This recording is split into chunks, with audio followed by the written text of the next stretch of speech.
Kim Jong-un, who I get along with very well, as you know. Do you notice he said very nice things about me? He used to call Joe Biden a mentally retarded person, okay? So, all this talk about nuclear weapons has North Korea probably feeling pretty good about itself right now. North Korea refused to denuclearize, and they're looking at Iran going like, you guys were stupid. You should have built that nuclear bomb when you had the chance. Perhaps that would have been a deterrent. At the same time,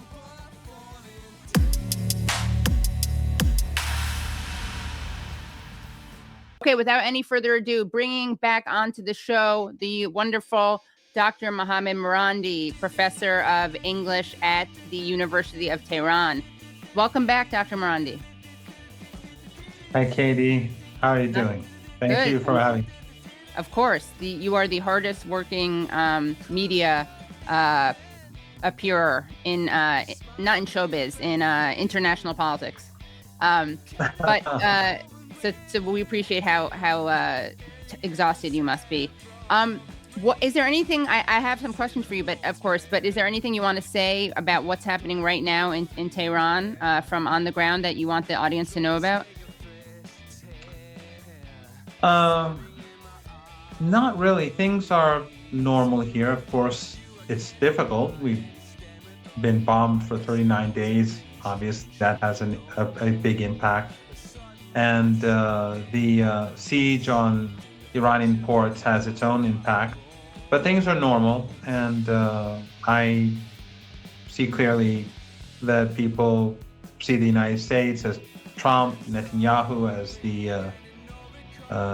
the sources of evil and injustice, and the reason why we're facing these difficulties. So that strengthens the resolve and resilience when you're a victim and you know that there's nothing that you had done wrong to be on the receiving end of such violence and pain. Right. But as you may have heard, because you've been with your guests, Trump has put out a Truth Social statement, and Yes. It's unclear where this is going to go. We actually have that. Should we show it right now? Yeah, Trigger warning, sure. But might as well, yeah. Okay, so here we go. Iran must agree that they will never have a nuclear weapon or bomb. The Hormuz Strait must be immediately open. No tolls for unrestricted shipping traffic in both directions. All water mines, parentheses, bombs, if any, will be terminated. Parentheses, we have removed through detonation numerous such mines with our great underwater minesweepers. Iran will complete the immediate removal and/or detonation of any mines that are left, which will not be many! Exclamation point and parentheses. Ships caught in the strait due to our amazing and unprecedented naval blockade, which will now be lifted, may start the process of quote-unquote heading home. Say hello, all caps, say hello to your wives, husbands, parents, and families from me, your favorite president. The enriched material, sometimes referred to as nuclear dust, which is buried deep underground with virtually collapsed mountains caused by our powerful B-2 bomber attack 11 months ago sitting on top of it, will be unearthed by the United States, parentheses, which it is agreed is the only country, along with China, with the mechanical capability of doing so, exclamation point and parentheses, in close coordination and conjunction with the Islamic Republic of Iran, plus the International Atomic Energy Agency, and destroyed, all caps. No money will be exchanged until further notice. Other items of far less importance have been agreed to. I will be meeting now in the Situation Room to make a final determination. Thank you for your attention to this matter. President Donald J. Trump. Donald J. Trump is in all caps. So, what say ye? I think you run to losing 80% of your viewers. I know. That's how brave we are. What can I say? I don't know. The fact is that, from my understanding, there's no final text at the moment, but that there are areas of that they've agreed upon, and the only thing that Iran will accept is a text, and Iran is not going to change its position. So with regards to the Strait of Hormuz, Iran will maintain control of it, and there will be fees. There may not be it's not a toll booth, but there will be fees. Under what name? Environmental considerations have to be taken care of, I'm sure, and so there will be fees. Right. The United States will have to give, I think, half of its Iran stolen assets back to it at the beginning. Now, whether the United States does it or it's one of its proxies does it, and then the United States pays its proxies, Iran doesn't care. Mm-hmm. As long as the money is handed over to Iran, Trump can say, I didn't do it. Doesn't matter to Iran. Whoever does it, that's fine. If you, Katie, hand it over, I mean, I think the Iranian government will accept. So Qatar or whoever, they paid. But then Qatar and Trump or whoever it is, they'll deal with it between themselves later. Well, and then there's the issue of waivers for Iranian energy exports, sanctions waivers. So all those things that I'm sure you read about during the last few days, those are still Iranian demands. And of course, there's the issue of Lebanon. The genocidal assault on Lebanon has to end. Mm-hmm. Right. That's a condition. Yes, which you've been Iran has been very clear on, and that's something that's pretty moving. About this allegedly evil regime, quote unquote, is to see it actually care about citizens beyond its borders. I guess Israel and the United States do too, but they care about killing said citizens. Yeah. I just wanted to see, Dr. Morandi, if you think that this is a valid thought of mine, because as Katie was reading this post, I was thinking about where he says that the nuclear dust is under collapsed mountains, and that the only countries capable of accessing it are the United States and China. So then if that's the case, wouldn't that mean that, again, just using their arguments and their logic, that Iran is incapable of doing the things that they are fear-mongering about them doing? and then I also looked up the comments from 2025 after those bombings, where Trump's speech, he says the objective was the destruction of Iran's nuclear enrichment capacity and a stop to the nuclear threat. Tonight I can report that it was a spectacular success. Like, basically he was just saying, like, yeah, we completely destroyed it and they can't develop a nuclear weapon, blah, blah, blah. And now all of a sudden it's like that didn't happen and it's a threat now. And okay, but then even now you're saying Iran can't get to this quote unquote nuclear dust. Only the US and China can. So like, what's the threat here? Like, I'm just using your arguments and your logic. You're being Trump and these people was my thing. You're making me feel very insecure because now Katie doesn't need me on her show anymore. She's yeah, exactly right. This is really troubling. But you're absolutely correct. I mean, first of all, well, it's obliterated. Then why did you start a second war? And then if Iran doesn't have the ability to take it out of the ground, assuming that what he says is correct, that it is down there, and it hasn't been moved beforehand, and assuming that Iran can't take it out of the ground, then what's the problem in the first place? And why did you start this war and wreck the global economy? Exactly. It's so obvious, but because you're just rationally thinking it through, and then yet Western media they don't see any of that. They just some random guy just reading the words. So all these people have died, and it's not just going to be it's not just Iranians. People are saying that I mean, the crisis has hit the world. It's going to hit the U.S. soon. I mean, right now it's basically inflation, but it's going to get much worse. But in other places which are more vulnerable, they've taken big hits because of this war that Netanyahu and Trump and the Zionists have carried out.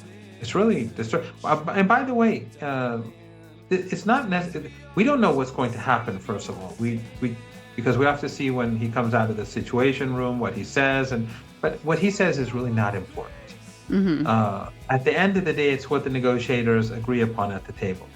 Right. But I was just speaking to someone who is well informed for your show, actually, to just so I don't say anything that's completely, nonsense. And he was saying that we don't believe that this is the end of the story. No one should think that the world is in a safer situation.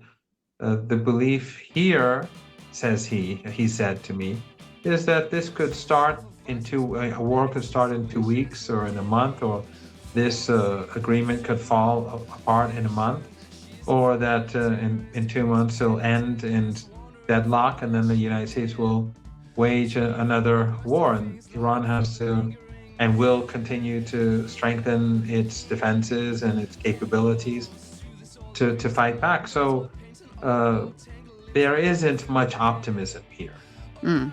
And they're going to negotiate. If an agreement can be reached, they'll push that agreement forward. But no one trusts Netanyahu, who's the man in charge, and no one trusts Trump because Trump is so easily swayed by the Zionists. I mean, we saw him, we were close to an agreement a week ago, or more than a week ago. I don't know.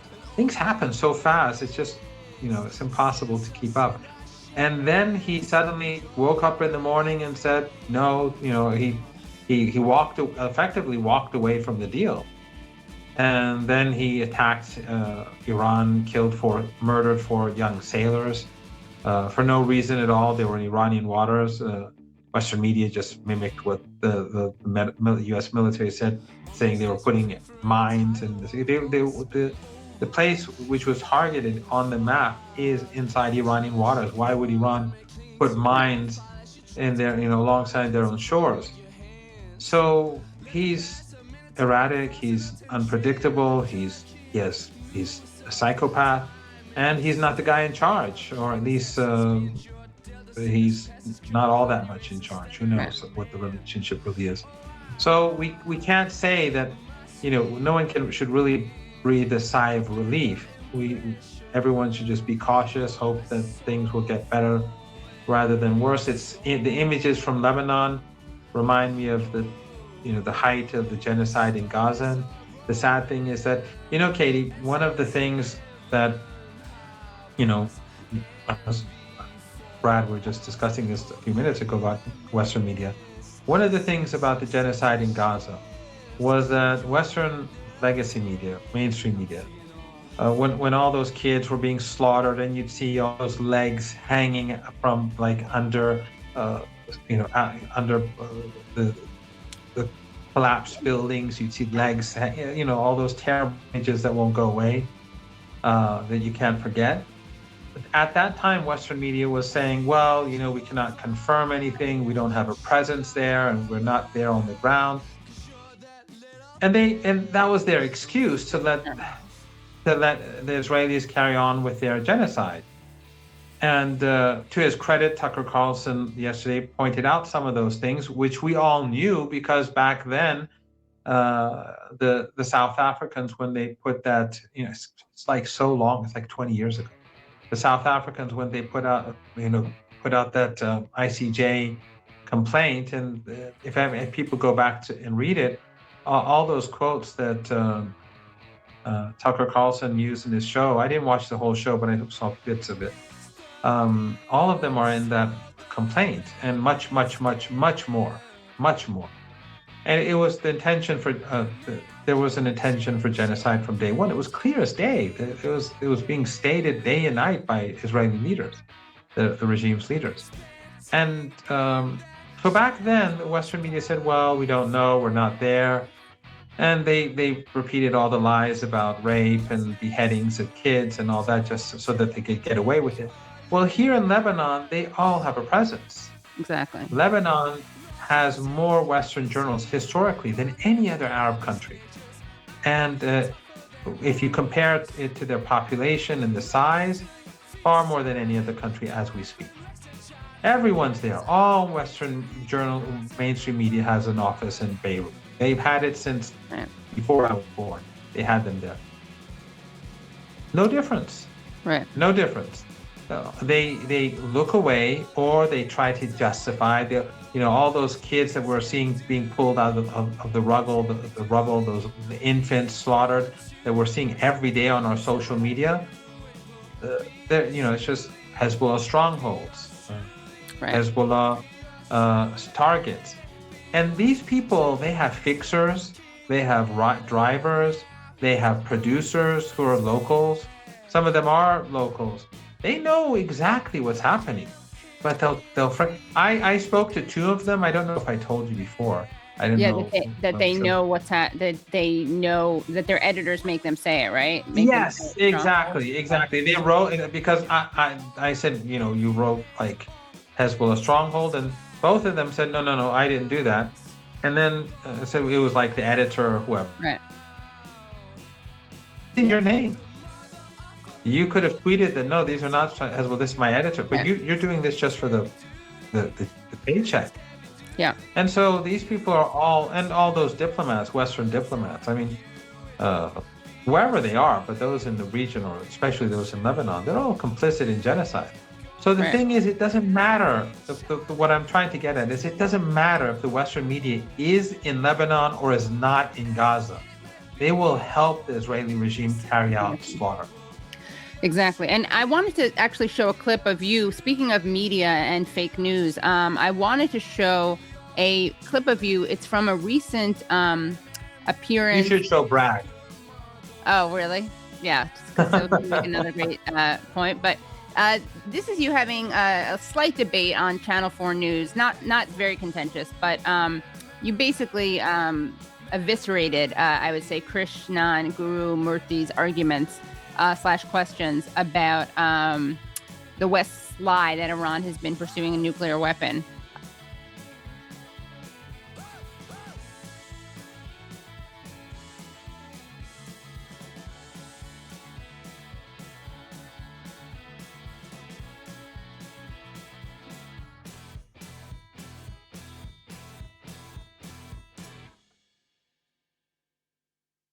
You're watching and listening to the Electronic Intifada live stream. I'm Ali Abu Ni'mah, here with my colleague Nora Bowers-Friedman. Earlier this month, the Israeli newspaper Haaretz reported that prosecutors at the International Criminal Court in The Hague are asking judges to approve arrest warrants for the ultra-far-right Israeli ministers Bezalel Smotrich and Itamar Ben-Gvir, along with another official and 2 Israeli military officers. So far, there has been no confirmation from the prosecutors. Since the start of Israel's genocide in Gaza in October 2023, the ICC has publicly confirmed arrest warrants for only 2 Israelis, Prime Minister Benjamin Netanyahu and former Defense Minister Yoav Gallant. But the court's procedures also allow arrest warrants to be issued under seal, so it remains possible that additional warrants exist but have not yet been made public. Joining us now to discuss these and other developments related to Palestine is Mouin Rabbani. He is a non-resident senior fellow at the Middle East Council on Global Affairs, a researcher, analyst, and commentator specializing in Palestinian affairs in the region more broadly, and he's co-editor of Jadaliyya. Mouin is also the author of the forthcoming book, Gaza Apocalypse. Welcome, Mouin. Thank you very much, Ali and Nora. It's great to be with you. Good to see you. Thanks so much, Mouin. The ICC Chief Prosecutor Karim Khan has been on extended leave for the last year following allegations of sexual misconduct. Khan consistently denied wrongdoing, and he's reportedly been completely exonerated. According to media reports, he could return to his duties very soon. Many people see the accusations against him as politically motivated. But after news broke that he had reportedly been cleared, you wrote the following. You said, "Now that Karim Khan has apparently been cleared of criminal conduct, he should do the honorable thing, resign and make room for a prosecutor genuinely committed to the job, one who will pursue war criminals rather than appease the powerful. Khan has apparently not committed a criminal offense, and it is clear Israel played a central role in this scandal. Nevertheless, he has brought his office into disrepute and should go." Mu'in, why do you come to that conclusion? After all, isn't Karim Khan the first and only prosecutor in the court's history to bring indictments against Israelis for crimes against Palestinians? And if the reports of the new arrest warrants are true, isn't that a result of the process he started? Well, it's a very good question, and allow me to respond by providing a bit of background. When the former prosecutor of the International Criminal Court, Fatou Bensouda, was in the process of leaving, and the new prosecutor had to be elected, because a prosecutor is elected by a vote of what is known as the Assembly of State Parties, basically states that have ratified the Rome Statute and are members of the International Criminal Court. There were several candidates. Khan's main rival was, I believe, from Ireland or New Zealand, an individual known for their commitment to the court and to the work of the court.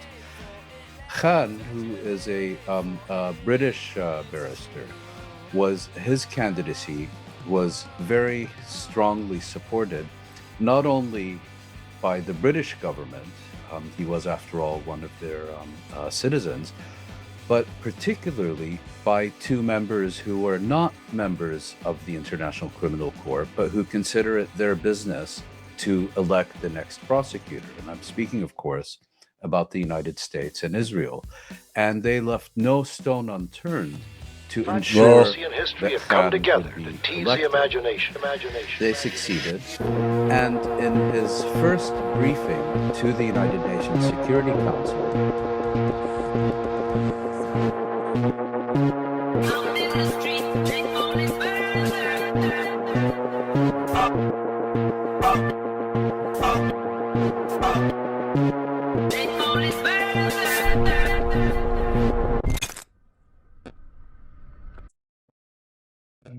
Caught you like an amber.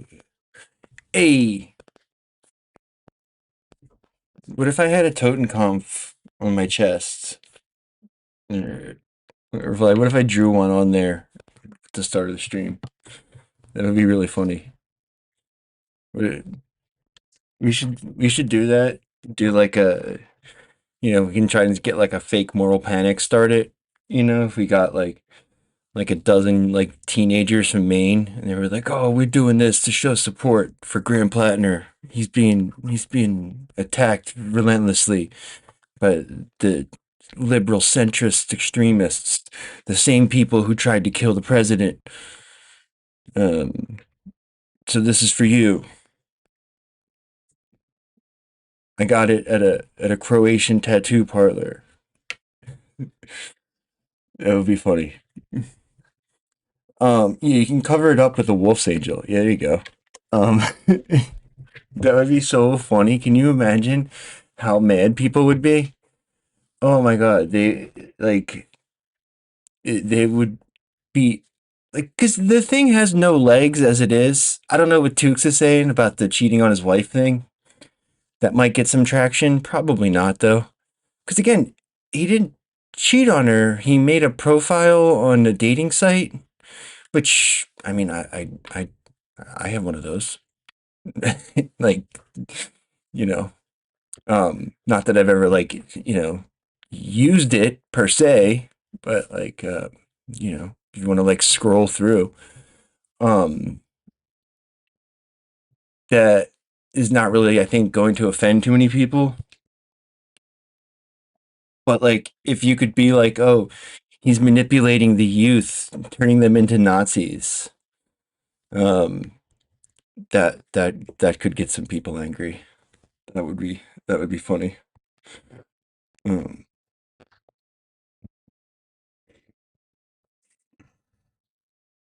okay.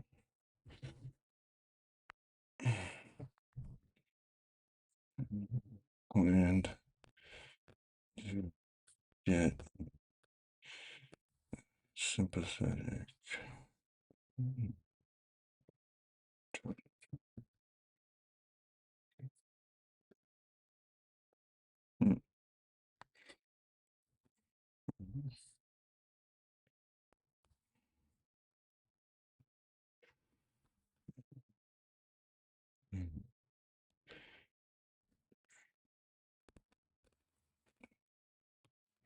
Was it Serbia or Croatia?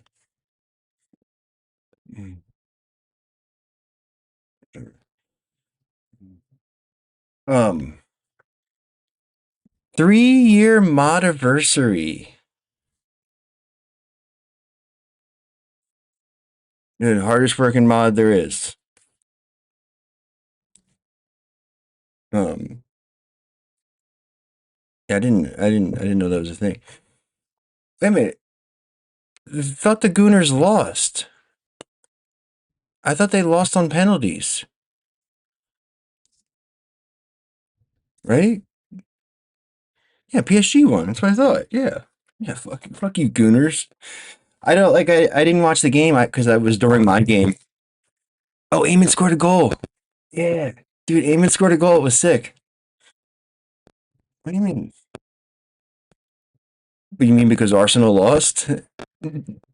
um Eamon scored a sick goal, dude. Yeah. He did. Look, it was the exact type of goal I've been telling him he needs to get since he was a baby, like you got to go for the rebound and just keep fucking poking at it until it goes in. Like these fucking goalkeepers, they can't hold on to the ball. If you just keep kicking it, it'll go in. And he did. And it went in. Sick. Oh, those Spurs. Oh yeah, no. I like them now too though.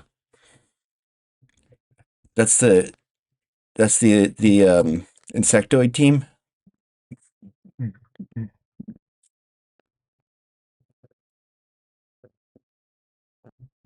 But it's Dallas. He plays for Dallas, right? Um I don't know. I'm really like annoyed at San Antonio. Oh, that is his team? Okay. All right. Yeah, no, yeah, I like them then. I'm annoyed at San Antonio after that Galindo interview. It really annoyed me. I had really high hopes for her and she just annoyed the piss out of me. Um I guess it was probably like I said, I've blamed the fucking, bad empanada. I feel like he was not trying to have a productive conversation. He was trying to like settle scores with people he didn't like. Um, which is probably that's like most of his content. Um, anyway, so the final is going to be the Knicks and the Spurs. That's a pretty good final.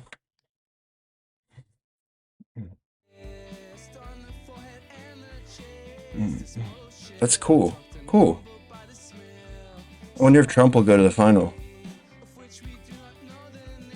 You think they would definitely boo him, but the question of how much they would boo him. He is going to go? Isn't he friends with the owner, the Knicks owner?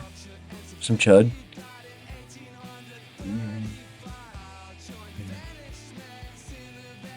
Yeah, that's what I saw. Like I said, I didn't see the game. Oh, that's the story I was telling. Thanks, Booney. See, hardest working mod in the biz. It was during our game, and the parents were giving me updates.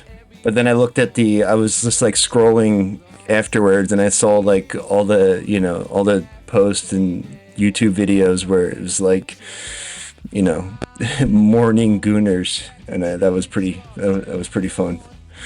They were so upset.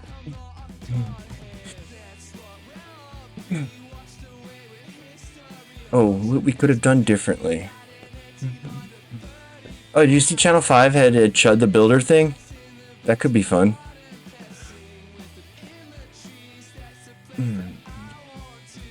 No. I was thinking maybe you watch a few minutes of this. Yeah, James Dolan. He's in a mediocre blues band? Yeah, Trump and him are close, right?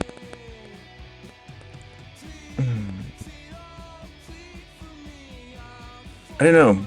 We could watch this Cavernacle video where he goes after FD Signifier. That could be fun because we don't...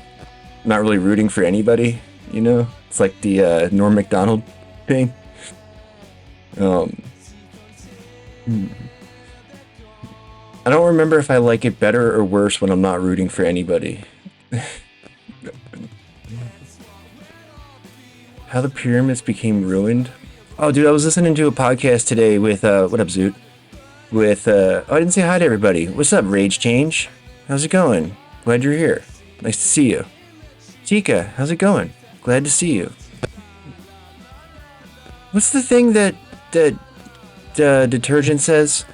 She says something specific. Booney, what's up? Already said hi. Radishman? Dakin the Radishman? How's it going? Good to see you, Wemby Mao. Hey, maybe we should change I should get rid of that fucking LeBron emote and get a Wemby one instead. Do you think we could... I don't really have any, I don't have an AI that does images anymore. I just have Claude. And he sucks ass at images. We should do one though where it's like Wemby with like exaggerated insectoid features. That'd be funny.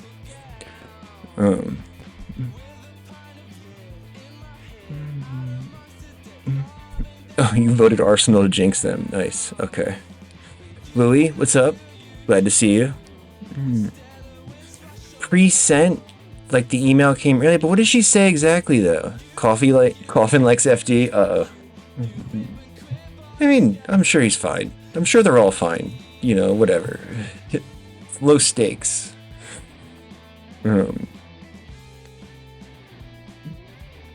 Tukes. What's I Love Boosters? I don't remember that one. Danny, what's going on? How's it going?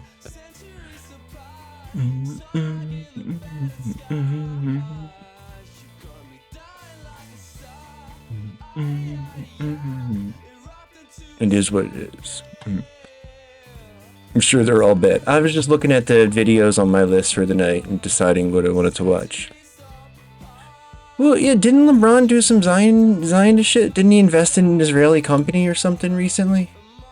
Something like that. Oh yeah, this one. Yeah, it's like Set It Off. Get your camera out. Let's go live.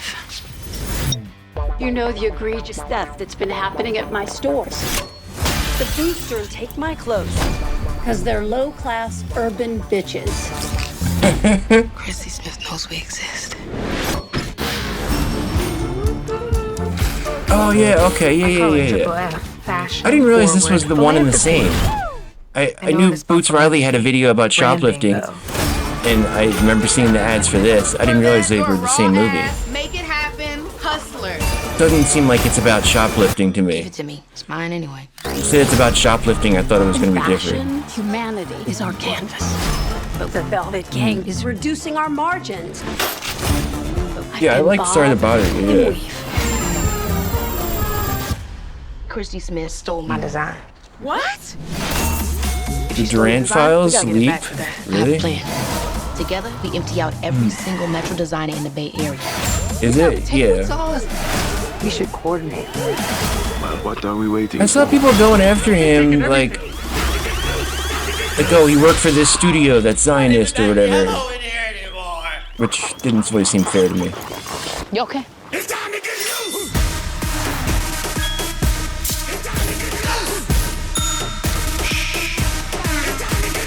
Yeah, I like all these people. Boosters just take like you. Oh, Demi Moore looks good still. We follow this plan to precision. Their wig game is crazy. Maximalist masterpiece. I'm gonna need you to trust me. We have to make her cry. 3, 2, 1. Can the kids see it? Oh, it's rated R. Let's take all of it. Grab them wigs.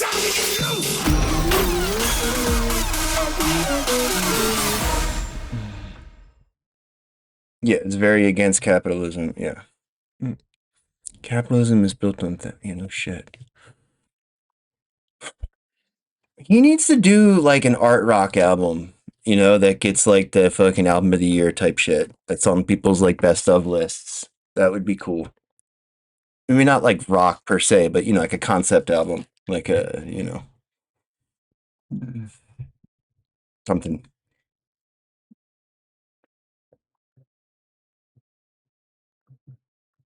Taco Tuesday in Tel Aviv. Wait, Trump's in Tel Aviv? Hmm.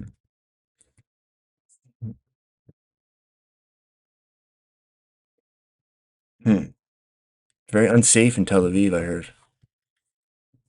You could have an accident. Yeah, we used to steal stuff like that. I never stole anything like expensive like that, where you like steal it. We used to steal spray paint all the time. Um, we used to, like you try to just like snag the hand, like that or whatever. But like occasionally we would just fucking, do like the big dirty. We would like load up the cart and just go for it and just fucking run out the door. Then they don't chase you, you know. They might now. I don't know. Back in the day, they never chased you.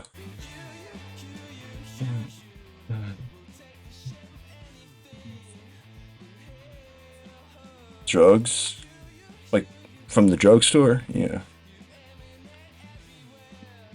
How's this conversation? I mean, Trita Parsi, like, he just says the same shit all week, you know?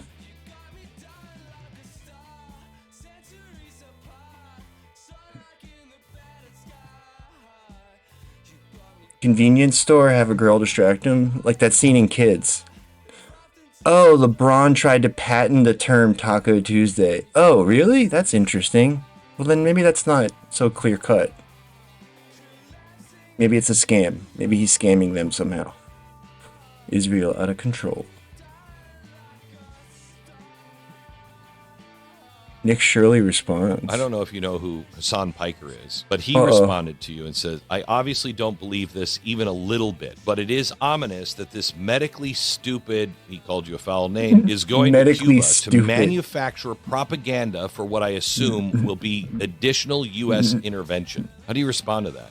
Well, he's the same person who went to Cuba with Ilhan Omar's daughter to promote how communism inside of Cuba. Medically stupid is a great way to describe him. Please tell me he's gonna respond to this now. Medicinally like, stupid. Yeah, he saw what I saw with my own two eyes, and he thought it's still a good idea to promote communism. No, you got roughed up by the Cuban intelligence department, didn't you? Without internet, they don't even have access to freedom of speech. They don't even have Wi-Fi. They don't even have 5G. And so he's gonna call me stupid. Meanwhile, he's seeing what I'm seeing. I'm seeing people suffer. I'm seeing a civilization. I mean, yeah, it is stupid because I also saw people suffer, but.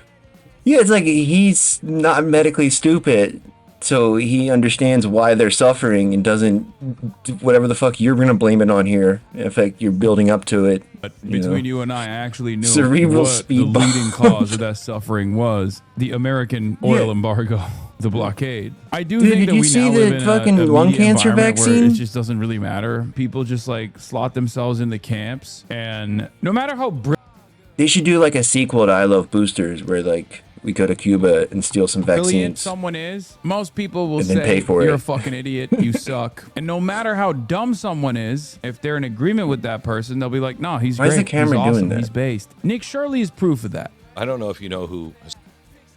Oh my god.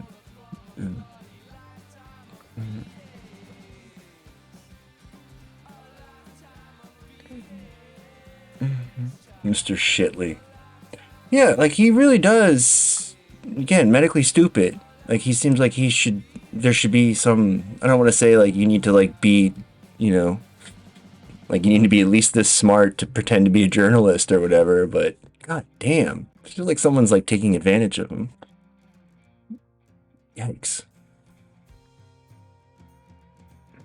He reports every 6 months, I believe, to the Security Council about ongoing cases before the ICC that have been referred to him by the council. Yeah, he stayed at the band hotel, but it's like, that somebody told him, don't worry about it, Like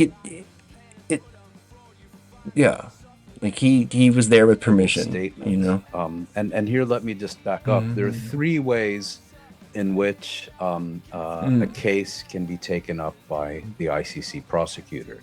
The first, I've heard a couple people say it. Yeah, his Fed handler. Security Council, which in the case of Palestine, the Charlie Kirk's guy got reassigned to Nick Shirley. The second is at the request of the state that is a member of the ICC, and the third is that the prosecutor can himself initiate. Oh, that's right. She's been using it to describe Shia Right. Yeah, it must be a thing going around. ICC judges to pursue a case.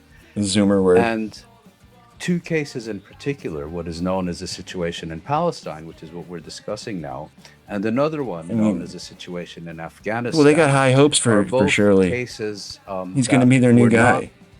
That were not initiated as a result of a Security Council referral. Now, this is important because in his first briefing of the Security Council, it was a briefing about a case in Libya.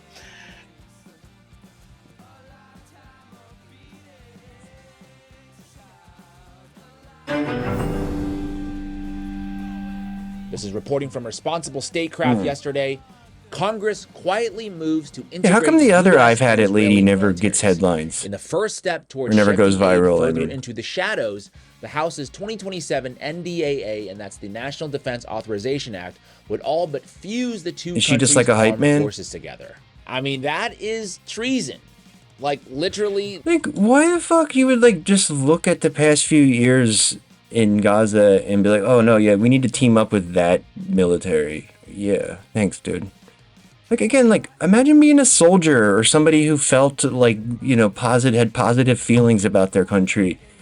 And then you're, like, seeing this, like, oh, dude, what a fucking disgrace, man. Ugh. Like, my mom was complaining tonight. She was like, oh, it just, not complaining, but she was just commenting on it. My mom's in town. It was like, in 1976, it felt like everybody was really excited about the centennial or whatever. I was like, yeah, I mean, it's because this fat bastard won't stop talking about his goddamn ballroom. Instead of talking about, you know, positive things like that, he talks about his fucking ballroom, you know? And she, you know, she agreed with me. The textbook definition. You know, what the heck is going on here? Is the U.S. military actually merging with Israel? Well, I'm here to tell you that Shirley's perfect for them. Research, no, yeah. She's more of a sidekick? Yeah, okay. Yeah, Shirley's perfect for them, right? He's exactly what they need. Like, it's like, kind of like what I say about, like, the, you know, like some of the UFO guys. You know, like the third, you know, the moon guys. What are they called? Third phase of moon, right? It's, they just are credulous. Like, oh, what could this be? A portal? Oh, is this ship morphing? Or, you know, like they're just constantly speculating and entertaining bizarre, you know, possibilities.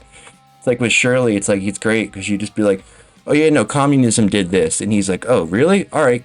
Anyway, so here's why communism destroyed Cuba. You know, like, he's exactly what they need. Stupid and confident. Yeah, he's like Flint Dibble. Yeah. The truth might actually be even more scary than the clickbait. This is reporting from Responsible Statecraft yesterday. Congress quietly moves to integrate U.S. and Israeli militaries. In the first step... Maybe, like, people really, like, this idea about, like, I feel like it's a red herring, this dispute about, like, oh, Israel controls who, America controls Israel, blah, blah, blah. Like, it really is, like, the 51st state, except for it's, like, everybody in power, it's their favorite state, you know, because they give them the most money. You know, I feel like that's a better way to think about it. Towards shifting aid further into the shadows, the House's 2027 NDAA, and that's the National Defense Authorization Act, would all but fuse the two countries' armed forces together. I mean, that is treason. Like, literally the textbook definition. They do more fundraising there. Before I get into the details of what is being proposed, I first want to present the larger context here, which is that the U.S. gives billions of dollars in military aid to Israel Rather be barren than have sex with $3 billion Steven. a year, oh. But as you can see in this chart, much more in the past few years, and That's this pretty good. is voted on annually. And a lot of people, and I think rightly so, point out that this you money imagine could be having his a lot better baby? spent at home to either rebuild our crumbling infrastructure or to invest in domestic projects or programs that would directly benefit the American people. This position is held by the majority of Americans.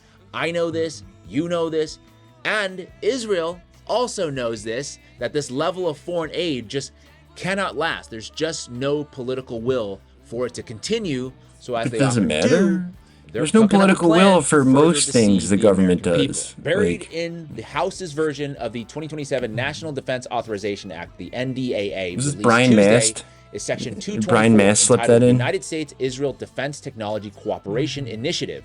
The provision would arguably do more to intertwine the U.S. military with the Israeli military than the more than $200 billion in military assistance Israel has received from the United States since its founding in 1948. You see, it's not. Do they need to hide? Yeah, see? Because our two militaries. That's why, like, they need to do this. One. So they don't have to worry about lying. So it's like it's kind of, they've been saying, like, oh, we need to cancel this aid, we need to pay for it ourselves. And the J Street guy, like, oh, we should cancel aid. We should make them pay for their own shit or whatever. This is what they were thinking. They had this in mind, some shit like this, like, some fine print that's like, oh, it's actually not aid, it's just funding. Zionists moves their lips, they're probably lying to you. This is the actual bill right here, Section 224. Well, James. The U.S.-Israel Defense Technology Cooperation Initiative. Take it easy. This section would require the Secretary of Defense to designate an executive agent responsible for synchronizing cooperative efforts between the United States and Israel. Secretary of Defense, we don't have one of those. We have a Secretary of War. Development, testing, evaluation, integration, and industrial cooperation.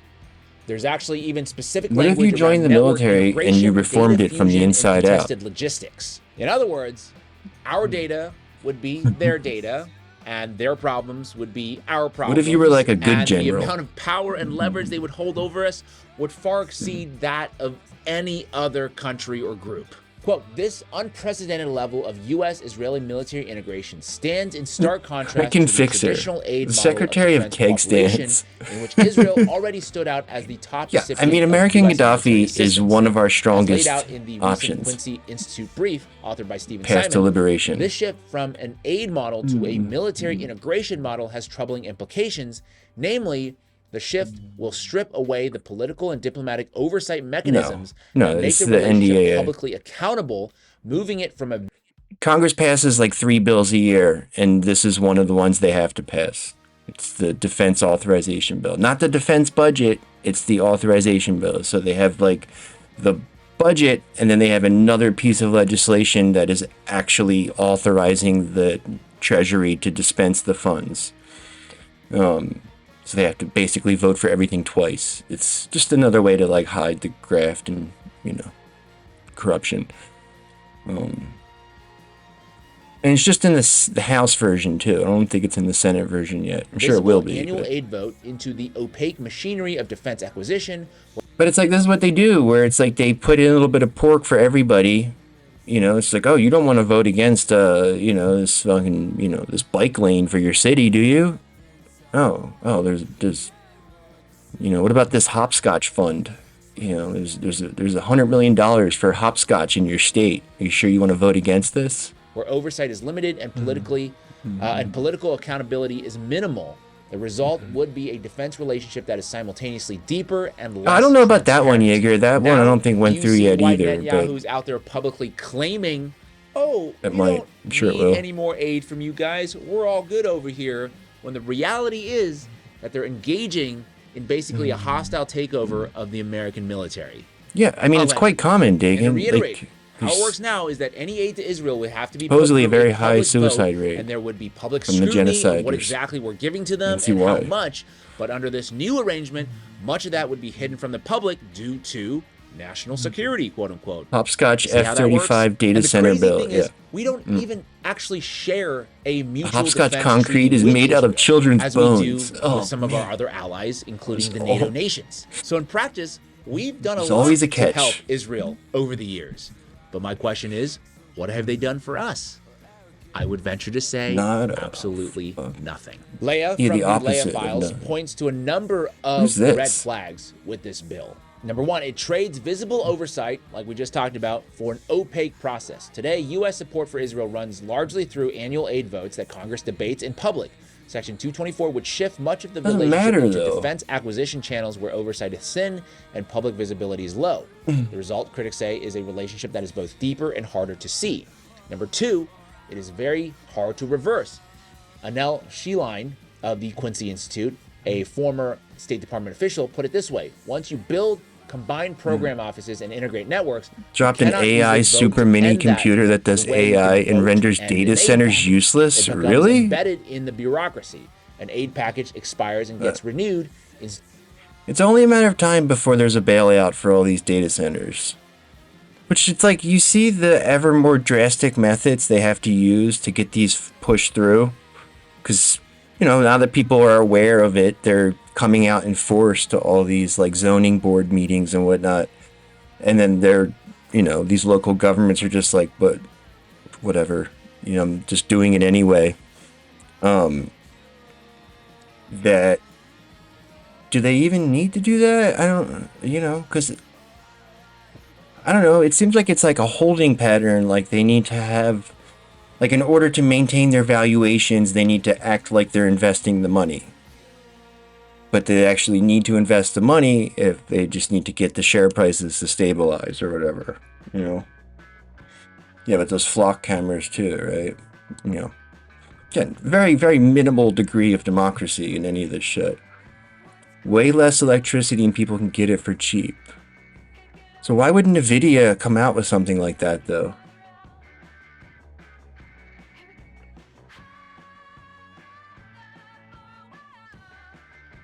Aren't they, like, you know, isn't this all like this very incestuous ownership structure for all these AI companies? Aren't they all basically owned by, you know, their valuations are all tied up together, you know? I don't know, more China fear. Well, it seems like China would benefit the most from that. Or maybe not, I don't know. Because there's all those stories about how DeepSeek needs much less data centers. I don't know. Capitalism does cannibalize itself, that's true. Yeah, but usually not like this. Like, it's usually more indirect. Yeah, I mean, maybe they just want to pretend that they have it in order to protect those valuations because there's an inevitable bust cycle coming. You know, with like, you know, did Teal sell Palantir stock before he left? I've been thinking a lot about that. What's his deal?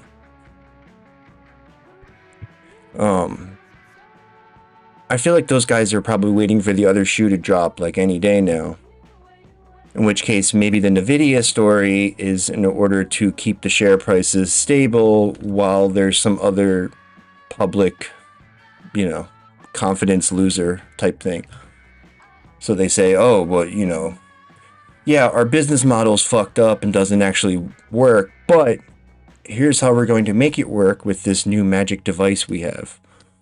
You know, Huawei will release a better version. Well, it's like, oh, we already had that. Institutional integration tends to be permanent. So basically, Israel would then become another arm, shall we say, in the deep state. Again, which is what Lockheed was doing too, remember? First of all, the Ross Coulthart saying that the Nimitz was a Lockheed craft.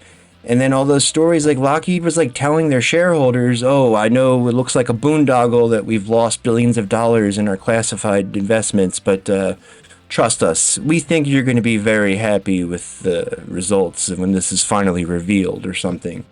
Like they basically tried to pretend that they have some sort of flying saucer tech that's in classified development, but it's ready to be revealed.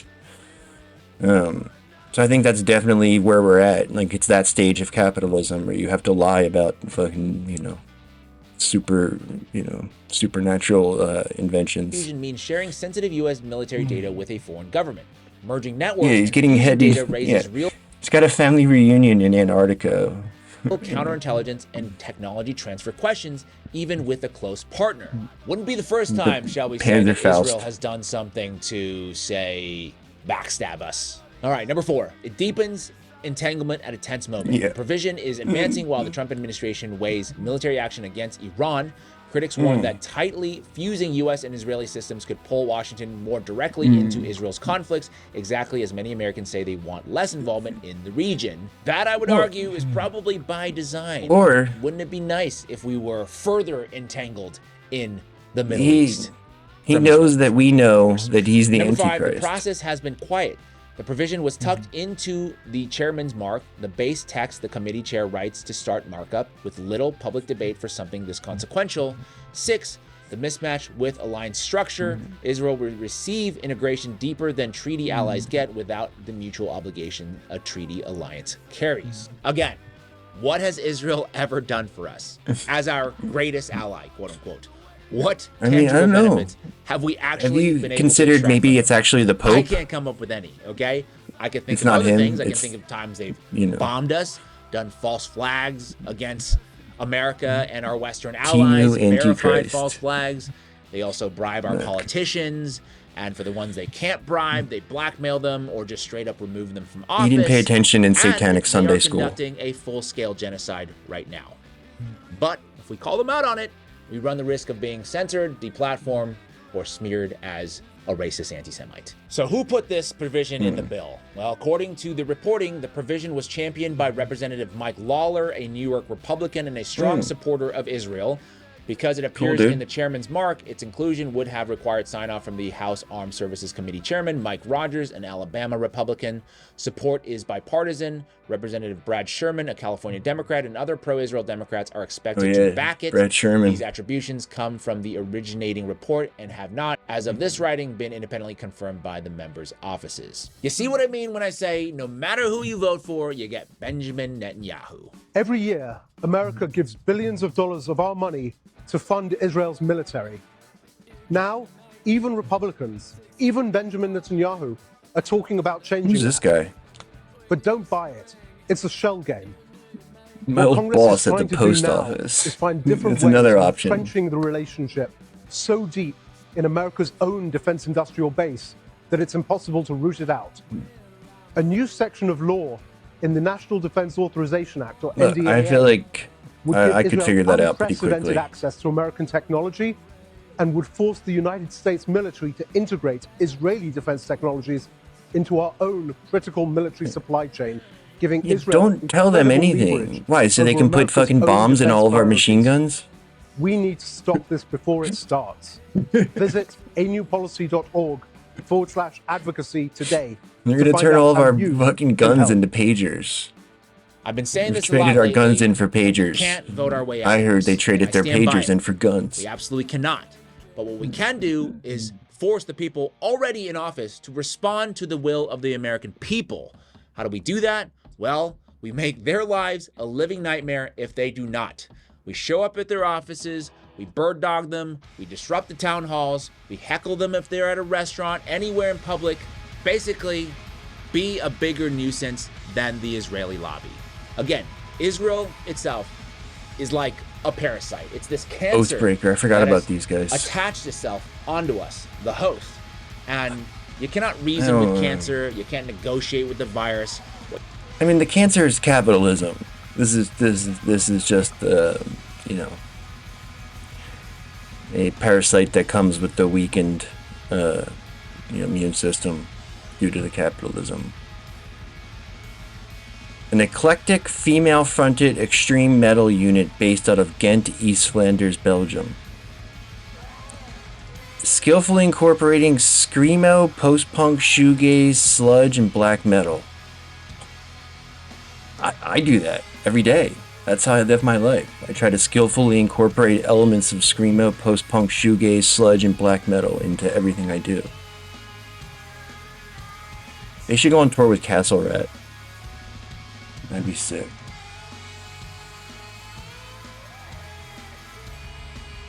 Let's listen to this album that just came out.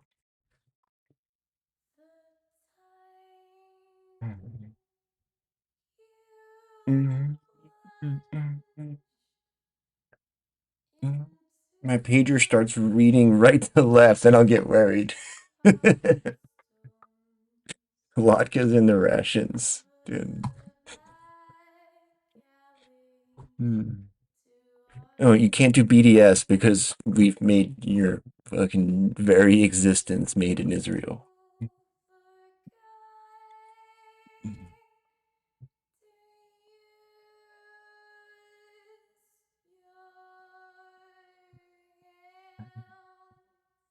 The situation at Delaney Hall is pretty insane, and it's only gotten worse. Delaney Hall is a private prison facility, a for-profit prison facility run by a Geo Group, a private prison business, and the conditions inside of as if it wasn't clear enough how bad this profit incentive perverts, the economy in, the military or healthcare or education or any of these other critical areas. You see, this thing, private prisons, perhaps one of the most extreme examples of this. The construction of billions of dollars worth of ICE facilities simply to lock people up while they await their court date. People who had been successfully released on their own recognizance and were able to contribute to the economy while awaiting court dates for years and years. But no, we had to build hundreds of billions of dollars worth of new shit to move them around between. That's what ICE is doing. And when they hang out at the courthouse, they're there because they don't like the judges releasing them.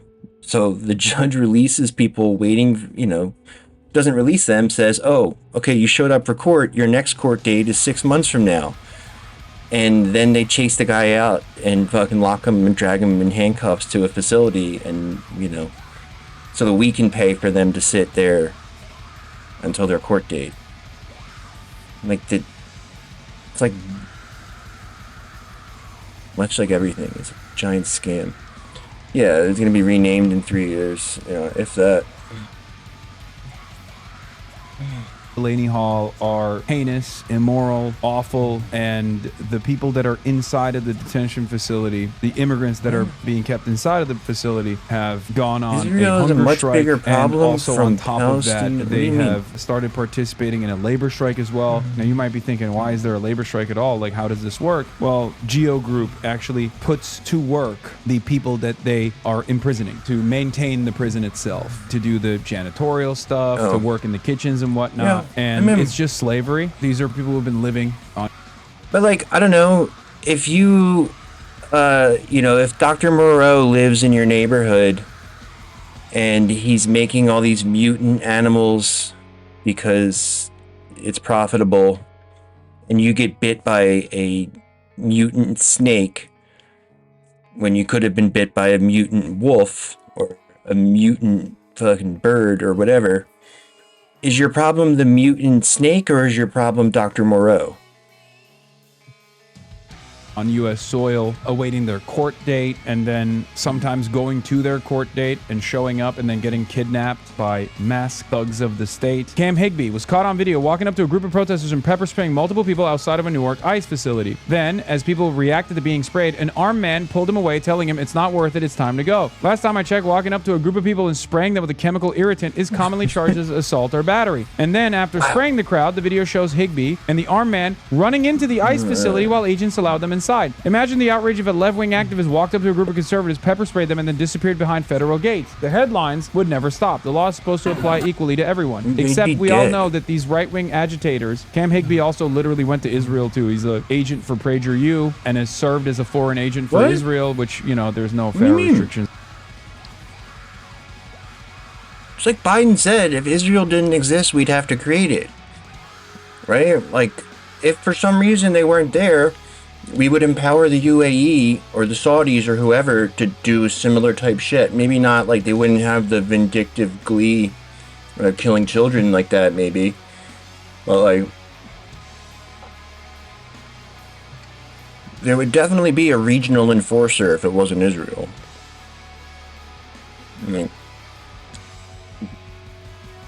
Is obviously on that sort of stuff. Not worth it. I don't know. Yeah, but they're too powerful,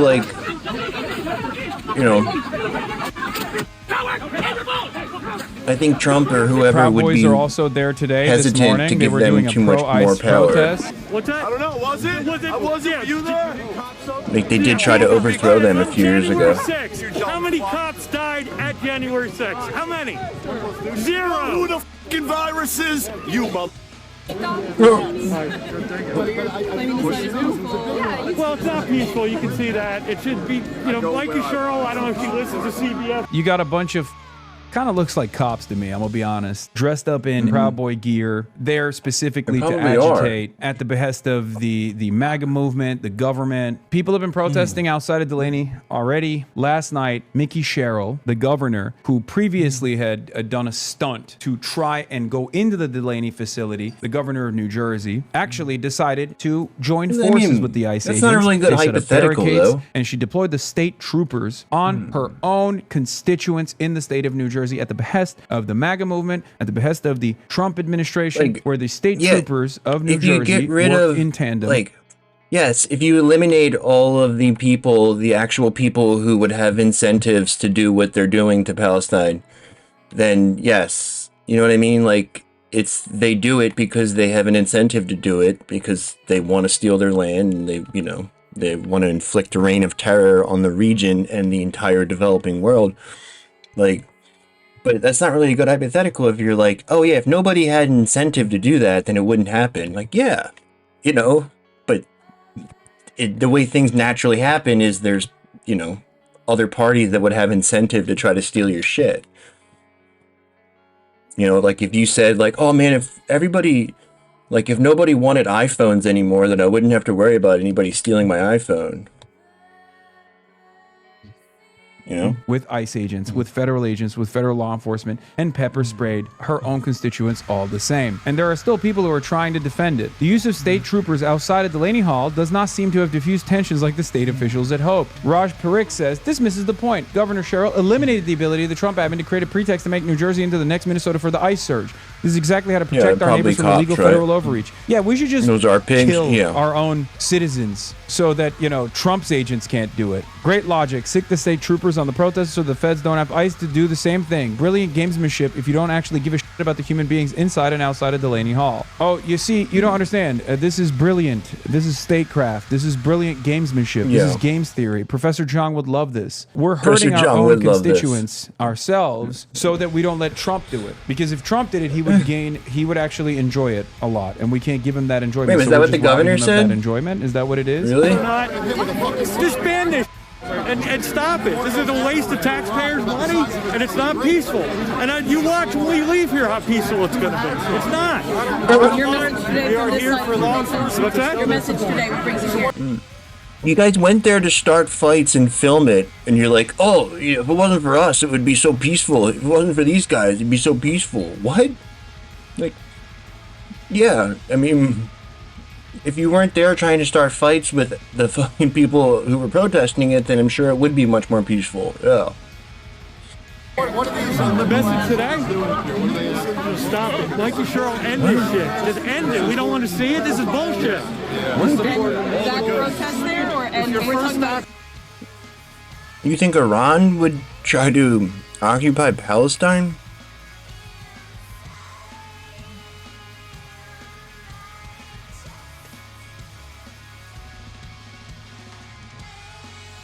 I mean, seems like they are not involved in any kind of, territorial imperial acquisition strategy, unlike, all the client states, like UAE was funding the war in Sudan, right?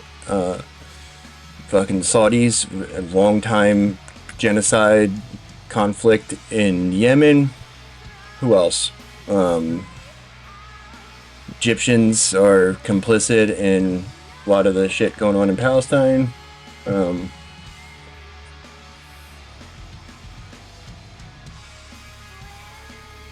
Who else? Qatar? I don't know about Qatar. I'm sure they got their fucking skeletons. Iran, nothing like that in modern times. I mean, I don't know, maybe you could talk about Xerxes, some shit like that, yeah. You know, they invaded the Greeks. Bring back the era of Xerxes. Yeah, UAE, and they're fucking pissed off now, right? And like they would fund mercs and shit too, I think. Like, you know, again, like in Sudan. Delaney Hall, you're messing about like Delaney Hall. Oh, Syria. Again. Delaney Hall. You're here illegally. You're only breaking. If they didn't open the floodgates, Delaney Hall would exist. They let so many fucking people in this country. They should never did that. What? This wouldn't be here. Alligator. So, what? Iran wants pan-Shiism. Really? Oh, okay. Tell me a place that Iran occupies. Where's this? You said they were occupying Syria? They're occupying my heart. Yeah. Dude, you got some wild opinions on stuff, huh? And then you're like, oh, you don't know because you're not fucking Arab. Oh, okay, cool. Yeah. Great rhetoric. Great, you know, super woke of you.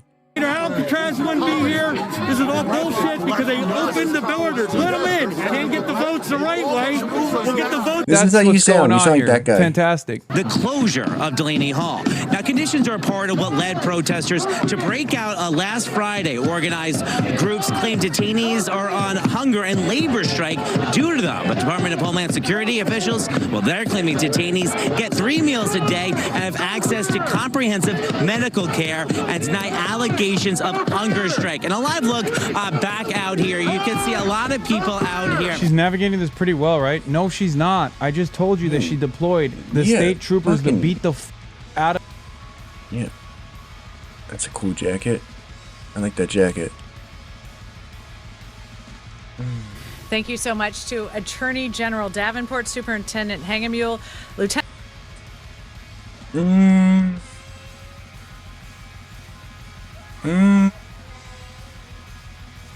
I don't. They were in Syria for 14 years, slapping their chests and putting up banners for Hussein in the Umayyad mosque. All hearsay. This is literally condemned across the Arab world. I mean, again, you can't say the Arab world and pretend like that is it's like a definable set of opinions that people in the Arab world have because they're all the same. Like, do you not see just on a daily basis, these countries have constitutions that like bans any fucking with Israel whatsoever, or they have, you know, a long-term tradition of, you know, being opposed to Israel, and then their fucking rulers just unilaterally decide, oh yeah, we're gonna fucking cozy up to them, you know, we're gonna make this deal, like we're gonna, you know, recognize them. Like, there's such a clear-cut differentiation between the opinions of regular people and the opinions of the ruling classes of these countries that, like, really demonstrates a really fucking profound lack of understanding of, you know, anything really, but specifically this. Like, yeah, and again, even if we like take your take here as, you know, at least partially accurate or something, I don't even know how to respond to it. So you're saying that these soldiers who were there at the behest of the government to prevent the US-backed fucking, you know, regime change operation, they were somehow doing, you know, sectarian conflict while they were there?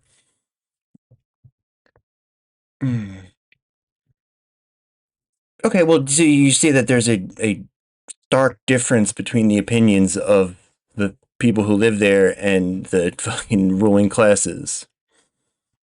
So what you're saying there is that's the type of thing that we hear, you know, in an Israeli accent on Piers Morgan frequently, you know. So seems to me like that would be the opinion of the ruling classes, not your average person. It's just like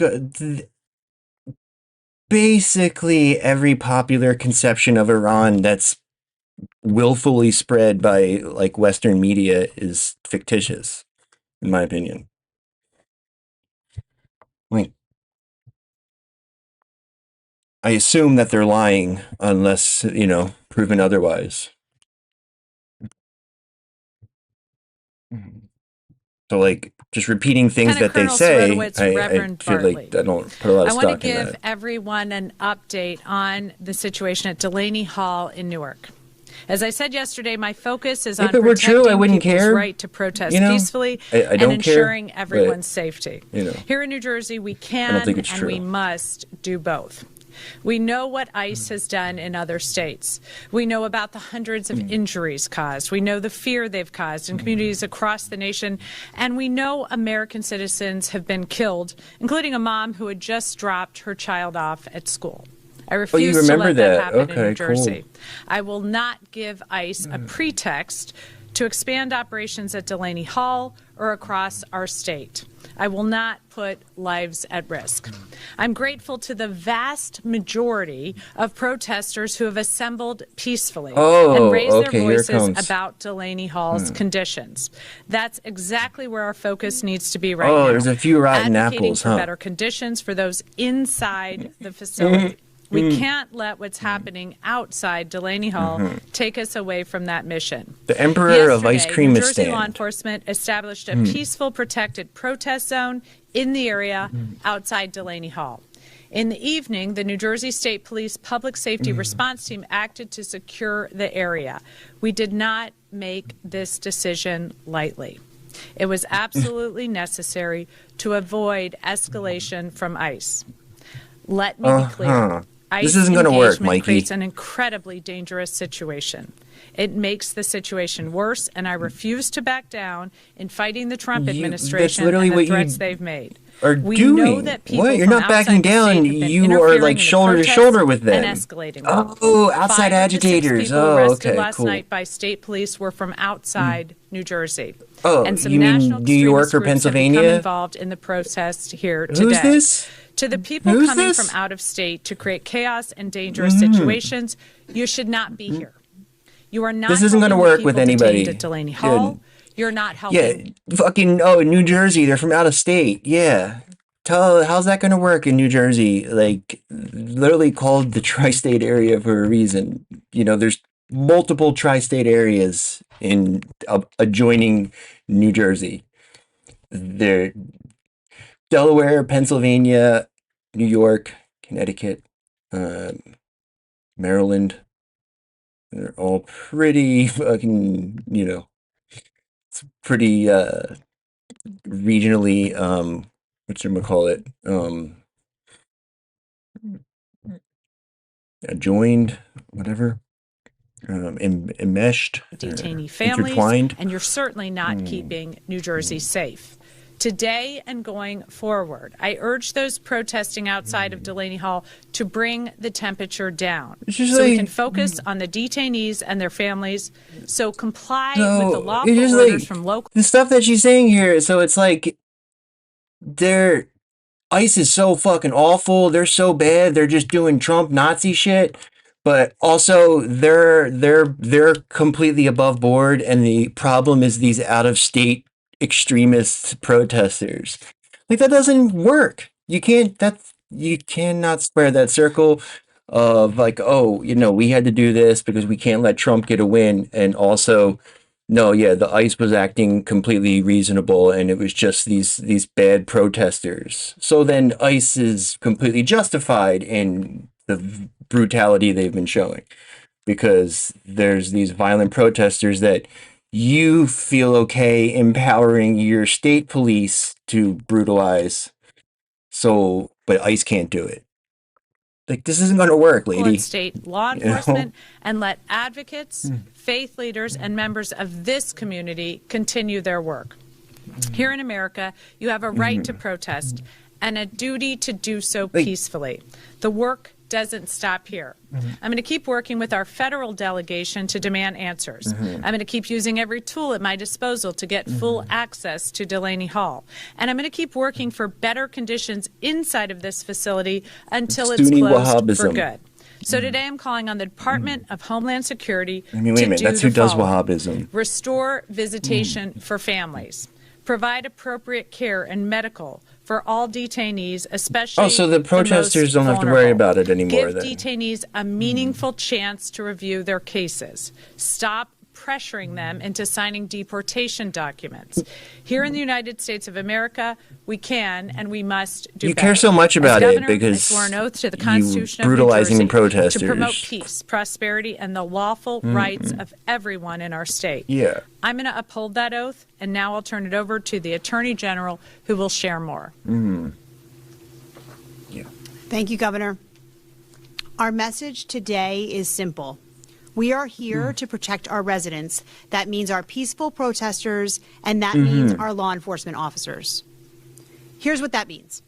Not only are we committed to keeping our residents safe always, but we are especially committed right now to the steps necessary to ensure we do not see an ICE surge in New Jersey. Not if they're from, As the governor said last night, New state York, police though. arrested 6 people, 5 of whom are not from New Jersey. Where are they People who from? put others on the Where are they ground, from? Where are they including from? I bet you $100 they are from one of the states I just named. protesters and law enforcement in harm's way. But in New Jersey, law enforcement's presence on the ground is very different from what you would see under ICE.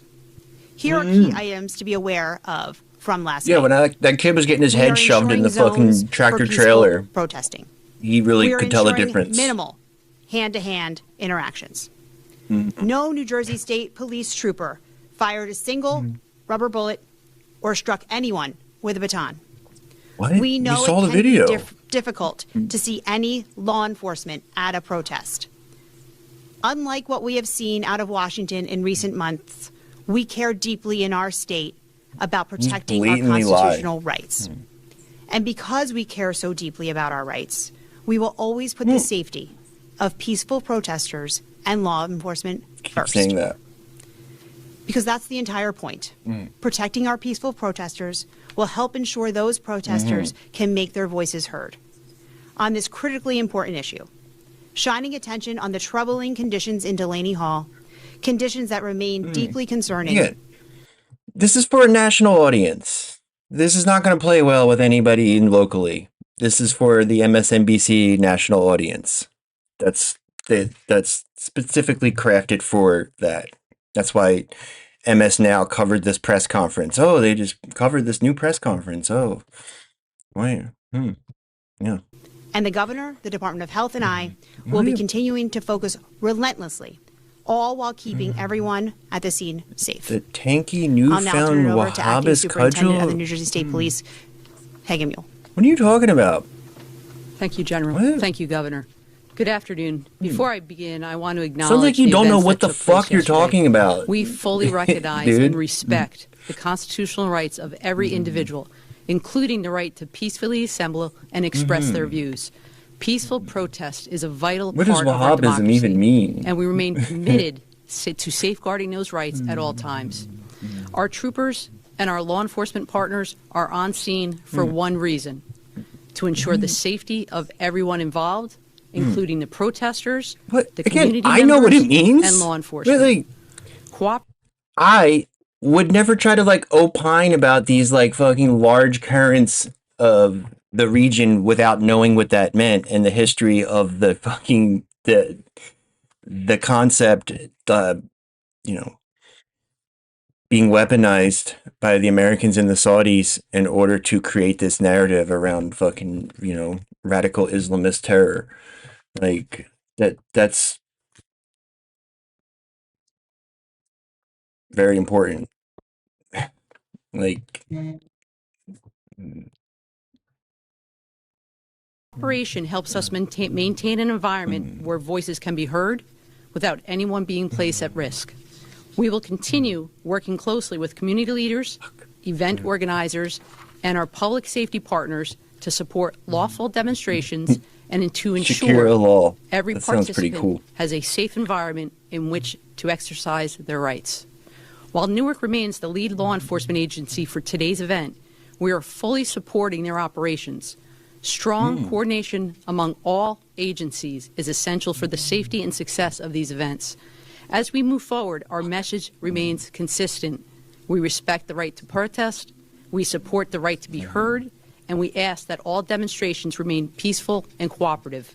By working together, we can ensure the constitutional rights are being upheld while are also protecting the well-being of everyone present. We have the plan in place to achieve these goals and remain flexible to adjust as needed to maintain The Saudi safety. spokesperson admitted At it this recently time, I would too. like to invite Lieutenant Colonel David Sirotowicz to provide additional details on the David plans Sirota. currently in place. Colonel.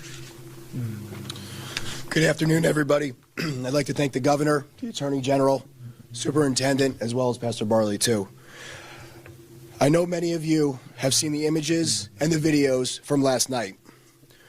We want you to know that dispersal announcements were issued at approximately 15, 10, and 5-minute My hips intervals, don't lie. providing individuals with multiple opportunities to comply with lawful orders to disperse. They didn't comply, so we had to During beat the these shit out of announcements, them. Agitators surrounded That's a not how marked it- oh, enforcement agitators. vehicle car and made threats Oh, yeah. towards personnel, creating immediate safety concerns.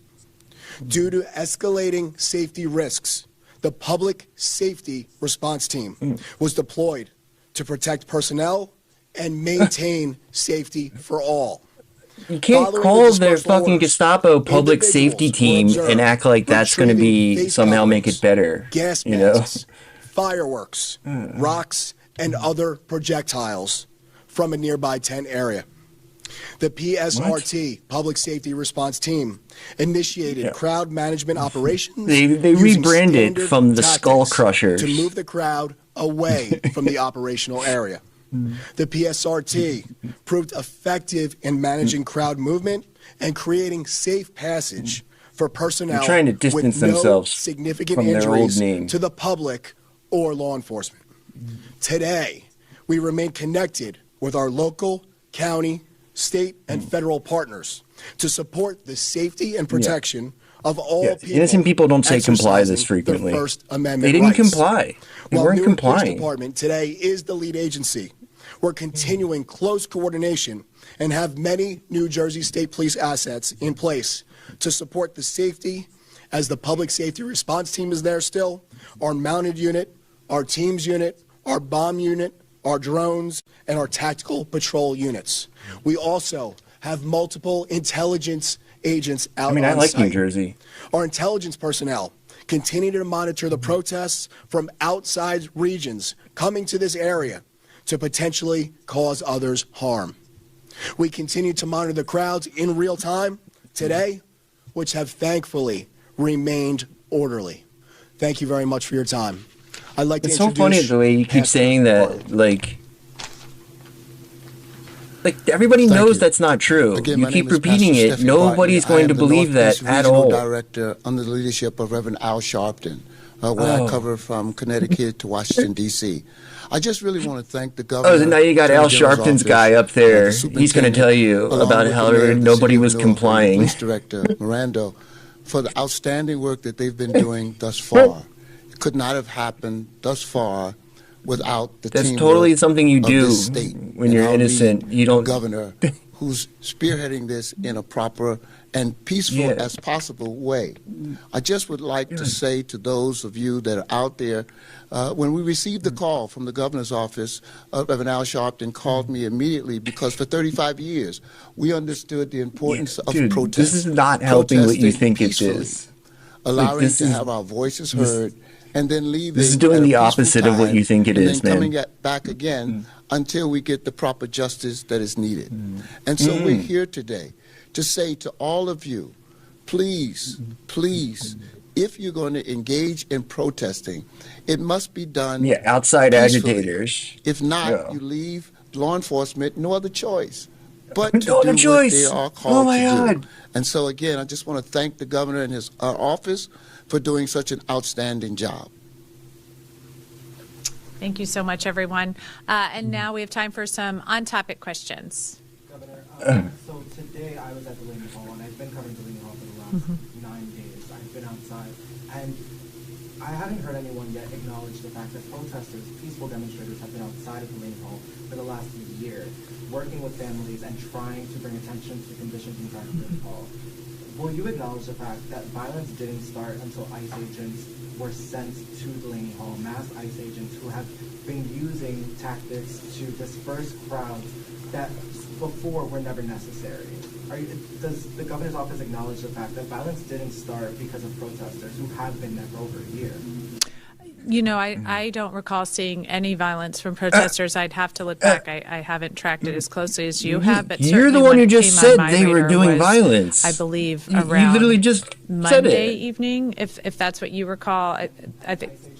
And when ICE agents came and started to interact with the protesters, which is something that we tracked. But see, that was only because the outside agitators had just gotten there. And it seemed to be escalating to They're the point where following we were ICE seeing around. batons used and other things that were not in line with how we felt was appropriate for, at that time, the crowd control. So that's, at that time, we were also this is so real and true, exactly. there would be a surge of ICE, and we were being told that. So Look, I'm we kind took of like an measures to make ACAB sure that didn't extremist, happen. you know, where I think that like everybody's a bastard or whatever that. What was that kid saying? Like, With the horses, with their riot gear, and it looked as if they were ready to respond to an escalation. look, the U.S. is a bastard, but also Iran is a bastard. It's I'm sort of like an extreme ACAB guy. Preparing for the counter protesters. The counter protest was today, and when the Proud Boys arrived at Delaney Hall, New Jersey State Police were not prepared with riot gear or horses. They were standing in front of the Delaney Hall side entrance where ICE. Any attempt to expel Mossad agents will be, you know, that's also ACAB. Why did NJ State Police arrive yesterday prepared to respond to a riot when there were no counter protesters? But today, when the Proud Boys were there, they were lined up almost as if they were guarding the ICE agents, who are no longer coming in and out of the gate as they've been doing for the last several days. And they told us that it was necessary. Dude, there you go. Good job, kid. They were in the way of their operations that didn't begin until they were sent here on Monday. So a lot of folks are just confused.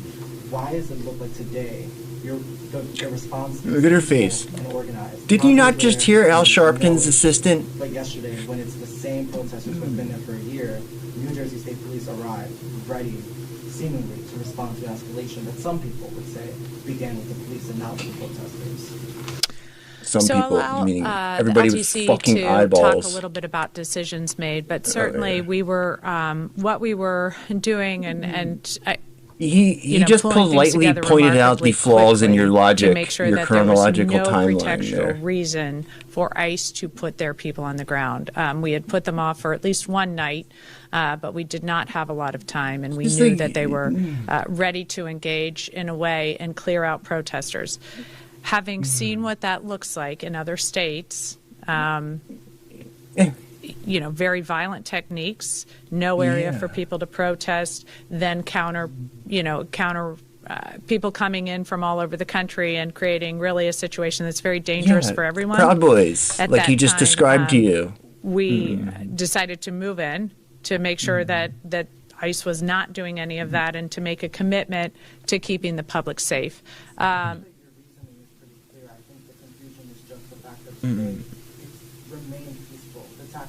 Certainly.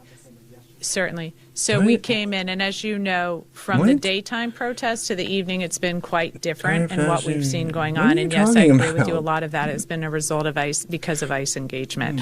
However, we knew that as we were coming in later and starting to see crowds mass, that we wanted to be prepared. Now, what you're seeing today, and I'll turn it over to the LTC to talk a little bit about it, is actually something that we've been preparing for about a week. Last night came on quite quickly. This puts lie to like the whole like liberal argument about ICE, you know, like, oh, they're so brutal and lawless and unaccountable and we, you know, Trump's Gestapo, blah, blah, blah. But also, like, they acted appropriate and it was fine and we shouldn't be protesting them and we have to comply and all this bullshit. Like, how did you think this was going to work for you? Like, it's bizarre. Like, And it's also like, I don't know, like what threats Trump is making or whatever, like why she thinks she needs to do this, right? But, you know, maybe she would have a revolt on her hand. Like a lot of times what happens is like the cops do stuff on their own volition, and then the politicians are in a position where they either have to, do something about it or else just pretend that there wasn't an issue. It's kind of like with Trump and Israel, when he gets cucked by them, like he either has to, forcefully assert himself and punish them or just ignore it, And this is what she's trying to do here, but I don't think it's going to work for all those other reasons, like I just said, given what we were hearing from ICE and what they were about to do and how they were sort of, I think, preparing for a surge. But LTC, you want to talk about it? Thank you, Governor. And I do appreciate the question. If I could clarify it a little bit. Yesterday, when we initially went in, and this was more of like an emergent response, we went in with our softer uniforms, our B uniforms, for over 3 hours. We wanted to set up areas to be able to peacefully assemble. And that's exactly what we did. We messaged out for over 3 hours in our softer uniforms, our B uniforms, to have the assemblers go peacefully to be organized in the areas that we created at that time. There was no compliance. And now they weren't protesting against us, they just weren't complying with the orders. As the night went on, we saw tensions start to rise. This is a second level. Wait a minute, so you think the Muslim Brotherhood is jihadist?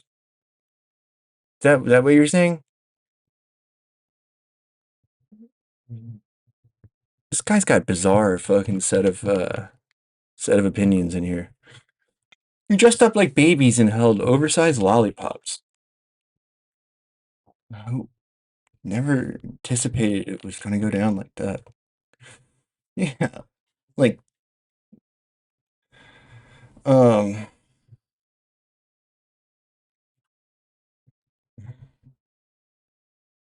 whoever this reporter is, God bless you. Yeah, seriously. Now learn the Diaper Don and Company. That was a good one. Diaper Don. Americans say no to concentration camps. Magna Carta. No more tax dollars for private prisons. Yeah, see? Like I said, YouTube comment section is the realest place on the internet.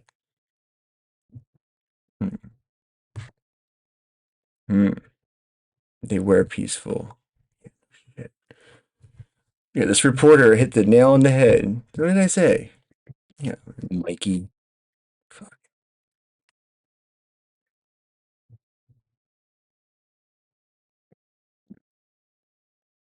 I think that people who shoot This other from the people country with the cum on squad. racist principles deserve to go to prison for it. Look at this chimping out. You following me to my truck now?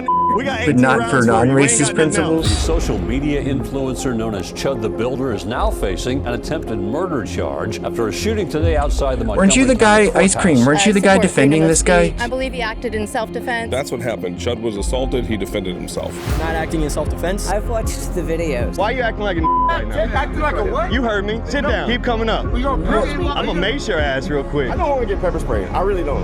Go pick up my hat. You heard me. I've seen the posts. Booga booga. Look at these. That's what he I does? think he was very, very clear about what he intended to do. Blew his brains out that night. I almost feel like it's going to happen. And I believe he should be held accountable.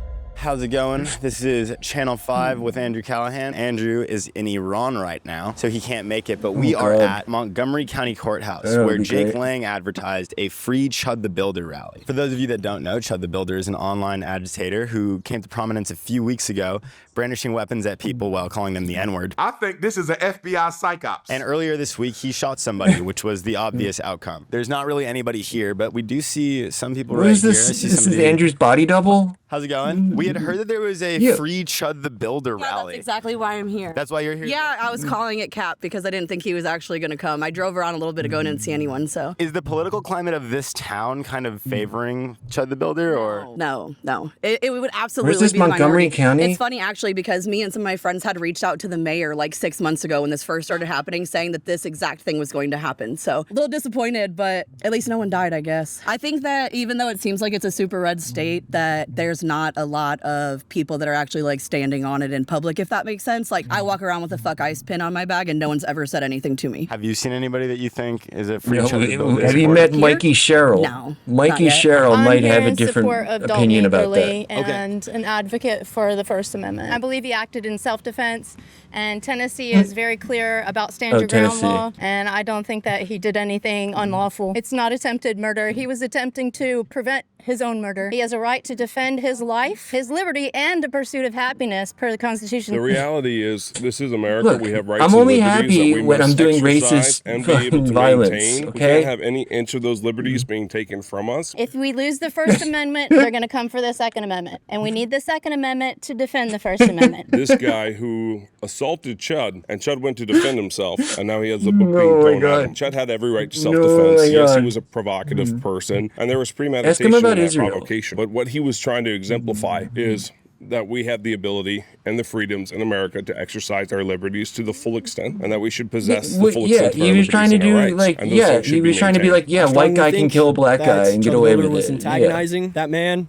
And you were really not acting in proving a self-defense, point, dude. But I'm not out here specifically for the bond hearing. I just saw on Link's posts and stories that he was trying to get people out here to like protest and put up a banner and stuff. And we saw Lang once at like 8:30 in the morning. Didn't see him again. And what side of the political aisle would you describe yourself on? I would say I lean more conservative, but I very much disagree with those that call themselves conservatives because I don't think they show conservative values right now. I noticed the 1776 shirt, so you're conservative as well? Yeah, I lean more like that. Like the more normal people, like, I lean more like but that. like Chud the Builder, it's more like white supremacy than it is like conservative values. Do you know anybody that actually wants Chud the Builder to be free? He's just a one-name guy now. Just the big social media names. You're outside Chud the Builder's courthouse right now. The fate of the future of white civilization is here. White Will we allow civilization. the court system to weaponize against us, or will we stand up as heritage Americans for Chud the Builder? So now that you guys know that this fucking weirdo came up to him and he took a blatant stance, even if he did take a blatant stance, hell's gone like this. It wasn't out. The dude hit him, and then they went to the ground. That's when shots were fired. I mean, it does sound like a little bit of a case of self-defense. We're from Florida, you know what I mean? We got to stand your ground law. It's hard to know without all the facts. I don't know about premeditating a confrontation. Or what?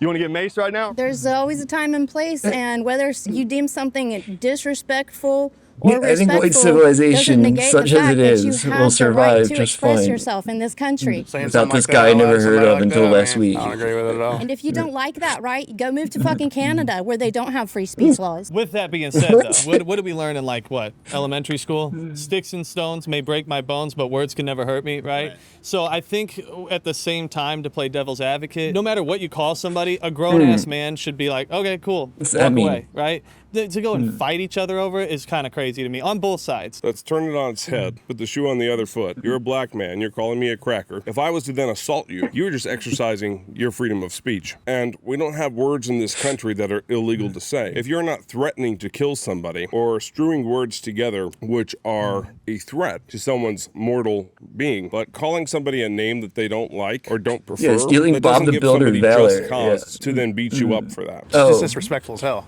Yeah. Like, you gotta have some respect for people. Yeah. Like, that's how I view it. I mean, like, if you don't have I respect, guess. what kind of man are you? Couldn't say it better myself. It's not about the word. He did it with the intentions of antagonizing the black community. I mean, we don't usually do this stuff like this. this. He was doing it. He got exactly what he wanted. We don't usually watch stuff like this, but some guy brought it up the other night, and I hadn't heard about it. I thought it might be funny. He wanted to shoot a black man. That was his whole point. Let me see a nigga with a weapon. As soon as I see you, bro, I'm fucking shooting your brains out. Starting things and instigating and harassing people shoots and kills a black man. That's what it's going to say all over the headlines.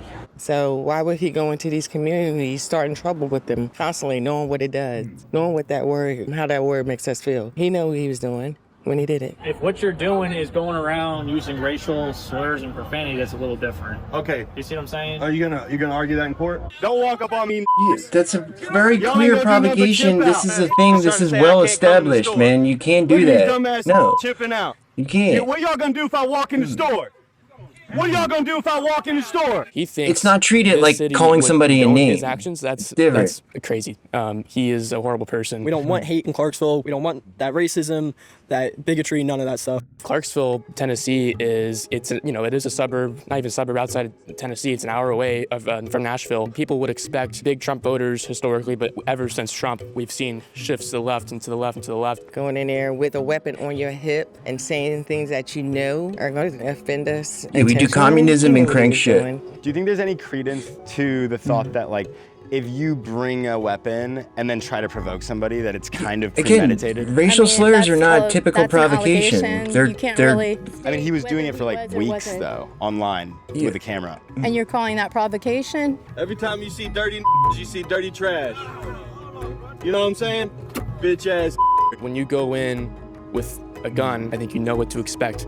We've seen both sides kind of talk about this with Kyle Rittenhouse. Why I left the Galinda left video. Alex, got his name now up in Minnesota. Both sides are saying, when you have a gun, you're bringing it to a group. I mean, you don't expect anything good to come out of that. And so this whole case, I think again, the gun is fine. It's the racial slur that's a provocation. Set initial bond at $1.25 million. Are you in the courtroom right now? I was in the courtroom just now, yes. What can you tell us? What do you want to know? Well, what's going on up there? I mean, what does it look like the self-defense is gonna pass, or I mean? Andrew That's Callahan not even body the point double. of the hearing today. Awful. You clearly have some significant misapprehension. Yeah. It's a bond hearing. The only thing happening today is the judge deciding what the appropriate This lady bond sucks. is for Dalton Netherly. That's it. Jake Lang was making some hand gestures in the courtroom, and the judge asked him to stop or he would be removed. And at that point, Jake decided he wanted to make some statements. Come on, and dude. after he made the statements, he was removed This is the from the YouTuber?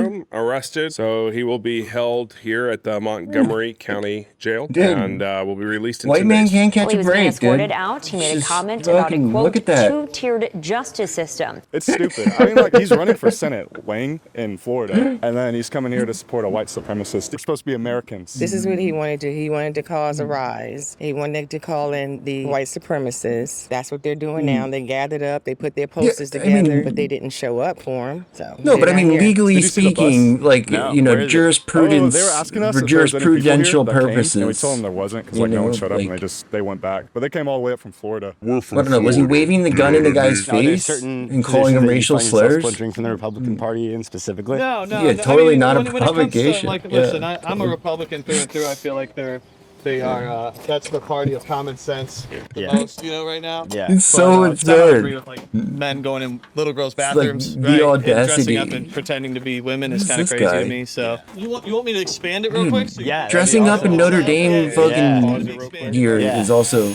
crazy to me. MAGA Mobile Command is the bus. Me, I'm MAGA junk removal on all platforms pretty much. It's a magnet MAGA for sure, man. junk You just bark and removal? people come up to you and they talk to you. Oh, and no, you can dude. find out what the This is- temperature is I in the blame area, YouTube. how the people are really feeling. Because like people are itching for stuff like this, patriotic things. Yeah, I think everybody thought that this is where Jake Lang Patriotic was. things. No. Okay. Yeah. No. I know Jake Lang. Yeah. I do know him. But yeah. So this is like some of the campaign I don't know hats him. and He sounds like a everything. piece of shit. And then for PSL? MAGA Mobile Command, we have Really? these hats. Like the Party It of is Socialism new. and We just started Liberation? a couple months ago. As you can see, you got Jack Hughes on the side of this motorhome. So that's very new. He scored the game-winning 'Cause goal that's what for I wanna do. Team USA. And so Oh, we yeah, put a I bet lot you of guys thought into it, fucking man. love It's, that, it's huh? a good tribute to the 250th anniversary of America and what makes our country so great, right? And the biggest thing is we should be able to vote for who we want to vote for without being 45/47. completely rude and nasty to one another. It shouldn't be like, hey, because you voted for this person, we can't sit at the same table and eat, right? Wait, aren't you the that's MAGA what I junk think is removal kinda guy? Crazy at this day and age, and we notice it. This So you're thing like kinda a never brings Trump demons out of Republican? people, and it's not intentional at all. We're here to just spread love and in the word, you know what I mean? Spread love is the Brooklyn way. Kozak. Liam Kozak. Kozak. Is your family Ukrainian? Yes. Yeah, you're Ukrainian Jewish? Yeah. Dude, I knew it, man. The Jews are always trying to push a liberal narrative in this country. You think so? Oh, absolutely, 100%. They're behind every left-wing radical organization. They're funders of the BLM. They're funders of every Marxist movement. I worked for Charlie Kirk for 2 years, and he said that right before he was killed. One of the reasons that got him killed. He started to expose AIPAC, started to expose Zionism, started to expose the state of Israel. So, are you a Christian or are you a practicing Jew? I'm neither. I didn't grow up with Judaism in my family. So you're an atheist Jew? Yes. So you're a Bolshevik? Why would I be a Bolshevik? Well, your last name's Kozak. You're an atheistic Jew. I mean, you fit right in with communism. Leon Trotsky. Do you really think that there's like a correlation between my last name and what I believe? Well, obviously. The things that you're espousing are the same things that were espoused by Vladimir Lenin. This is kind of a Marxist ideology that seems to run deep within atheistic Jewry, and I don't understand that. But why have you come to the value system that you have come to? Was that the university that you went to? Your family just shares the same ideals? Where does that come from? What do you think my value system is, just to clarify? Well, right now you're saying people should be arrested for saying words. And No. I'm saying attempted murder, they should be. That was I know, but you didn't argue that point. That's actually the only point I argued. No, you didn't argue that point. You did argue that it was premeditative. Yeah. So I'll give you that, but your argument wasn't very good. Well, I want you to know that I also hate the state of Israel. I actually just came back from Palestine, where I was staying in refugee camps. Oh, dude. Yeah. Thanks, man. Yeah. I like this guy. See, that's what I'm saying, man. My last name, dude. Don't let my last name get to you. I'm still not letting you off. You still might be a Bolshevik. Why do you think there's been this rise of I am a agitators? It seems like Bolshevik. they're specifically agitators. Because they've As been I given know, permission not by the Jewish. president. Racism is on the rise, and they've been given permission to act the way that they Or want Ukrainian. to. It's it's open now. Racism is it's an everyday thing. I am a There's a lot Kanye of supporter, hurt, though. There's a lot of pain going on in the communities, and it's intentional. It's unfortunate, because it doesn't have to be this way. It's interesting because Look how normal she sounds compared to all them. and I agree with you 100% on American values and what it means, and the kind of Dude, man you're just you gonna seem be to polite to and this how you guy carry after what he yourself just said seems to so you? Come on. antithetical to someone like Chud. I'm gonna be honest. Yeah. It's like he's walking around hurling insults, and then he's like, "Oh, but I have a gun." And it's like, that doesn't seem like the kind of America that we want to prop up either. What Chud did was very brazen. You can say it's wrong, the way he went about trying to prove the point of freedoms and liberties, but it does elucidate this reality. We see a lot of times in these cases, black people get off scotch-free, slap on the wrist. This situation just shows that there's not equal justice in this country. There's two tiers of justice in this country. We need to stand up for all Americans. If your rights and liberties are infringed on, those are my rights and liberties being infringed on. It's just as well. wild the So way while I they just disagree say with things Chud, that are I'm just very so public about my disagreement completely with his method, antithetical but at the end of the to day, I'm like standing up for liberty fucking and for America and factual for religious data, freedom for our like rights, any. which are being infringed upon. What are you listening to? Wayne? You have 6 foot 7 foot by Lil Wayne. It's a great song. Do you have a favorite Lil Wayne song? Probably Drop the World. Drop the World. It's a great one. Oh yeah, it's a damn good one. Wait, so what are you doing out here? I'm actually gonna pay my lawyer. Oh, okay, cool. Yeah, I had a case over here some other time ago, but we're getting it settled right now. So nice. Do I agree with everything that the man says on it? I wouldn't go do it. Yeah. I don't think you should be going around doing that. But A black dude did this in a white suburb or rural town. Like, it's insane. Like, words do not. But just like look up like sentencing guidelines. Look up like just the actual facts about typical sentencing and like none of this is in his favor. Like literally nothing that he's saying here makes any sense. And he's like, the court of public opinion, I guess you could make that argument, but I mean, that's justified. Like, people do think less of that. Like, they have less sympathy for the types of fucking, situations you find yourself in or whatever. Like, you could, I guess, make that argument, but it's like, that's completely justified. They should be much less sympathetic to you. They don't have to have equal sympathy for you when you are like, something bad happens to you because you put yourself in an incredibly awful situation. Yeah, like it's just condone people violence. So are that's why this completely is such allowed a hot and topic, encouraged I think, to right now, have that because there's a lot opinion. at play. Could it be Yeah. self-defense? Is he instigating? But hey, there's the First Self-defense, Amendment, right? dude. And that's what the jury's going to be for, and the criminal justice system, and just watch Fucking it play guy's out. It's dead, going to be very man. interesting. This is the only country in the world where you are freely to say what you want, how to live about your life, carry a gun if you choose. We all get free will. Yeah. And it's what your choice is on that free will. Neither here nor there how he says it. I'm more about freedom. Right. You know what I'm saying? At the end of the day. 'Cause This is again. This is also, we study this in law school as well too, right? Like, you don't have free reign. Like, there is an accountability aspect to this, like, stand your ground law or whatever. That's not how stand your ground works, right? It's,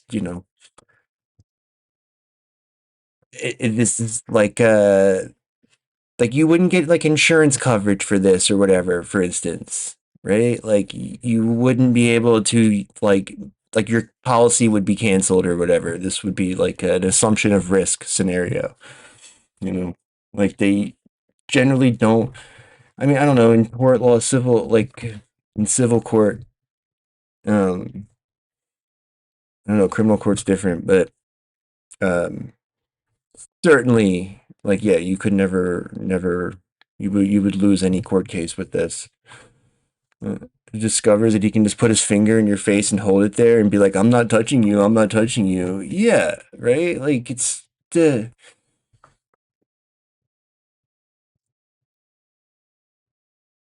there's not the way, and it's like, I think he's pretty transparent about that too. It's like with like the Rittenhouse thing, he was like lying about it and being like, "Oh, I was just there to help." Blah, blah, blah. This is like, no, I was going to like pick a fight. Like that. I think is also a distinction. It doesn't. It depends what judge they get. Is the fucking honest truth. Like whatever, fucking like the attorney. Any attorney in Tennessee would probably, like, he probably planned it out beforehand with the attorney and probably the judge as well, or at least they had a good idea, like, what judge will let them off, and then he can fucking venue shot. Like, I wouldn't be surprised if he's trying to change the venue, like, next court appearance, or, change the judge somehow, or get this judge recused. That's what they'll do next. Like, Tennessee, it could go either way. I don't know. Like, there's a good chance they'll find a judge who will fucking get them off. Again, like Rittenhouse, but country, they're trying to take more of your freedom than trying to give you more freedom. So I think what he's been doing is trying to test the waters of how far free speech can go. But what people respond to is you don't got freedom. This isn't free speech. We need people showing up to these things in real life to really make our voices heard. Yeah. I think social media is going to be the downfall of all of us. I think so. Like, you're allowed to speak, but society does not agree to defend you from the consequences of your speech. That's not how that works.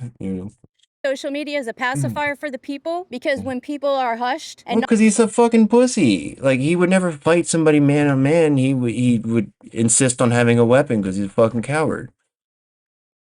I mean, he could plead insanity, yeah, but I mean that would be, I would think, later. Like, if he hasn't done it yet, he's probably not going to do it. No, I mean, yeah, obviously it was bullshit. Exactly. Yeah. Like Rittenhouse was out there looking for a fight too, but at least he has a story. This guy's story is, I was wandering around looking for a fight. Like I was wandering around, like waving my gun at people and saying racial slurs. Like, that's not the same thing, So if the judge rules against, so I'm saying, so if the judge, because the judge in the Rittenhouse case could say that, right? And he could say he believes the argument that he was in good faith or whatever. This judge, whoever the judge is, won't be able to say that. I mean, I don't know. He'll probably get like a fucking, like second degree or, let's see. Usually it's the other way, where somebody calls you a racial slur and then you kill them and then you get on charge, then you're in court for killing them. But the provocation is what, like, you saying he called me the N-word allows you to get a lesser degree, usually it's like first degree, second degree thing. Like the charges are like mitigated somewhat by having, again, not an insult, right? It's not every insult, but specifically like fucking racial, like hate crime insults are considered differently. That's it's like,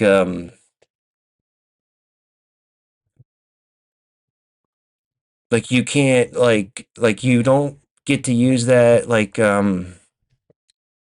it's like if you find out your girl's cheating on you, it's different finding out on the phone versus walking in on her. That's another thing I remember too. But it's like that kind of deal. You know, has to be like an immediate provocation in the moment. Like this guy, this is him. Like you can't escalate like this. You can't. Like this is like the first day of fucking class. Like, so the stakes are physical conflict. You can't immediately pull out, escalate it. So like, you know, not taking any action and not standing up for one another, that's when you allow the powers that be to take true control. And that's very dangerous for us as Americans. Okay, we don't want things to happen. It says a lot about a lot of things. That have happened in other right? communist countries. They're not here. They're Communist countries.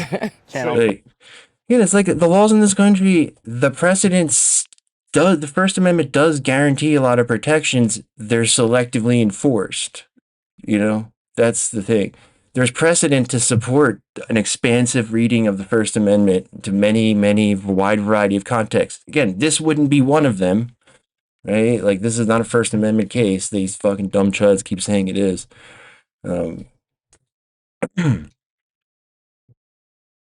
But the court, it's like every fucking law. The laws are completely adjustable depending on the parties before the court. Like, that's that was the main lesson in law school. One of them. Like, it doesn't, you can find precedent to support many, many different types of reading of any law. And again, the same court can just completely reverse, like they can recognize one reading of the First Amendment, and then a couple months later, a different case comes before them, and then they all of a sudden do a complete 180. Like, they can even do, like, what they've been doing too is, like, a lower court will overrule the appeals court, right? And just have it get put back, which you can't, it's like, oh, I know the court above me said this, but I'm doing this other thing because I disagree with them, which is, guaranteed going to get the case back before the appeals court, and just keeps it kicking it back and forth just to keep it going on longer. I think, isn't that what, I think that just happened for one of Trump's cases. Like, he got the judge to do that, so he can parade it around as a victory. Channel 5 Worldwide. So I'm with this guy from Channel 5 Worldwide. What's your name? Liam. That's my son's name. Is it really? Okay, now I'm liking him even more. You're a piece of shit. He does happen to be a Ukrainian Bolshevik Jew, but we have a lot of things in common. We are both anti-Israel. Yep. And so listen, a Bolshevik Jew, anti-Israel, Ukrainian dude, and a conservative, patriot, America First guy, we're getting along. Yep. So Americans can't come together America on First certain guy. issues, like the fact that Benjamin Netanyahu is a terrorist and Israel is a terrorist state, right? Yep. Free Palestine. See, I don't want to fuck with this guy. Let that guy do his own thing, man. Or, murder him. See if you can do a reverse chud. Is what they're calling it. Sort of like a a mirror image of Chud the Builder. Between police and protesters. Now you're seeing more and more That guy protesters doesn't look like he coming builds back. anything, We've by the seen way. one person under arrest so far. We can't see the rest of them. However, look over there, Alex, to the right. There is a very large grouping of police now moving in with Dude, they should beat his ass. and with That'd be shields. funny. They are moving to provide now a rear support Just a guard guy for with the police that are glasses. there. You can see state police. You can see Newark, New Jersey police. I don't know who those new police are. They're in tactical gear, so it may be a SWAT team of some sort. Dude, But Allie, they are moving in. did- I will tell you, Catherine, the number Did Governor of Mikey lie to you? left before this happened was relatively small. I think the last time you and I were talking was probably about 100, 125. By the time we left, it was well under that. There are far more police here than there were protesters. What you're looking at to the left of the scene, you see all those police. It's hard to see because it's dark, but to the left of it is the entrance to Delaney Hall. Earlier, when we saw one of the detainees being released, it was from that part. Just beyond that is the Welcome Center, the support center for the families of detainees, where they provide food and support for them. That's where everything has stopped, and we're not quite sure why it stopped. at this point. We are being asked by police. He was to there? move back, so I'm going Really? to be Did he doing get his that. ass Can we kicked? stay here? Just be advised, everything is recorded. I'm at BWC. Understood. I need y'all to step back. That's it. How far do you need us to step back? They want everybody back. Everybody. God, we are pressed, though. Can we stay where we are? I know. They want everybody to step back. Okay. Any sense of how far we need to step back? We have to push y'all all the way back. All right. Are you able to tell us what is happening there? Because we're trying to. I just got called in for a backup, sir. That's it. Okay. Is this okay if we stay here? You can back all the way up past that. All right. Well, unfortunately, we won't be able to cover it if we go that far back. We don't want to get anybody's way, but we won't be able to cover it if we go that far back. All right. So are we good now? Back them up. Yeah. All right. All All right. So you hear what's going on here. They are asking us all to back up. The rules around here are that you can't interfere with the coverage of law enforcement, so law enforcement is asking us to back up. We are asking them, do you know why we're being removed? Can you tell us what's going on behind you? Okay. How far do we need to go back? Y'all going all the way down. All the way down. All right. So that impedes our ability to talk about what's going on. Okay. Do you know if anybody... are you making arrests? Dude, ask the Secret News manager. We're not getting a response as to what is happening here. We are being pushed back, however. We can still see there is more police presence that is gathering on the scene. We're still seeing more police. We're not seeing what looks like a lot of interaction between police and protesters. I did see one arrest. I haven't seen more since then, but this is the situation. These police are being... very professional about it, but there are 7 police escorting me back to make sure that I'm doing this. I'm not sure how far back we're supposed to go. We're not doing anything to impede law enforcement, nor do we wish to. But we don't have any real guidance as to how far back. I think we're pretty far back, guys. Are we okay here? I mean, the road's several miles. How far back are we going? Okay. Are you guys gonna walk with us for all the time? All right. Well, I guess we're going to have a police escort all the way back. I'm trying to keep an eye on it. I have a direct line of sight to what's going on. There does not appear to be any. Thank you. Does not appear to be any dispersal of the police. In fact, we're seeing more police moving in to the scene. We are seeing. Let's look across the road there, Alex. Go ahead, Catherine. Are there other members of the press there? Or is it just you? There are, and we are the only ones exactly where we are, but there is other. Because they're all up in the shit, I bet, in fact, aren't they? Observed earlier. In fact, it might be worth, Alex, just turning around for a second and getting a sense of how many police cars, how many police vehicles there are here. I mean, Catherine, this is the sort of presence that one would have been used to in New York City after 9/11, when they used to do those Cobra exercises where they would converge to simulate a terrorist response. I mean, there are more police cars here than there probably were protesters at this point. But as you can see, the police are taking. You should just ignore them, dude. You work for fucking NBC. If Alex were to turn around again, I don't want you to injure yourself, Alex. All of these police are walking us back. Just to be clear, there is no one else here. There's no one behind us. It's just the two it's of my you. producer, it's our security, and our camera. Yeah. That's correct. That's it. It seems like a normal thing to do. No, yeah, totally. Just to be clear, as you've seen, we're not. Dude, you need to be more outraged, I think, bro. To ask why we're being removed and why. Yeah, we heard you, dude. This is a road that is several miles long, so poor guy, dude. He didn't sign up for this. We're going to go. We are effectively out of the line of sight of what's going on, which is they're still part of the whole pushing problem them. with this story, Catherine. We can't bear witness to it. Elected representatives can't bear witness to it. They wear There are masks. hunger strikes. We hear that there's mistreatment inside. Might be true, might not be true. ICE and DHS Oh my say god, it's dude, not Liv's true. confidence is really We don't low know. lately, And huh? when we try and report on the story, this is what happens. Again, everybody's being very professional here, but I haven't had this much attention in a long time. I mean, this is more viewers than I sometimes get, I'm sure. There are a lot of police who are very clear on walking us back. That's Allie, true. Can I just That's talk to you true. about something at the very beginning? You said Why don't that you walk police around the other took way? The barricades, the Yeah, police worthless. took the barricades Yes. down? Yes. Because the they're police. Yes. So what had happened? The whole idea was that people were getting, in the opinion of the governor, too close to the facility. So they in the opinion of the brought in governor. state police to act as a buffer between protesters and Yeah, I sure love the taste of this dick, that but didn't you work know, out last it night. could be They had a lot better. of tension, so they brought in Newark police, Bellevue police, local Saying. police. They also have state police here, but they were not in the front lines. But they created barricades. So there was a barricade, and then generally 6 to 10 feet can always on get the better. other side of that barricade is where the police would be. So there was no less than 10 or 12 feet between protesters and police. almost at any time. And that, Yeah, they don't want you to see any of the fucking detainees because then you tell their lawyer. Absolute lie. I don't. I wish. You just lied on camera. Well, what did I just say? You just said there were 10 or 12 protesters, which is Can I hold on for a total second? bullshit. I actually said there was never more than 10 or 12 feet This is the problem between. why this shit happened. Well, there Yeah. you go. There was never more than Everyone's a 12 critic. feet between Everyone's a protesters. critic, Allie. I told you there were no counter protesters left. There's at least one counter protester left. Allie, it's We just Pablo heard Torre. another flashbang. So there's. Hi, Pablo. Okay, that's another flashbang now. So we're continuing to third flashbang in a row. Yeah. It's hard not to watch you and think of how you are living the meta conversation around the story while covering the story.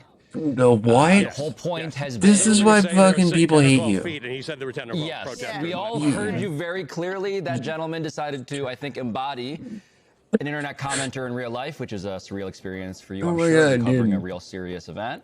But the idea here, just to reset us, Dude, Allie hates him. this is a warehouse that has been used to house people who are now getting the word out, alleging that Embezzle they are being mistreated. fucking money. Worms in the food. I just There's a want to make hunger that point. strike. I want to make this point that you're making. If you look over here, you see containers, right? This is around Newark Airport. This is containers, shipping, and warehouses. That's what this is. There's no houses here. There's no residential. I think it's the stuff. camera There are guy I'd blame. restaurants around us. There are some gas stations. These are warehouses. Delaney is a warehouse that is housing people, and there are allegations, as there have That's been what they in do. other They federal move them detention from centers, facility to that the facility conditions so are they not can suitable for justify people. Not just building old more people, and but more there are some young facilities. people, there are some older people in here. There are some ill people. There are pregnant people, and so a lot of these protesters are: can we get them health care? Can we get them inspected? And can we see what this facility looks like? When you're standing Can we just outside have of it, due Pablo, process? It looks like a warehouse, You know. like any other warehouse. And the allegation is that it's actually a warehouse, and that's what it looks like inside, divided into cells without proper sanitation, without enough toilets, without enough. And also, not at all. Like, And this has this been whole tried in thing court. Like, this is revolves around trying to get proper information completely about what's unconstitutional. going on in there, and that's what we can't get. Proper information is the thing that's missing, and that we're trying to do. But as you can now see, these police officers continue to walk us back. I guess we're all getting our steps in tonight. Yeah, everybody gets due process. It doesn't matter who the fuck you are. That's bullshit. Like, even if they were guilty, like, the fucking fishing boats or whatever, like, even if they were guilty of what you're accusing them of, which they're obviously not, they would still, like, our laws require that they get due process. You can't do that, right? Just like you can't deport people fucking without, like, you know, giving them the proper fucking, which again, this stuff is litigated over and over again, and the minutia of it are litigated over and over again. There's very well established rules about who gets due process, what exactly is required, like what is the scale of it. Like this, you know. The only well, she probably would have done better to explain that to the audience. I feel like, you know, that would be nice.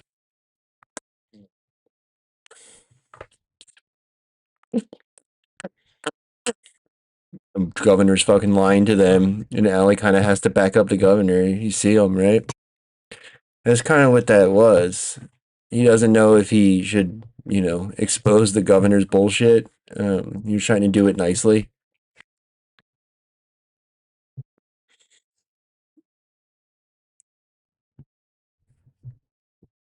Wait a minute.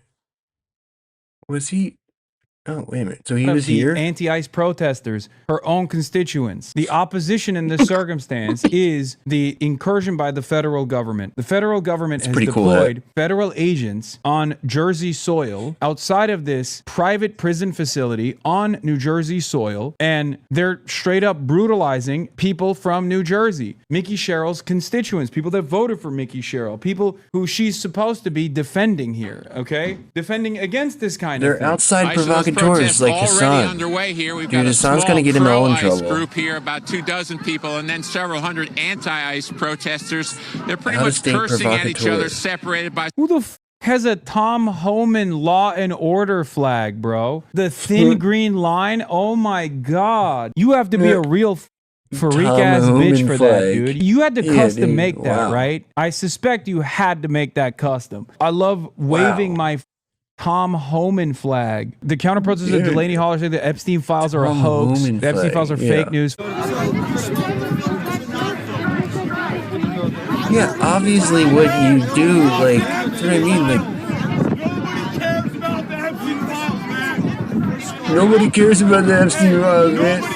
Good guys, dude. Just normal guys, you know what I mean? Well, that is New Jersey's Democratic Governor Mikey Sherrill finally bringing in the state police to help calm the area. Let's bring in former acting DHS Secretary Chad Wolf to help us unpack this picture that we're watching unfold out in New Jersey. Chad, welcome to the program.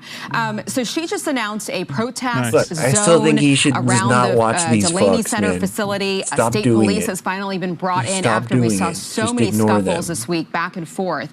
Why did it take so long for this Democratic governor to bring in law enforcement? Yeah, it's a great question. She should have done this really on day one. If you establish a protest zone. Oh my God, Yeah, you dude. always love, dude, it's great. Why didn't the governor just completely back down from the rule of law or, you know, any kind of defending of their position? It's like that Vice guy when he's like, how come you don't just surrender and give them everything they want? Like, why don't you just give up and give them, you know, relent on all of your demands? Right? Why don't you just, like, you know, how come these fucking libs, they didn't just do whatever we told them to immediately? You know, No the matter how governor illegal it of was. a blue state is doing a great job when Fox News is like, well, you know, she's finally doing a great job. Why didn't she do this from the start? That's how you know the governor has the constituents in mind with these decisions. And then you have local police there that are enforcing that. That allows ICE obviously to withdraw a little Why bit. It didn't she allows do a them great- not to why have their didn't she do a officers great front and job center, and earlier? local police can do that job. That's something that a lot of us, you know, for months had hoped Minneapolis would do during that in January and February. Sounds like ICE is taking yet another L after shockingly failing to do anything but making a mess. What's it mean when NJSB recognizes the state patrol, like the New Jersey State Police, okay? Which is probably one of the most aggressive forms. I mean, it is the most aggressive form of law enforcement in the state. ICE was the one who was provoking violence and not the protesters, even though they said this. And then the next night, because this was yesterday, the it's next pretty night, much, the I state would troopers say, themselves were the indisputable, ones who were you doing know? the violence. Or Like- sorry, last night they were the ones who were doing the violence, from what I understand. Like and that today as journalist well. was saying, like, they've been out there for a year and there's been no fights. Then ICE showed up the other day and started fucking picking fights with them, and then there started being fights. Like, how doesn't, you know, like you yourself said, yeah, there wasn't any violence until Friday, and it's like, wait a minute, when did ICE get here? Democratic lawmakers have been coming by the immigration detention facility throughout the week. They, along with family members of detainees, say conditions are not good inside and that detainees are not getting proper food or medical attention. One of those Democrats, Brooklyn's borough president. These are folks that are really struggling in a detention center that doesn't meet American values and standards. And this is happening in the 250th anniversary of America.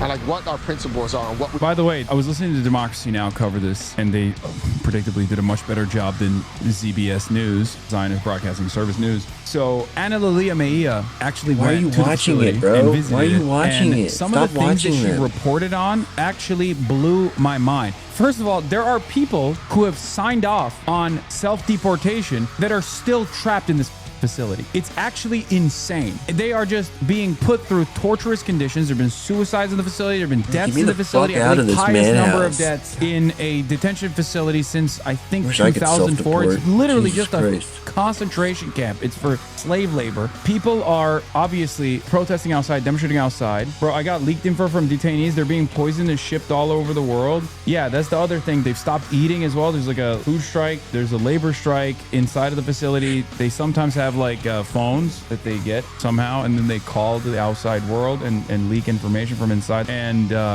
one of the most insane things I heard was a response to the hunger strike where they were like, oh, they want ethnic food. One of the DHS stooges came out and was like, oh, it's because they want ethnic food. If they want to have ethnic food, they can cough back to their own country to have their own ethnic food. Yeah, they have a hunger strike because They the didn't food want to is eat the moldy rat and poison rancid, by the way. sandwiches we made completely them. unacceptable. Now, Mullen Stratton says that health inspectors from New Jersey need were them allowed inside rat the facility poison. on Thursday, and that detainees are getting 3 meals a day and proper medical Chicken salad attention. Now, sandwiches. Cheryl Rat had said poison. Wait, was it Mark Wayne Mullen who said that? Oh God, piece of shit. previously that Goddamn manlet. those inspectors were not being allowed Mark inside. Wayne. So Yeah, I already mentioned that he's it's a way private too short to be facility. It's named Geo Mark Group. Wayne. Dozens have been showing up to the Just being Delaney real. Hall facility in Newark to support the reported hunger strike taking place by detainees inside the facility because of inhumane Nicole conditions Wallace? they are facing. But clashes erupted there yesterday. He sure has a Masked voice, huh? ICE agents pepper sprayed the protesters who were blocking access to the facility. They included Democratic Senator Andy Kim, seen here, receiving first aid. At one point, New Jersey Governor Mikey Sherrill joined the protesters, but she says No, she she was not didn't. allowed inside Delaney Hall. No Governor way. writing this in a statement, And- quote, my and then- request to access the facility was denied this morning, raising even more questions about what they are trying to hide from public. What's also crazy about this is that the congresspersons that were allowed entry into the facility tried to like sneak the governor in and they were denied it. Here's Greg Bovino commenting on the facility and doing a, what the f? Bovine Bovino is back at it. Another manlet. ICE agents at Delaney, hang in there. You have the world watching and supporting your efforts to hold the line. Every one of us wants to pretty wants to be you. shoulder to shoulder with you. And speaking with the Mean Green team, they send you support and are wishing you the best. Give him hell and live in the moment. Wait, what the f is he doing? Why is he just- sick hiling? Why did he post this? Oh my God, he just straight up is like, yep, I'm Yeah, a this is Nazi. so- I went to Delaney Yeah, Hall, ICE wow. facility in Newark, New Jersey. Detainees are not just on a hunger strike because the food is maggots, and people have also died. There have been 2 miscarriages due to the denial of medical care. The detainees are also on a labor strike. The facility doesn't hire maintenance staff and forces them to maintain the facility for $1 a day. They also sometimes don't even pay them the dollar. This is straight up a concentration camp. This is like Nazi right? I mean, we know this Yeah, already. it really Every day we're is. getting closer and closer to the final solution. And I don't know what else to say about it other than it's happening I didn't in know about our that backyard. It's fucking happening all around the country. dollar a day This is shit. one of That's the fucking- places where it's happening and people are protesting against it, but it doesn't even matter. The administration doesn't listen to course, anything. Getting closer to my ass, we're finally, they didn't know I said final solution. I didn't say we don't have concentration camps. We do. These are concentration camps. In the most like American capitalist else version is of it? concentration camps, they are literally for profit. Tom Homan giving the game away that hunger strikes are happening. Yeah, despite to Mark pay us Wayne to Mullen concentrate lying you. about it. So Mark Wayne Mullen is making it seem like the hunger strikes are not real. There's like it's bullshit or whatever. Here's Tom Homan admitting that they are real and he's going to force feed them. These are all crimes. Okay, dude. everything that they're doing You're here gonna is a butt feed crime. them. That's I've a read crime on interesting top things of a about crime, I butt guess. feeding. This is 1984. Hunger strikes never work. We're not going to change what we do because someone goes on a hunger strike. As a matter of fact, if it gets bad enough and the physicians feel like they're putting themselves in extreme danger, medical danger, then we'll force feed them. We'll get a court order and force feed them. Hunger strikes do not work.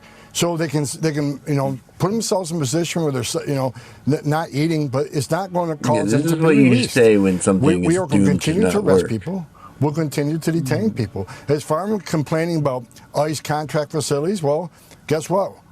We're building our own warehouse facilities. We will have the federal detention facilities by the thousands of beds. So look for the future. And I've said from day one, we need to own more of these facilities when we operate them on federal land, and then that way we're not dealing with all this crap from the local politicians and The other side of this that like kind of doesn't make sense is that it's already unjustifiable and inhumane that you're just like black bagging random people living on U.S. soil that are simply waiting to process their paperwork so they can just like work on you. They're already working on U.S. soil. They already have like a handshake agreement with ICE, and now the Trump administration has decided in an effort to use them as red meat for the base because of their inability to fix the economy to just like do this because they inhumane thing. profit Like, they're off simply the thing. pawns No, in because this that's the greater fucking scheme, right? racket, dude. And it's exceptionally It's not just fucked for the up base. because these guys I are mean, yeah, it's more for often that, than not but it's waiting out their mainly court for the date money. and waiting to process their paperwork, Dude. right? They're not doing anything wrong. But not only do they get grabbed and slammed into this private facility, or they're working for $1 a day. If it wasn't incredibly profitable, they wouldn't be doing it for the base. But also, some of them are They don't like, give a fuck like about the I'll base. sign off on the paperwork to self-deport, and they're still being kept in those facilities because these are private facilities. They have these beds, they have Exactly. these quotas, Yeah. right? Who is this for? Is the question. Quotas, Like even the what most does that mean? racist guy of all time would probably be like, okay, just get him out of here then. Why the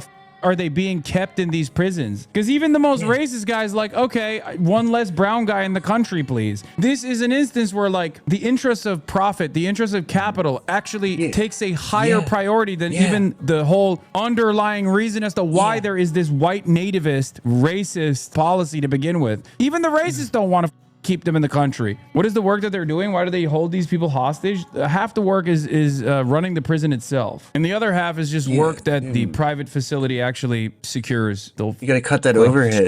They'll make like the desks for schools and I don't know what the Delaney facility specifically makes, but it's slave labor. In some states, they used to make like license plates. Why is Mikey Sherrill it is defending a slave him? labor concentration camp. It's just fucking cucking yourself for no benefit. Like, what's the benefit of that? Like, what do you get out of that, Mikey Sherrill? Other than embarrassing yourself and, like, you know, I don't, like, you look bad in front of everybody. Like, you don't look good. Like, they don't see you as, like, a reasonable Democrat, right? You know, and then your base is now completely, you know, I would say, fucking, I mean, they know exactly what kind of person you are now, I guess. Like, you know, the gentle way of saying it. Like, the truth is that she doesn't care because she knows that she'll just be put in a situation where it's like her or the Republican. You know, it's like, oh, what are you going to do? You're going to help Trump? You want to watch Matt Duss and make fun of him? I thought that might be funny.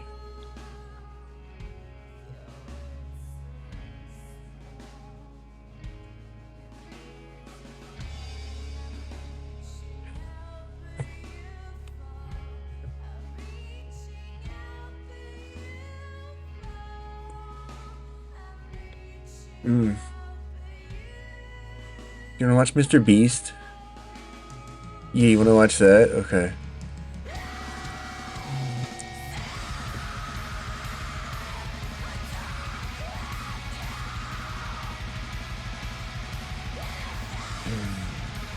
Remember, I don't like this other kid either, though, because he's a debunker. So it might not last long here.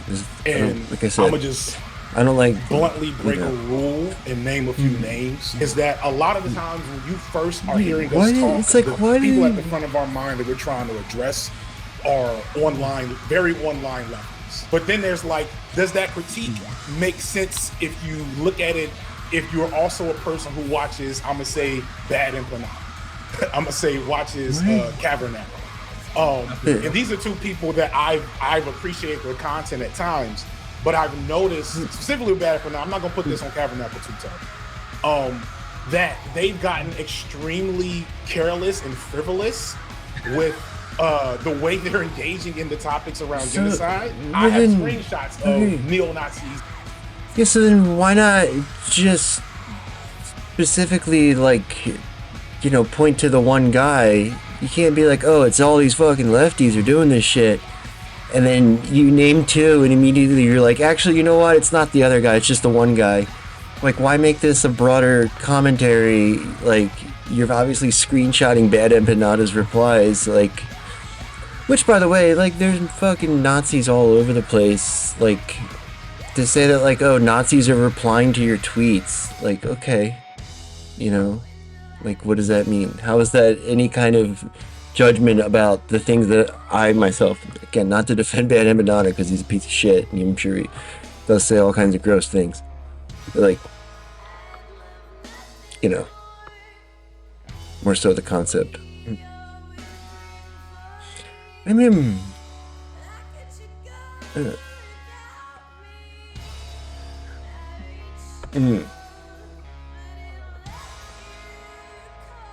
yeah, Bad Empanada sucks. That's what I'm saying. Why not just say Bad Empanada did some shit? Why do you have to, like, and try to generalize it like that? Because, you know, I don't think it's like that. I mean, yeah, that's what I'm saying. Jared's not into this. That's what I mean. I feel bad for him. Like I was gonna say, like, I like him. You know, these other guys. I don't really know what they're in saying. Tabernacle's Twitter feeds. because there's like a congealment of this energy. What? More traditional fascists still hate Congealment of the energy. and in that You're having a lot of social media creators incentivized by the profit motive of Elon Musk's Twitter, and also trying to. It's just dumb to pretend that like there's not a distinction. It's just like this is such lib fuck, like this is like liberal Zionist fucking crack. Like it's like oh look, this is what we've been telling you. Look, you know, it's just dumb. You're just validating liberal Zionism in such a big way, like pretending that like, oh, the lefties are just fucking problematic weirdos. Like, it's not a good idea. Pro-Palestinian movement by tweeting a lot of stuff you'd see on many other accounts, but they'd also mix it in with lots of anti-Semitism that has absolutely nothing to do. I mean, I with say Israel hog, or I say Zionism. whatever. It's really two things, right? A lot of these accounts are you're anti-Semitic, dehumanizing but your they're also enemies. grifters trying to make money off the situation right now. The people who've changed the conversation are left-wing anti-Zionists and Muslim populations in the West. It's not crazy, unhinged conspiracy theorists and fascists. They are not our allies, and they have done little. What do you mean? You can't be like, oh, Professor Jung's audience. Like, what? Who was an anti-Zionist? What does that anything to do with some me? Sort of crazy conspiracy theorist or Nazi, and you can change, and you can tell who has it out of either religious or moral principles, or for myself, a left-wing. What does he mean? What's the Graham Platner left? To settler colonialism. And yes, people like Professor Jang do not help this. Is it me? Seducing people with anti-Zionist rhetoric and then telling them that Hitler wasn't actually so bad, like Professor Jang does, and I've proved in my videos. Do you think that's helpful to people? Of course it's not. You're literally using Israel to indoctrinate people into fascist rhetoric and fascist ideology. You're not indoctrinating them into something that is. What do you mean, the Pax Judaica guy?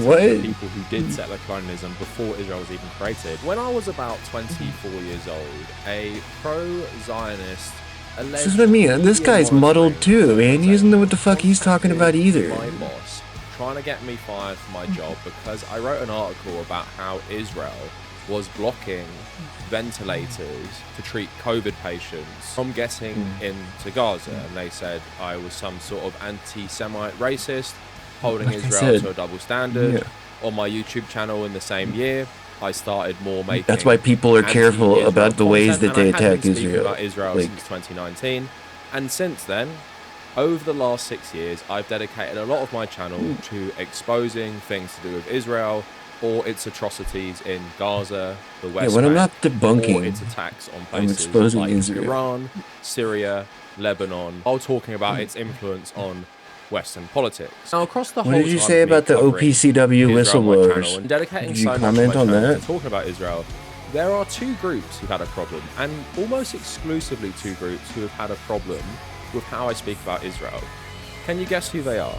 One of them Libs? is, of course, Zionists, who are always going to think I'm some sort of racist, but another group is American leftists, and it's almost Who? exclusively American leftists. Like, I've never had British leftists call me an anti-Semite. I've never had Irish leftists call me See, an as I'm saying, anti-Semite. this kid I've never sucks had too. leftists from any other country but America suggest I'm either an anti-Semite or my content facilitates a community of Nazis. But that's what I want to talk about today, and I also want to use this opportunity to talk about tone policing, language policing, when it comes to the issue of Palestine. Everyone wants to the especially fucking for generalized people who thing, don't like- even talk about Palestine.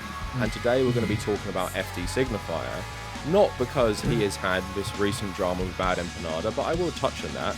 It's because he's also brought me into the conversation by suggesting that me and Bad Empanada, lumping us right in together, both are guilty of being careless. Yeah, when it comes 'cause you're to both fucking Palestine, and dumbasses. I I'll myself lump you in the have dumbass neo-Nazis category. in my online communities because of how careless I am.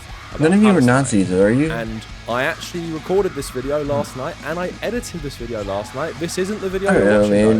though, because I Is it? decided that video wasn't helpful because I felt like it was way too much of a personal defense of my record on Palestine against these allegations I've had. And I felt like people in our leftist community, I think it would kind of more force them to like pick sides rather than focus on this issue more analytically. Because that's what I want. Oh. Although people often accuse me of causing leftist drama, that's not what I want. My critique of other leftists on this platform, which I usually try and focus on It's something that anti- represents something larger, I don't just do it for clicks and drama. And most of They my don't think content, race is despite what some people might anti-Semite? say, has nothing to do with leftist drama. It's more focused on anti-imperialism and anti-US Who content. is? Do you want to focus on a group I've been calling the Nebula Left? Creators who are on Nebula, who seem, at least in their public personas, to care far more about anti-Semitism than they do about being pro-Palestine, and who have utterly failed to use their platforms to advocate for Palestine or say anything of significance, or say I mean, I don't know that about changes the conversation at all. And in the world of people like FD Signifier who talk about people like I mean, it's the internet. Again, we're You very know, that's what different people, you creators, know. and I'm going to talk about. You say mean things about your enemies. You make up nicknames for them, like this. I mean, calling that a fascist tool is, I don't know. It seems like it would muddle the meaning of the term. Because again, it's standard since the beginning, always how people talk to each other on the internet. You know? Like, is that, do we live in a fascist society, I mean, some might argue that. Like,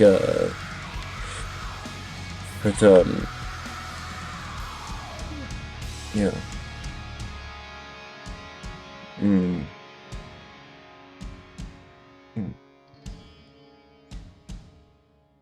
Yeah, but I mean, again, it's like, it's part of the discussion. I mean, it's like a discussion about Republican policy taking place on the internet. Like, I'm sure that they would probably not call them hogs to their faces, right? Like, that's what I mean. Like, saying that that's a specifically fascist, like, tactic. I don't know anything. I mean, that would be that everybody does it then. Literally everybody insults their opponents. Maybe John Elmer, right? Maybe John Elmer, the one guy, right? And even he does occasionally too, Like, I don't... That's what I'm saying. Like, if you watch his stream, like... I mean, I guess he does, like, make fun of them, when they're goofy looking or whatever. I don't know. I don't watch his stream that much, but...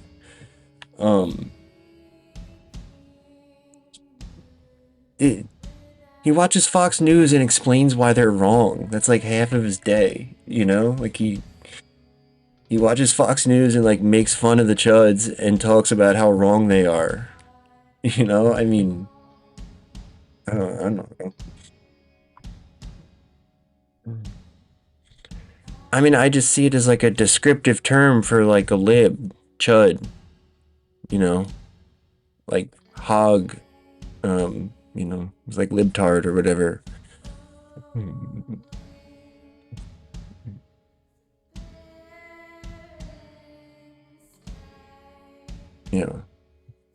mean, but like he does, like I said, pig dogs, like he does do that.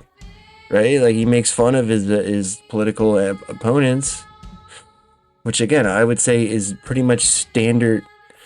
It's very rare. Like, even, like, the most, like, milquetoast normie libs do that. Like, go look at the replies for any neocon or whoever. Like, that's how people talk about politics on the internet,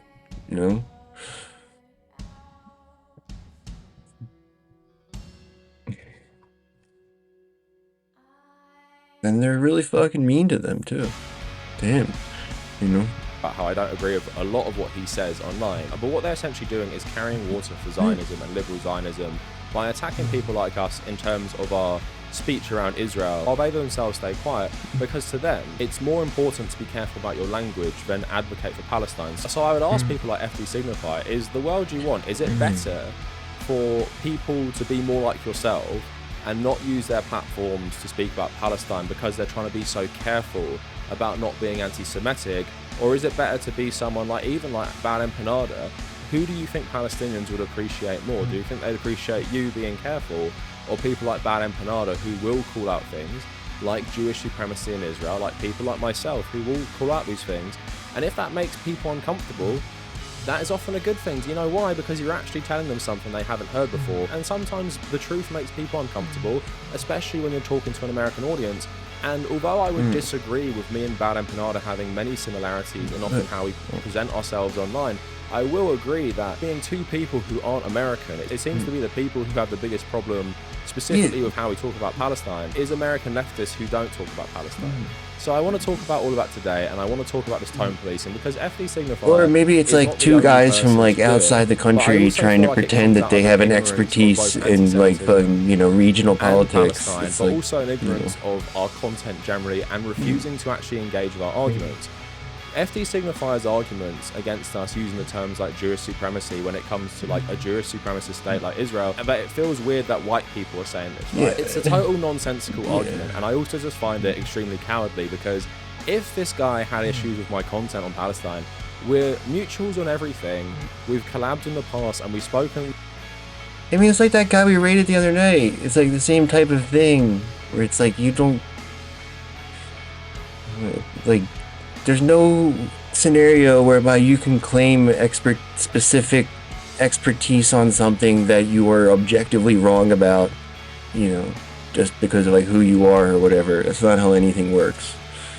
Like, it's just absurd that they would try to like push for that. It's like the fucking Near Tandon the other day. He was like, oh, the fucking Latinos want a Latino governor. Who the fuck are you, lady? Specifically about anti-Semitism. You can always just give me a message. Maybe I'm old school and think that like you shouldn't just randomly start associating people with neo-Nazis when you're talking about their coverage of Palestine without ever speaking to them first. I think it's just like a really shitty thing to do. And again, that's why I didn't upload the video I recorded last night, because I felt like it became too personal, and even the way I was talking about it, I feel like I got too personal in the other direction, and I don't want this to become drama, but I do generally think this is a shitty thing to do. I do think it's a cowardly thing to do, and although he might even think that his issue with me is purely based on the presentation and language, I actually think his issue with my content is more based on the substance and politics of it, rather than maybe I said Keir Starmer is a Mossad agent on Twitter one time. I want to just build up to get to the clip that I probably already showed you at the start. And I want to just talk about myself in terms of Palestine and the online left. Like I said, I've been making anti-Israel content on this channel since about 2020, consistently made this content and ramped it up more and more. But it's fair to say, I wasn't making this content because it was a popular thing to say. So he said that you were making this content because it's some sort of pro-Palestine grift, as I've been accused of. He's saying that you're doing it for like, he's just trying to agitate Nazis or something. Like, me talking about it it's just over the the years. critique But that like outward anti-Zionist for a long time. You read about the critique that like Nazis like your content is not. That doesn't do anything for me. Like, that's not. This is what it doesn't say anything. Like we just saw that Nazi in Tennessee or whatever, like, it's possible for them to like a video. I mean, Nazi dog whistle. I mean, like when I use those types of terms, I do it ironically and like, jokingly.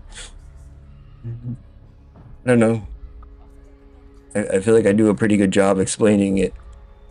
Like, I think I'm correct. The way that I talk about it, some other people are also, mostly correct or whatever. I think it's complicated, but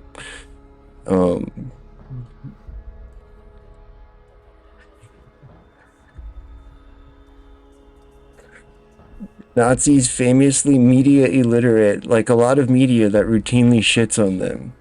Yeah.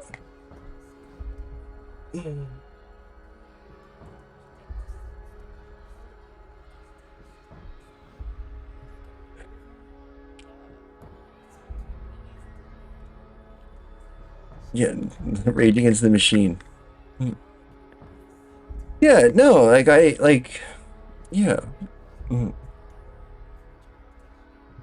Oops. Zog, hog, what's the difference? What do you mean? Well, Zog is referring to a, well, that's what I mean, like, it's an inarticulate way of talking about something, but there's elements of truth in the concept, you know? Like, that's basically the tension in this conversation. It's like people saying, you know, fairly accurate things that have a fucking anti-Semitic connotation that is dates from a time period before the so-called conspiracy was as evident as it is today, you know? So it's like maybe 40 years ago or whatever, it would have been less defensible, but it's like now it's like, you know, it's very obvious to see there's a fucking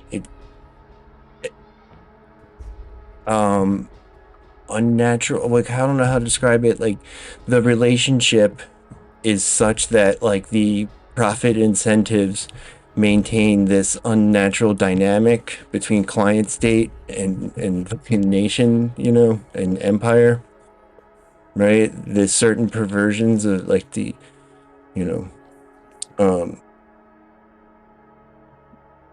I'm sure there's a correct like Marxist way to describe that, but you know, it's profitable for them to like allow or encourage this type of, you know, genocidal behavior. Like, that's what I was saying earlier about the ICE facilities. It's like, yeah, I mean, they sell it, they use the racism to sell it, but like the reason they're doing it is because they profit from it. You know, it's like they use the Jewish stuff to sell it, but like they're doing it for the profits, you know? Yeah, that's what I mean. Like, I make fun of it because it's like a thing, you know. I always make fun of Emma and Crystal because they are really invested in pushing back on, you know, I call them anti-Zogist, right? Like, I mean, I'm doing that ironically, like, I'm making fun of the debate. But it's like, you know, Nazis may have a more malicious idea in their minds when they're describing something, you know, right? Like they might have a more nefarious like perspective on something, or, you know, it's like the criticism is like, like those Nazis are learning about reality from your content. That's dangerous. Like, they are learning true things from your content.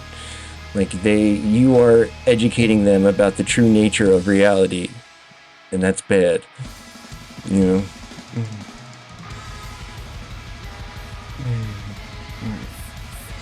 I got offended when I said Zogmaxers. Yeah, no, exactly. That's what I mean. That's why, because I think it's funny that people get offended by it too, though. Like,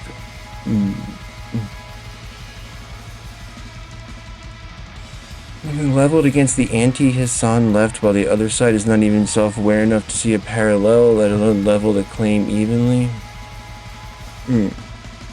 Yeah, it just... Yeah, that's what I'm saying. I don't really think... Yeah, like, he's like a Chudcom. He's like a, you know... He's like a Chudcom, like, he's like Trotsky to the Chudcoms or something, you know?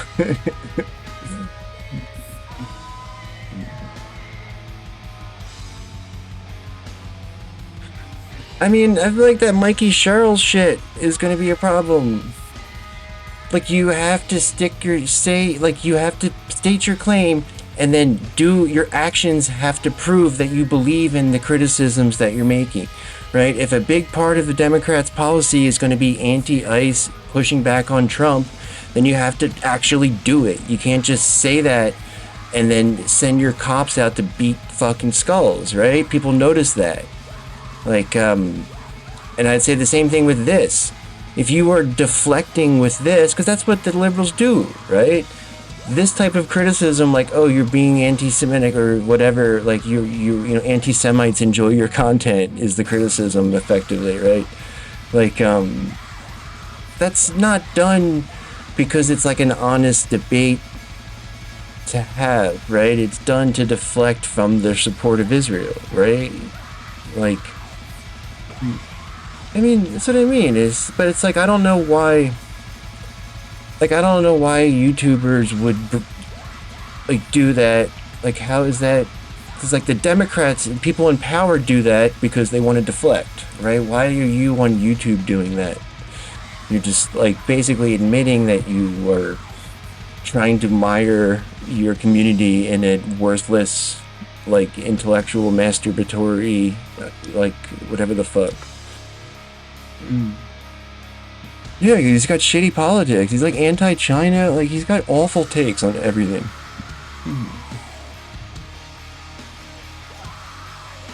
I mean, I don't even know. Yeah, where on the spectrum? Yeah, I don't know. It's just shitty takes. British, isn't it? Yeah, I mean... Look. If you don't vote for me, you aren't black.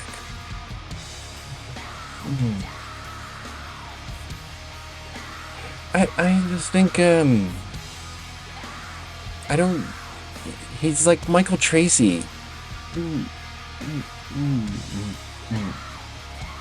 Who?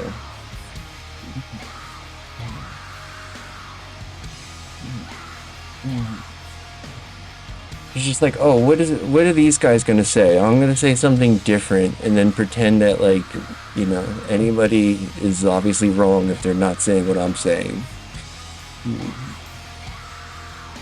He's like a different type of contrarian. You know, it's still like, I think that's basically the shtick. Like,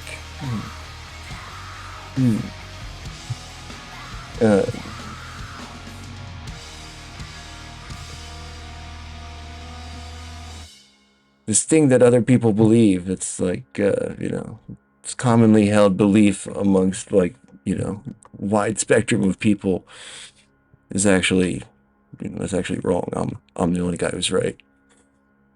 Yeah, I'm generally weary of people who say, like, I'm the only one who does it right. You know, everybody else does it wrong. Like, that's generally not where I fall. Like, I don't...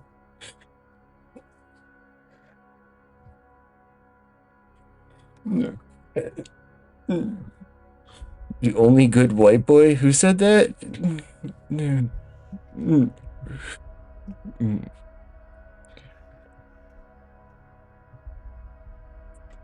Michael Tracy?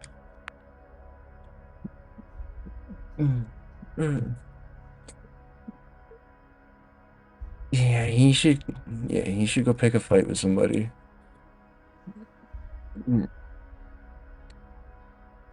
Oh.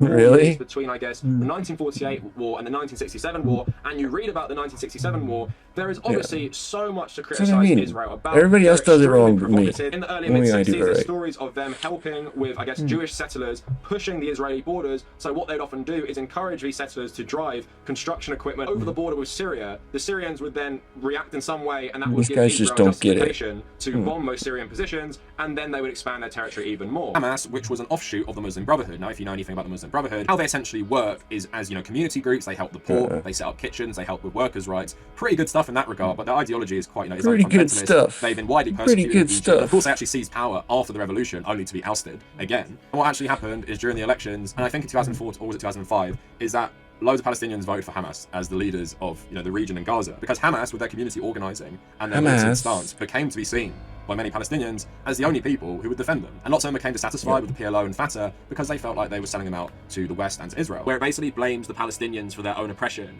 And it talks about, like, Hamas, like, they're holding Gaza hostage and Israel the ones to free them. It's no, so funny Hamas the way has they say gained it. popularity because of the constant Or oppression of the defend Jeffrey Palestinians and the belief Epstein. in many Palestinian circles in Gaza that the PLO had sold them out to the Israelis and the West, and attacking them more and brutalizing Palestinians more only adds to their support, including until today as well. And also, we've seen this narrative about Yeah, he weapons just doesn't have a grind set that Tracy has. and of course, recently, the Associated Press building apparently had them hidden. It's just a convenient excuse Israel like to use to bomb Gaza positions and Gaza's infrastructure. So yes, I maybe am looking back at this controversy to inform you, especially in light of recent statements by the organization, that the ADL is bad. You shouldn't donate to them. Like, maybe it was good that PewDiePie didn't do it, although he doesn't mention his reasons. I hardly believe he didn't donate to them because of their activism against Palestinians. I am an anti-Zionist. I do not think Yeah, Israel dude, should exist. remember I don't Elon think it's Musk right to used to hate exist. Israel, ADL. to What me, happened with is that? the same as South Africa. It's a settler, colonial, apartheid states, and that is pretty much all you have to tackle it from.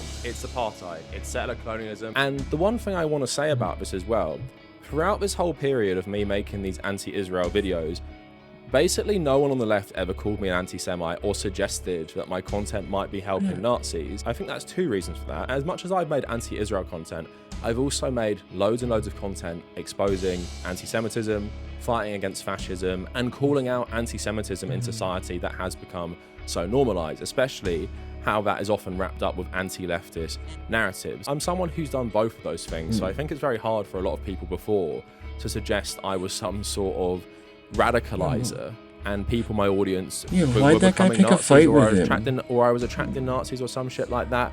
But then this has all changed in the last couple of years. Why not just say bad empanada sucks? Why do you have to like try to pretend that it's like a thing people are doing? And I think it's two things. So October 7th made people face the reality of Israeli apartheid, but they're also being forced to face this reality, right? So you didn't come around to being pro-Palestine from like maybe your own personal political journey. You were forced to in this moment, but then you're being forced to by all these terrible images, and maybe your audience that you have as a leftist creator, they're all really pro-Palestinian and they want you to say something, but you don't really know much about this topic and you're coming at it from just being exposed to this, right? So that's absolutely fine, and that's happened to a lot of people. Noah Samson said basically that was part of his political evolution. Like I said, so many people like yourself just haven't made videos about Palestine, so then I'm interested, like, why, like, talk about maybe, if you want, like your upbringing and how you became like left, and then suddenly now you're like this massive like pro-Palestinian content creator. It's just like an interesting pivot, but also one you didn't actually have to even an make. interesting Like, pivot. just focused on, Yo, in like in some sort of e-celeb. A cynical thing that I think it's it changed after he went to Auschwitz. That's true. Yeah, he saw the reality and he had to change his ways. Like most people, was not even on their radar. And October 7th changed that, and that's part of, I think, I guess Israel's response to October 7th, right? Where It's certainly on my radar. See what's happening. I think for a lot of people, it's changed them forever and made them. Once you built up an audience, an audience capture, as you mentioned, it's like, okay, well, do I want to talk about Palestine? I mean, I don't know what the click-through rate will be like on a video that's about something so serious, or I don't know. I could just do a Trump video and people that's relevant to the U.S. and it's closer, and most people don't have ties to Israel, Palestine, so why does it really matter? And I don't know. I mean, to me that's like, I can't conceive of that as anything other than disgusting, given what I never trusted and a lot of people have been Debunker. exposed to over the past 2 years, right? It's couldn't like do it. I can no longer understand that, but you know, growing up, I wouldn't have had any real desire to talk about this because I wasn't that political, and I was kind of like, yeah, Obama seems cool, whatever. And then look at all the good stuff Oh, I he's didn't done, see look at all that. the good content he's done. So I'm not saying that. Who's seen Zootopia too? Palestinian before October 7th, or What? your opinion doesn't matter. I didn't but see do think it that. plays a big That sounds role in it. fun. So many people came to it. That's through why I the thought genocide right now. I thought this kid was And gonna they fill don't us in on actually know that. much about what they're talking about, so they have the reactionary impulse. For example, FD signifies. Look, like I said, I don't like this guy either. I don't like either of them. I don't know why we're watching this. Also says he wasn't really paying attention after October 7th. I learned a lot from your first, Ethan video, right? Like I'm sure a lot of people did. Like there was a lot of, that was a perfect use of the platform for, like that was a You perfect. just feel like you're overthinking you it. perfectly executed that like maneuvers. Like, look, I know what people are gonna click he's for. he made a and I know video what I that want them to Zootopia get. 2 was And so I anti-Semitic. I Really? know how to. That's what maneuver I'm those saying, two man. things What in. are you And so, doing, like, dude? I have not followed what's going on super closely, and I'm one of many people. I wonder if he's getting a that paycheck really from the barely Democrats or something. About Just like I knew enough about what was happening in Or Palestine people to out of know politics. who the good guys and bad guys were, right? But like very little about the full like breadth of the problem, If you can before, convince even a few October 7th. percent, And since then I've learned a lot more, but even still, you know, it's not- that like calling Israel genocidal is actually anti-Semitic, and like you have to, go along to get along or whatever. It's a pretty good return on their investment. I don't know, it's like that guy on Twitter, the organizer memes guy. Everyone always posts a screenshot of his fucking, you know, check from the demon rats. Something that I'm following. Where they said closely. ethnically So cleanse the when you drop pandas. something That like was so sad. And I catch all those. They ethnically cleansed the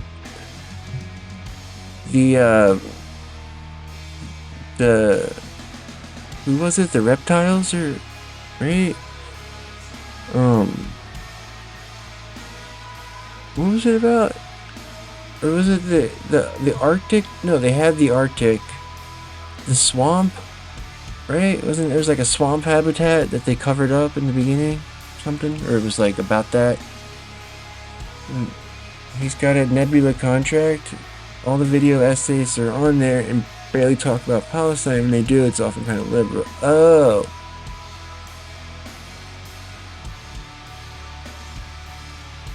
Is that probably like there's probably like the Zionists like they probably do. They probably add them to a list, and then they have the fucking teams send out emails to the management.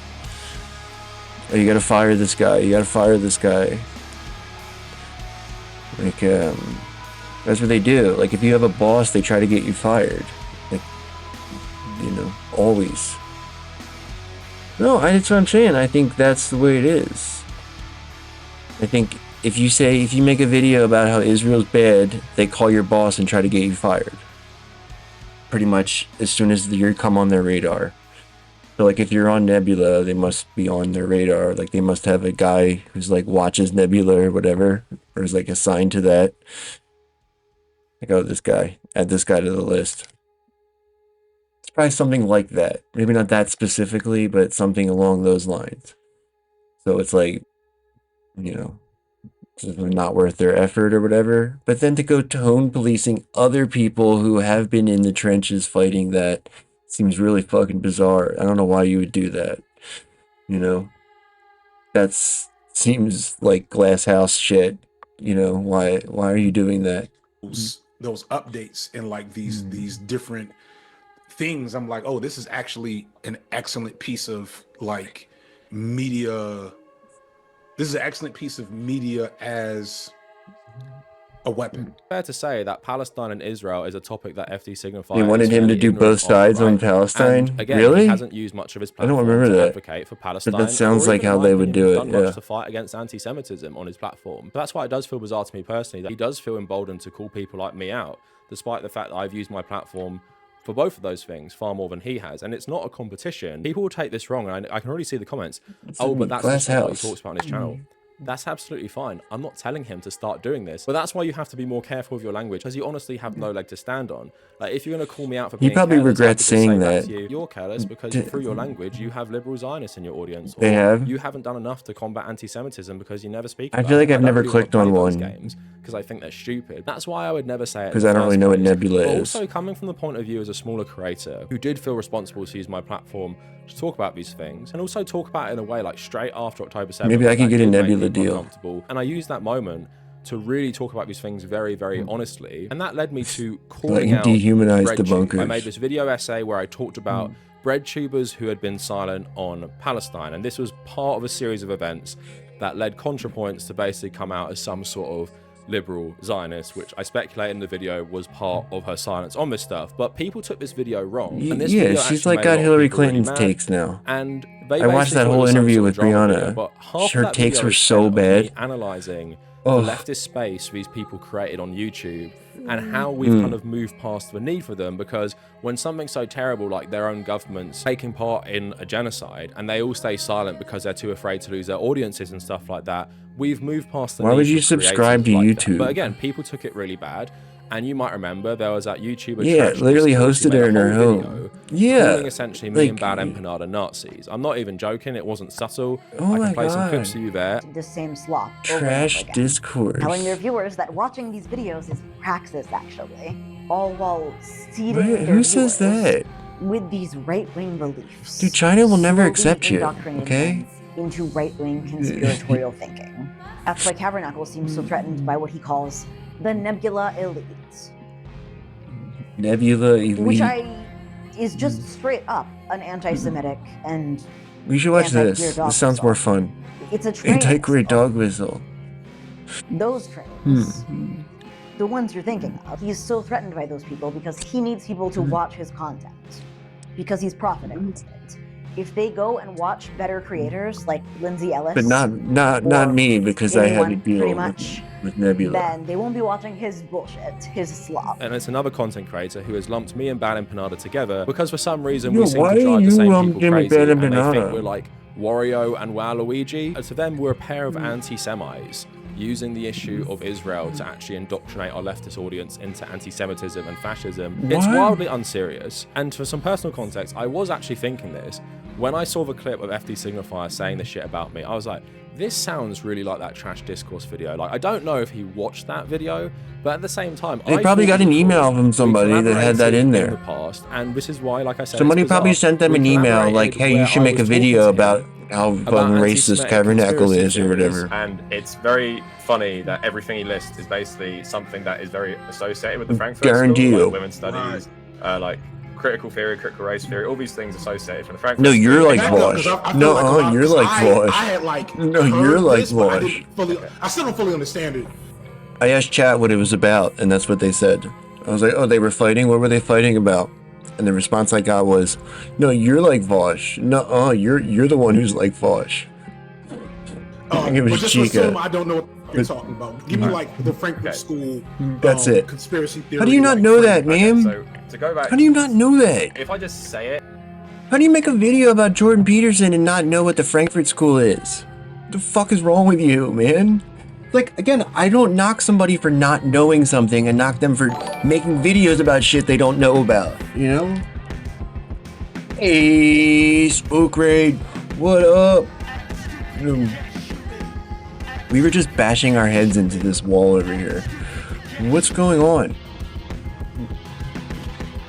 I'm so glad you're here. Ecstatic. How do I turn this off? Yeah. Shit. Oh no. Fuck. Sorry, the game just started right when the raid came in. Sorry. The guy just got a quick goal on me. What's going on? We were watching this dumb video. I don't like anybody involved. But probably move on when this game is over. What are y'all up to? How was the stream?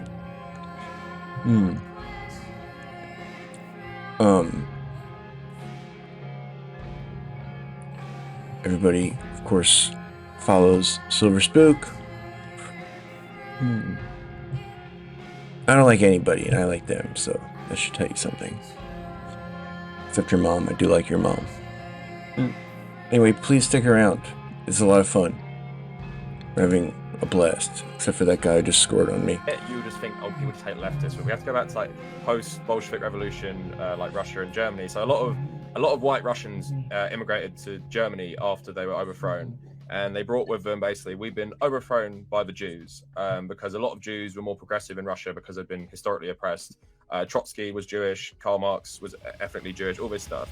So they believed it was the Jewish conspiracy to take over the world, outlined in obviously the protocol, the Elders of Zion, that fake text about other Jews going to take over the world. Good old, the classic stuff. yeah. And then that became a big part of Nazi Germany propaganda, Judeo-Bolshevism. And heavily boosted by the Communism CIA. is a tool for the Jews to take over the world and fundamentally destroy Western civilization. And I read a speech by Goebbels. Non-Marxist left. Any kind of person who can claim to be left but is not a Marxist. The Western tradition. And I was reading it thinking, It's basically the this CIA's sounds- job you for take the them. Jewish part out, this sounds like Jordan Peterson. And that's what I've always said. The only thing Jordan Peterson doesn't say is it's the Jews. He said it's the Marxists. But for a lot of Nazis, Marxist, Jew, not much of a difference. You're either a Marxist working for It's the just Jew, like Fred or you're a Durst. Marxist. And then in terms of the cultural Marxism, what changes is the Frankfurt School were a bunch of Marxist philosophers who fled Nazi Germany, came to America. This is actually not a and half bad continued their description, work. though. Good for And, him. Like you outlined a lot of it in one of your videos, like sociology is a big one, critical theory. Except for he didn't mention the CIA part. Liberalization of I think that's really sex and stuff important. like that. And to a lot of Americans, it was quite, part of that like cultural revolution in the 60s. And the thing is, a lot of Americans didn't even realize, they weren't directly influenced. Like, if you just tell somebody they were heavily funded by the CIA, you don't need to say all this other stuff. And then about the 1990s, It's William just, Lynn and like Jerry overthinking Bauer, it. people involved like the Heritage Foundation, they wrote this article about cultural Marxism. They said like a broad brush that the legacy of the Frankfurt School was Marxist. And Classic CIA, though. It's like you fund somebody, and then you fund somebody else to attack the people that you funded. In 2011, he wrote about like 600 times in the manifesto, talking about how cultural Marxism was importing Islam to destroy the West, and then Jordan Peterson essentially mainstreamed this. After they were already established, have a history of being insanely anti-Semitic. It's not very similar to Judeo-Bolshevism. And I was No, but I'm saying that they have boosted the about content. these anti-Semitic conspiracy theories, and we were meant to collab another time. I think a year later, we were just about to go live, and then something came up on his end, and then we just never did it. But I never thought we had any issues. And although I have had issues with him in terms of his silence on Palestine relatively, I have pretty much never said anything about him specifically, because as someone who had a nice conversation with him, I was like, I think his heart's in the right place, he makes good content. I don't Yeah, think no, that was anything's great. going to be gained Yeah, by just going talking after about it. him, especially when I know he is friends with and collaborates with people who are good on Palestine, right? So I didn't feel that was productive, so that's why I thought it's bizarre it's come back the other way. So like I said, maybe he has an issue with me calling out his mates in Nebula. Maybe he has a guilty conscience that when I actually said stuff like, I'm talking about other people, not just the people in this video, he feels like I'm calling him out or whatever. I don't fucking know why he suddenly thinks that he should call me out in terms of my Palestine content. It's like how the Trouts But before we became get into that, neocons. there's one more little thing. So I said to you before, Crash Discourse in their video put me and Ban and Panada together, and FT Signifier puts both of us Yeah, why are you and Ban and Panada He said such this another homies? time as well, that we're basically the same thing. Like, I'm like a nicer version of him. You guys love each other, huh? I'll put him above Swordman. So what if Bad and Panada was less unhinged? Like, Tabernacle also makes a lot of drama content, but still makes just straight up, like, if I want to know what the online left is mad about this week, Why? I watch Tabernacle. But Tabernacle still also does a lot of beating up on Nebula people, which again, I don't know. The old bread tube, I don't know. Maybe it's because I wasn't here like that for old bread tube. Is that or maybe it's because Stabby? I started almost Who are immediately all as I these became people? relevant reading black leftist stuff. I find beating up on ContraPoints of Philosophy Tube and H Bomber Guy to be really dumb. I get being critical of ContraPoints because, like, ContraPoints makes Yeah, that's what I mean. We don't usually do when this. she has bad takes. So I get that overall. Yeah. But it's also He's effectively very modern Frankfurt parasocial School. to me, especially if that's not what your content is actively about. But we have to remember, at this Yeah. current time, FD Yeah. Signifier is calling Look, Ban this and is Panada easy. like a You Groy don't Pan need and to Nazi, do all this. I while can at the just same listen time to your saying takes that and I'm tell like you a that less they're bad bad. version of I that. don't need to When you're find like saying an someone's a excuse to less bad dislike version you. of a You Groy know, Pan and like Nazi, how do you think your audience is going to take that? Do you think they're going to think I'm a pretty principled leftist anti-Zionist, or do you think they're going to think I'm some sort of Nazi as well? But it's guilt by association, by no association. I have no association with Bad and Panada, and this is what is so funny to me, that I keep seeing people throwing us together. So let's go through the similarities. We have similar sized channels. We started YouTube at the same time. We've been consistent on hating US imperialism and both Israeli dumbasses. imperialism and being anti-Zionist.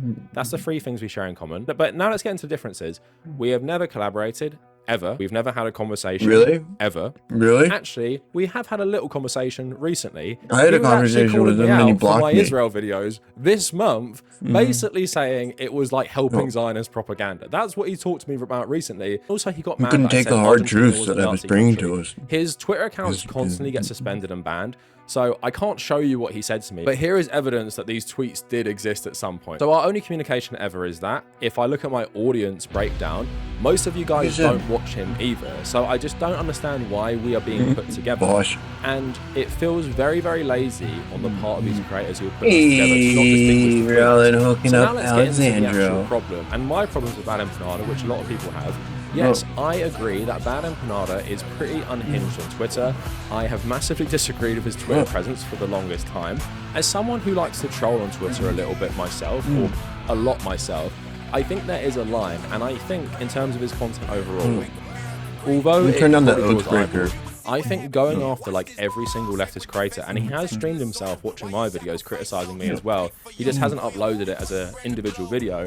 I think it's a wrong strategy. So for example, he probably has a lot of problems with me. He actually said that about my Israel video, but if he went after me in these attack videos, calling me like a liberal Zionist or something like that, I'm like I would think Giordani that's such a Bruno. waste of energy, because yes, if you have critiques and problems with my videos, I'm all for hearing it, but the way he goes about it on Now Twitter, you it are gets so personal, and that makes everyone ignore his actual message, he just right? finds out And like that's what's why the everyone take has such that's a going to problem piss with him. people And off, and then he also, says, he's "Oh, been that's saying my stuff take." like Zog slave, Goy cattle, all this stuff, and Yeah, he's I mean, trolling. I and say his that point is, ironically. this speech doesn't matter, and he would even probably say to this video right now, "You're doing the same thing as FD Signify. You are policing speech on Palestine," and I'm not policing speech in Palestine, and in that I'm saying, you have to stop this. People or should you just don't police actually speech on being believe in a correct free and Palestine not. and shit like That that. would I be don't really much give a shit better. about most of what he tweets. I do.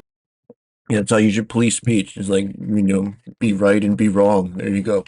I do think him going after like random small leftist accounts who haven't really done anything. I know a lot of them Stop have, because policing it seems to be everyone who hates both of us is some sort of US military veteran, which is not surprising because we both hate Graham Platner. Going after every single leftist pretty venomously. I just think Twitter has kind of broken this guy's brain. And I do think there's a line. Like I said, I like to troll. I was saying stuff like the UK is a Zionist occupied government. I was saying stuff like Keir Starmer is a Mossad agent. I mean, to people like FT Signifier, they probably think I'm an anti-Semite for saying that, but it's clearly not got anything to do with actual anti-Semitism. But Madam Khanna just goes way too far, in my opinion.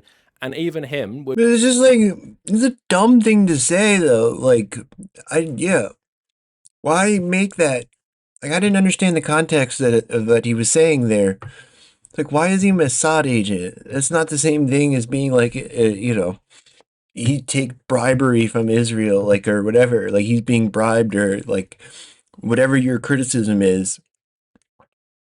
Like, why pretend that he's actually works for the Mossad, infiltrate? Like, that, that's not true. It's not funny. It's not like novel. It's like, if you're trying to make a joke, make a joke. If you're trying to accurately characterize the prime minister's relationship with the entity, then I think you could do a better job than that, right? Which he said he regretted in the stream with FD Signifier. He's calling people like Black Red Guard like a Zog slave and shit like that. Like, not tone policing or language policing for me to say you shouldn't be calling black leftists in our space slaves, but he regrets saying that. But I think if you regret saying it, you'd probably more think about strategically. You just what avoid you do, saying because that. he is like enemy number one for leftists. But if you actually watch his YouTube videos, Who? like on his main channel, or maybe watch his YouTube videos where he talks about topics rather than personalities, you probably wouldn't think he has this Twitter presence, which is like pretty unhinged and turns people off. At the same time, in terms of his general political positions on Israel, do I think Balan Panal is an anti-Semite? No. Do I think he's an ideological white supremacist? No, I don't. And that is clear by his actual content. His trolling on Twitter and being edgy, it's so clearly just to get a reaction and just responding to the latest controversy to get people mad at him, which I think is just a stupid strategy. I mean, I agree with and this. I disagree with it. And people can find that offensive because often what he says is fucking offensive, right? I'm not going to defend everything he says. I don't It's have like to the defend Jerky him. He's Boys. his own person. But at the same time, I don't think He's like Howard an Stern. anti-Semite. I also agree that it's hard to take his points seriously, which often have a lot of merit, if he's wrapping he should it do more in this thing Stern-based that pisses content. people off It'd be so funny. much and aggravates people so much. At the same time, as I said with FT Signify in terms of me, his problem doesn't just seem to be in terms of our language, it's in terms of our actual content. So in terms of the Jewish supremacy stuff, right? Me and Bad Empanada aren't just saying this to get a reaction out of people. Yeah. Like, we're actually describing the reality of what Israel is right now today. Yeah, it's like people who don't understand this. That's what I mean. It's like, it's okay if you don't understand this point, but like, you don't need to like make a video or otherwise like put together an opinion that's disagreeing with the thing that you don't very clearly don't understand. Like, I don't know what to tell you. Right? We're not just saying this to be edgy. We're not saying this to appeal to the far right. We're just describing reality. Read the Epstein and emails FD first of Signify all. having a problem with that because it gives him a bad feeling. That's him having a problem with our political positions, not just the way we frame these things. And also, I find it pretty bizarre he has any issue with the way I frame these things.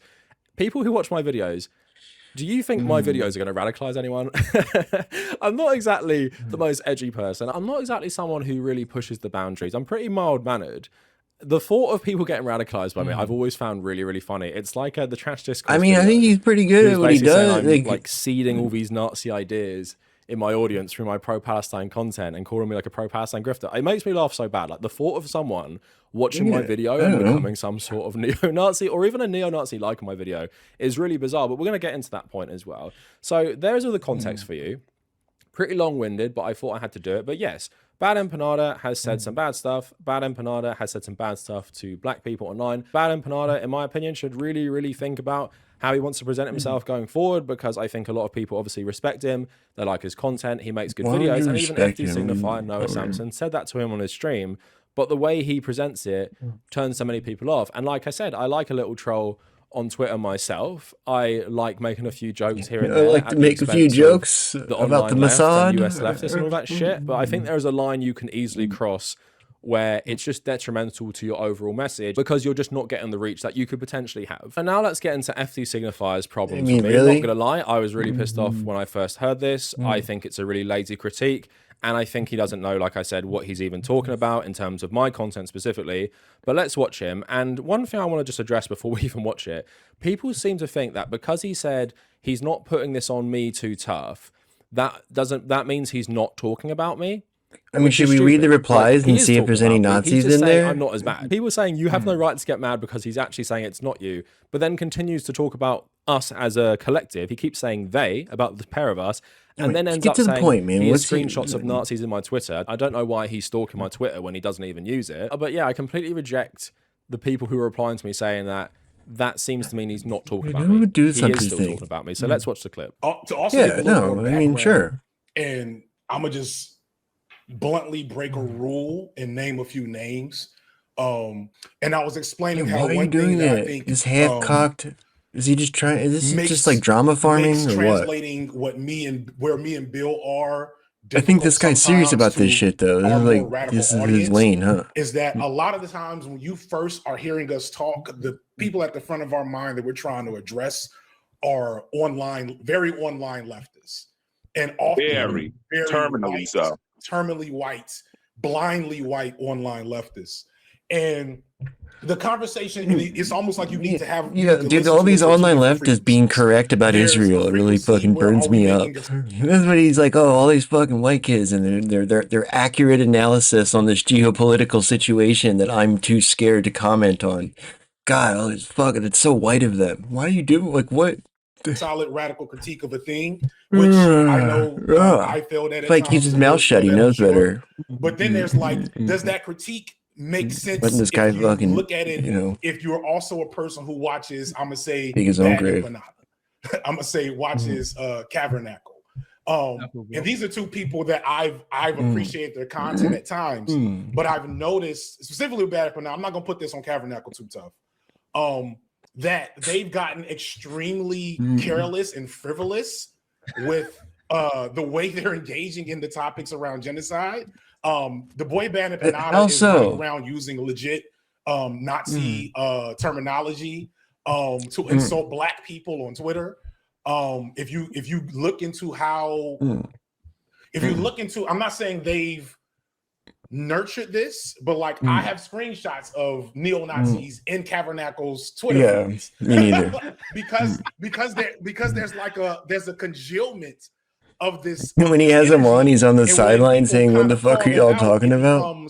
This is liberal Zionism. This is, you don't understand Jewish supremacy. And whenever I hear white people say anything supremacy, my alarms immediately go. I mean, if I hear a white person type of white supremacy, explain how somebody else's version of white supremacy is the same as theirs. When I hear black supremacy, I hear alarms go off.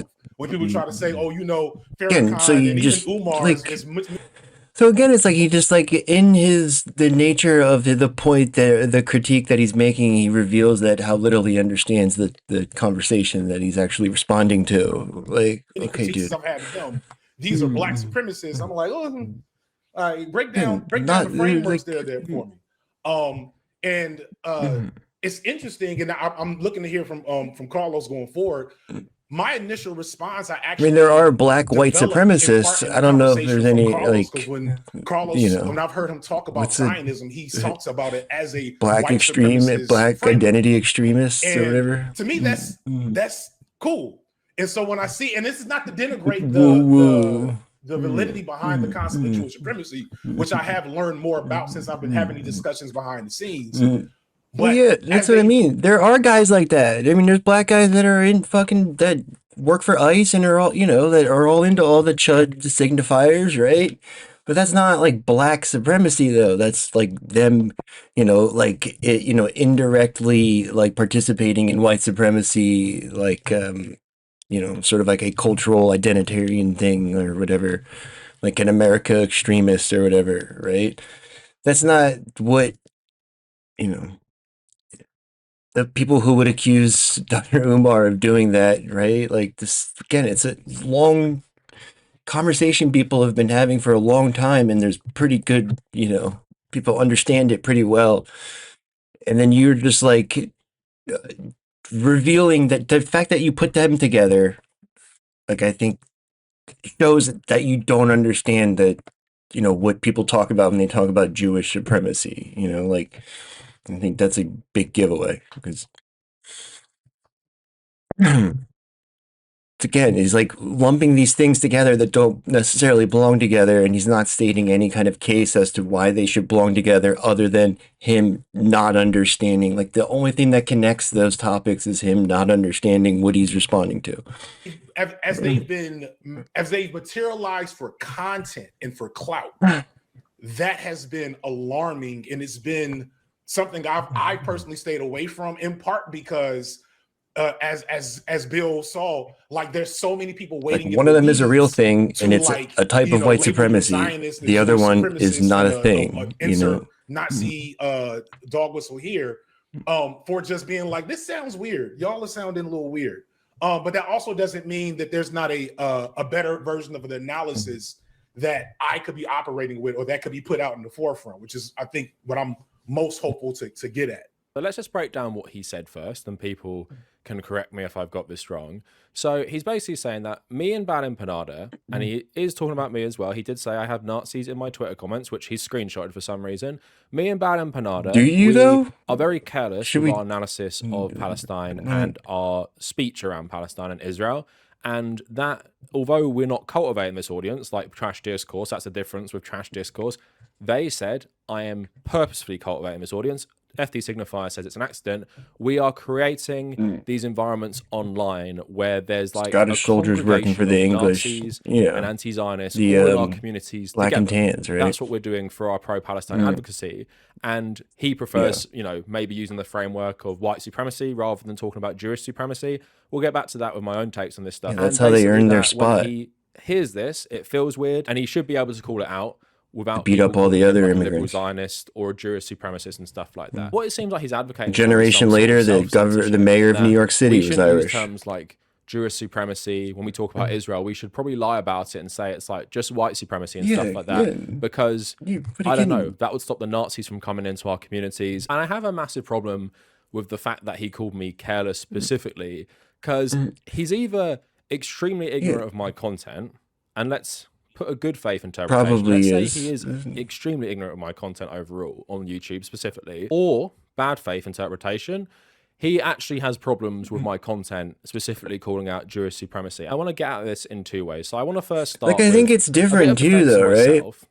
Like, I think the you know, during the colonial wars, they understood what they were doing and probably felt shame for it. You know, I think the guys today have found a way to, like, you know, justify it to themselves, and it's part of their identity in a way that is not like contradictory, you know, the way it was for the Irish working for the fucking British in Northern Ireland or whatever, you know. Not to say it's not, you know, there's still very much comparable, you know, tendencies or things that happened. Just saying, it's like that's the distinction with today is like, it's not you know, it's like maybe like the Bernaysian, like postmodern way to do it or whatever, right? It's like you you get them to fucking contradict themselves by like convincing them it's actually not a contradiction, and makes it easier to convince them. Yeah, right. Yeah, exactly. It's a feature, not a bug, right? It's like yeah. Not that I should really need to do this, but again, when someone who has 1 million subscribers is saying this shit, Yeah, about when me, I Kennedy think ran for I have president. the right to respond. And thankfully, I'm in a bit of a better mood today. This notion that I'm cultivating some sort of Nazi audience, I think it's absolutely ridiculous. If I think about my own Twitter feed, people have got angry at me recently. I have talked about Jewish supremacy, and I've talked about people like coddling like Jewish feelings when they're It's funny, you trying to can talk about read, Palestine, like, and really having that in you the know, forefront of their mind. I've spoken about this a fair bit over the years, and how they self-censor themselves. Stuff from like the 1700s when it's all these WASPs complaining about like Germans, all these Huns are immigrating to the United States. They don't even speak English. They're so worried about being called an anti-Semite. I've spoken about this for like years and years when it comes to UK politics. Yeah. The worst thing in society Yes. is being called an anti-Semite, right? Especially Yes. in the UK context, where it's Not like this anymore, McCarthyist but smear to thank people God. who talk about Palestine. And people like FD Signifier, in my head, they're constantly doing this. They're thinking about, how can I advocate for Palestine while also not pissing off people who will then call me an anti-Semite? If that is just like him being too wrapped up in liberal identity politics, or is it him being more cynical about his career? I was a bit harsher on that in my other video, but I'm just going to say it could be either of those things. It could be a combination of those things. Like I've been saying before, I've always been careful about my speech. I've always been very thoughtful about my speech on Palestine, but I'm also someone who's not going to self-censor and not call a spade just because I'm worried about my audience, I'm worried about hurting people's feelings. But this is what makes these people uncomfortable. And because American leftists, more than others, have been so influenced by liberal identity politics, they have this knee-jerk reaction, like FD Signify was saying, is, oh, it feels weird. It feels weird you as a white man are saying that. And I don't know where the whiteness comes into this point as well. Like, you ask Palestinians, and we're going to read an article from a Palestinian, like what they think of what we're saying. That's what I mean. don't It's think like- they're really going to care. It's two white Westerners saying it. So I don't understand what this point of contention is. A lot of people think that when white people and white leftists talk about Jewish it's like, supremacy, they're trying to kind of yeah. whitewash white supremacy, Yeah, which is no. not what I'm doing. And the funny thing Which is, I'm as well, saying, I've that's what I actually mean. That's rejected what Zog tells me that on you don't really multiple occasions. understand it. Zog isn't real in the context of the UK and very much in the case of the US, and it's just Americans coping because they're American supremacists. I actually said that on my Graham Platner video recently, but now let's get into another part, right? So there are Nazis in my Twitter mentions, and that is actually That's proof great. I'm fostering a Nazi community. So two things. I've only been back on Twitter for 2 months. Twitter is public. Anyone can reply to my tweets, anyone at all. And also, my notifications are off on Twitter apart from mutual. So I don't actually read most of the replies to my tweets. But even if I did, what am I meant to do about that? I can mute We're so people, racist. We're or I even can block racist people to after each the other. fact. But often, with bad empanada fans, specifically recently in my mentions, who have been harassing me, I block them and they make new accounts. So it's like, I can't do anything. And on YouTube, if I ever see Nazis in my comments, I ban them straight away. But funnily enough, as I'll get onto, these Nazis are often calling me a Jew and a Mossad agent. So we're going to get into that now as well. So FD Signify, like I said, is ignorant of my content because I have been pro-Palestinian for years and years. I would say me, Bad Empanada, Hassan, and a few others are the main leftists who have always been pro-Palestinian in our content. And also, I have made loads of content fighting against anti-Semitism. Like I showed you in that clip, I was talking to FD Signifier about that. Don't think he knew about that conspiracy I was telling him. And also, for the last 2 years, I've constantly called out the fascists who are co-opting the pro-Palestine movement to gain clout, whether that be Tucker Carlson or Jackson Hinkle. Here are 2 clips for you. Here's one of me in 2024. And that leads me into the first account I want to talk Calling about. out That is Jaden Jackson Pickle. Hinkle. Now, if you are left-wing and you've been following online leftist politics for a long time, you know this guy is You brave. basically You guy made a who video started about off as a pretty Jackson general Pickle. left-wing YouTuber, and then started becoming more far-right over time, talking about MAGA communism, and now he's just basically a fascist, right? And his politics are mostly motivated by anyone you're who so opposes brave. America. Dude. He's also supported Netanyahu. You'll never see who me else do has a something good not working for the relationship club. with Benjamin Netanyahu? Vladimir Putin has a very good working relationship with Benjamin Netanyahu. Yeah.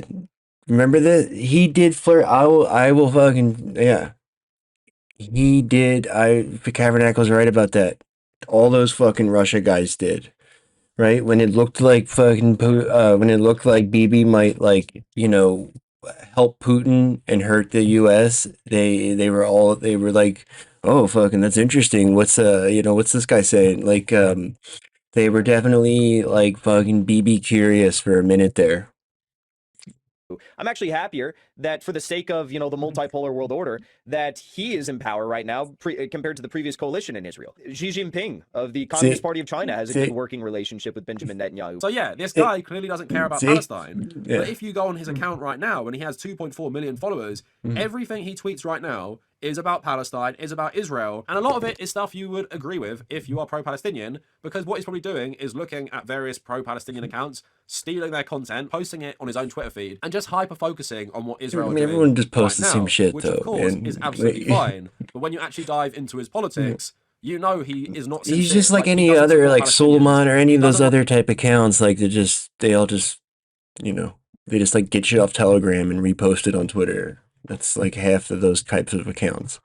Like if you have like 1 million followers or whatever, that's like what Muslims. it is. He right? just generally hates Jewish people, and he hates the West. And he's Guys who massively just fucking, grifting off this to make himself even run the more popular. algorithm. And then I made that 3-part video on Professor Jang, where people were loving him for his anti-Israel content, but FT Signifier, He doesn't make anti-Israel content. FT Signifier, where is the What real criticism anti-Israel for all the content? leftists who platformed Professor Jang uncritically and invited him on to talk about Israel or promoted his points on Israel? Where's your criticism for that? That's actually promoting someone who's anti-Semitic. But someone like me who called him out straight away, apparently He's actually not, the Nazis though, loved that. apparently. Well, the Nazis didn't love it, so check this out. Professor Jang fans are all calling me a Mossad agent because I criticised his takes on what do you Israel. mean? But- people name your channel. Wait, Professor Jung is Pax Judaica. What do you mean? He says Israel. Of course, he's a pro-Israel extremist. Yeah, that's what I'm saying. He's a pro, like he's one of the most pro-Israel people there is. Why? It doesn't make any sense, dude. Like, that's this whole thing. He's like, oh, America's gonna fucking lose, and then Israel's gonna win. And he says that, yeah, and fucking America's done. They're done for. They've fucking started their last war.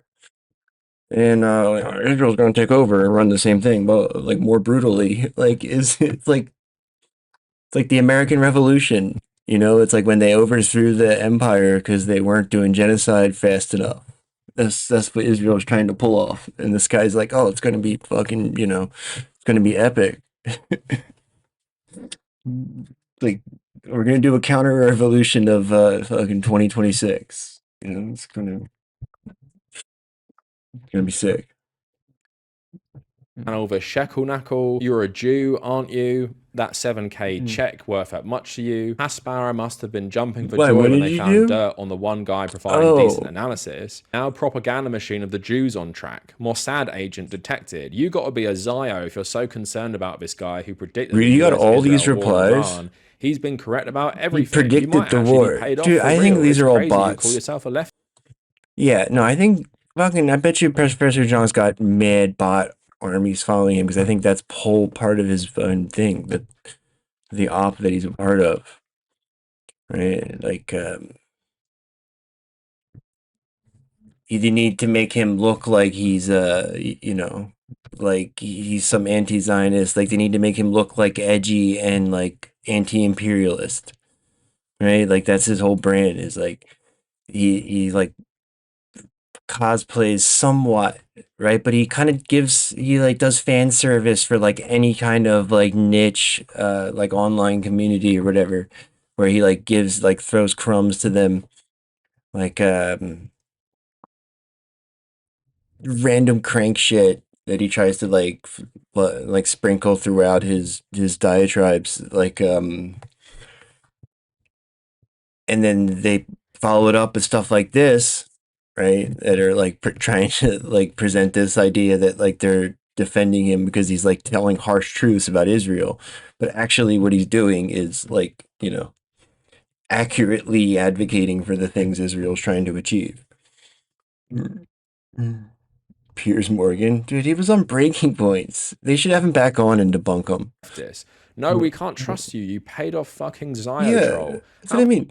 Look, like the fact that like the free press doesn't call him an anti-Semitic conspiracy theory, I feel like is a huge giveaway. like he definitely believes in like an old school protocol style, like or again, I don't think he believes any of that. I think it's a construct or whatever, right? I think that's certainly part of his content. Like there's no way you could like describe it as not anti-Semitic, right? Like, but he like doesn't blame the Jews. He blames all these like secret societies. It's like it's the Jesuits and the Freemasons and the Sabbateans. Like he thinks there's like a secret sect of Freemasons, Jesuits, and Sabbateans is like code word for Jews, basically. From my understanding of it, it's like some Jewish Israeli cult, or like they're like a sort of like that's like the Greater Israel cult or whatever, but it's effectively just Israel, Asked about him when he first blew up, and I said his predictions were good, but you could get any leftist with understanding of doctrinal materialism to make the same predictions. Yeah, but he wasn't even made, like, I predict that Trump and Israel are going to go to war with Iran, and then he's like, working for the same people who are like, manipulating Trump and facilitating Trump getting involved in the war, right? It's like betting on yourself on Kalshi. Yeah, that's what I mean. They don't have there's no actual conversation about anti-Semitism except among fucking people who are accused of it.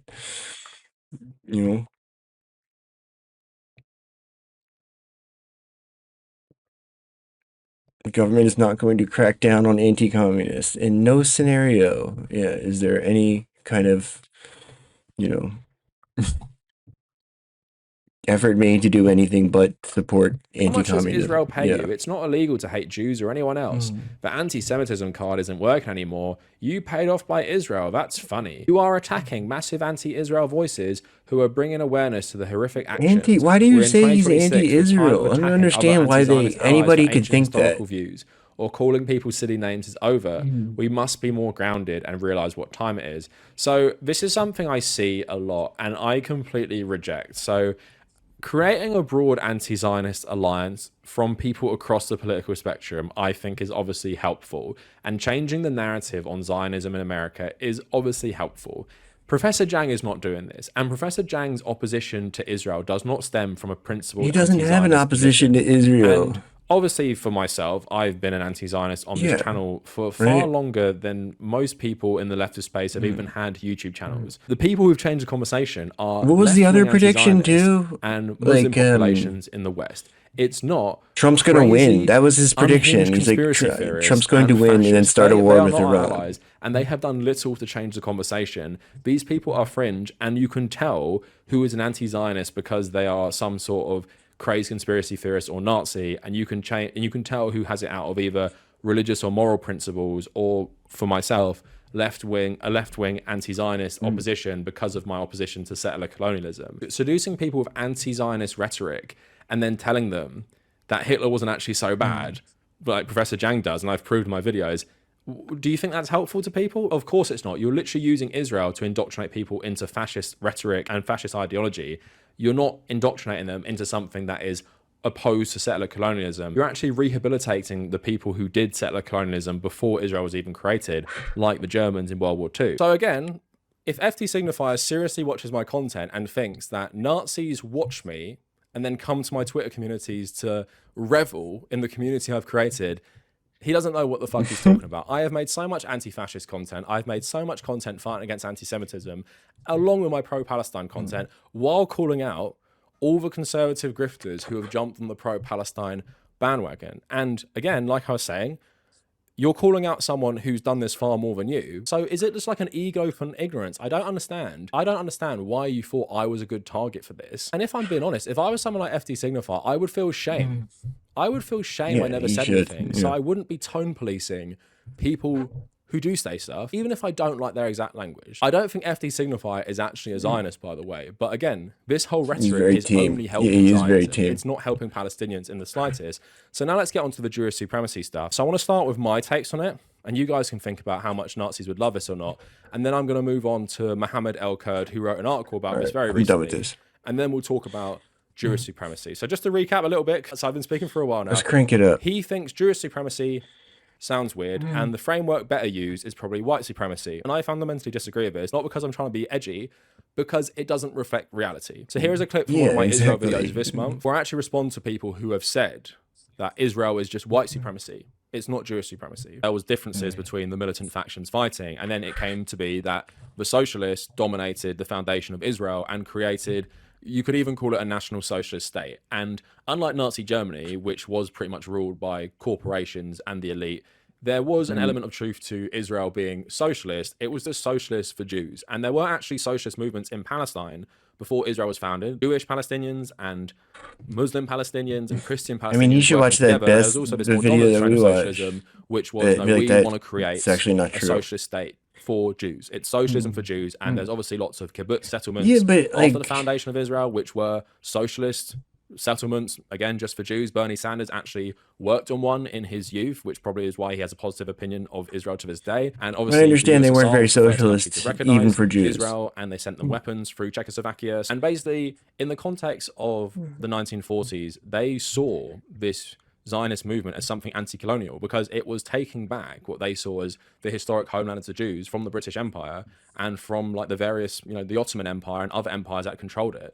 And because sadly we lived in a very racist world where most people sided with colonial powers, especially after the war, they saw this as beneficial. And especially for someone like Stalin and the Soviet Union, having a socialist outpost in the Middle East, which is dominated at that time, 1948, by Western colonies, seemed like a good thing. Thankfully, the socialists obviously recognized that they did something wrong. No, it was because they wanted to get rid of the fucking Jewish underclass. The Ashkenazi Jews, they were from Eastern Europe. A lot of people who bolstered their ranks had actually fought for either socialist militias against the fascist occupation, or the fascist because they were a socialist outpost in the Soviet Union. But also, when we're talking about all different ethnicities, when I show you a lot of these like slums and stuff, that is because of what the Einstein knew from the jump to the other groups. It says they were forcing them into these towns, focus on low-skilled labor. That's why you often have these places which aren't dominated by Ashkenazis, which do have more poverty, and why Israeli society has always been focused on this more white group of Israeli Jews. And I guess I saw a bit of a debate recently about, is Israel white supremacist or is it Jewish supremacist? And I think white supremacist is like an accurate term to use, because if you look at the legal definitions or like the legal rights of these groups, Jewish Israelis have more rights than other Israelis. That's just like a fact, and that is enshrined in the law. And it doesn't matter if they're white, it doesn't matter if they're Ethiopian, it doesn't matter if they're Sephardic or Mizrahi, it doesn't matter any of those things. In terms of the law, they are superior to other groups of people. And even in terms of if you're an Ethiopian Jew, you still serve in the IDF, you still expand this empire for Israel, and that will be to your benefit in some way, but it might not be to your benefit as much as some groups in Israel. So I can understand why people say the white supremacist stuff, because in many ways, the structure, the ethnic structure, can mimic European-style racism, where yes, you have the white group at the top, and in terms of Jewish groups, yes, the African black group are closer to the bottom, but by and large, most of these groups have it better legally and economically than Arab Israelis, Israeli Muslims. There are some caveats with certain Arab Christian groups that fight in the IDF and stuff like that. But broadly, I understand why people make that kind of comparison, but it's not like the United States, where the racial law, the apartheid system, or even South Africa, your legal rights as a white person were enshrined into the apartheid law, where Israel doesn't make that caveat for anyone. So it's more like reflective, I guess, of European attitudes from the 1940s, where, yes, a lot of these people who dominated Israeli society were very, very racist and prejudiced to people with darker skin. But you can't really say that Israel institutionally is a white supremacist state. It's a Jewish supremacist state. What do you guys think after watching that? Do you think Nazis would gravitate towards that assessment? Do you think that inherently that's far-right coded? Do you? Yeah, like I said, it's like, the criticism is like, these Nazis are getting an accurate perspective of reality thanks to your content. Are you happy now? How do you feel about that? Those Nazis know things now that they didn't know before thanks to you. You should be ashamed of yourself. Oh my god, dude, QuirkZone was so mad about the aliens.gov thing. He's so mad about it. I love it. He was so good. I I join him. I'm equally mad about it, but also, you know, it's really fucking stupid. I think Quark had a good analysis about it, political too. Like, who did he think that was going to be good for? Like, I don't understand what he was trying to achieve with that.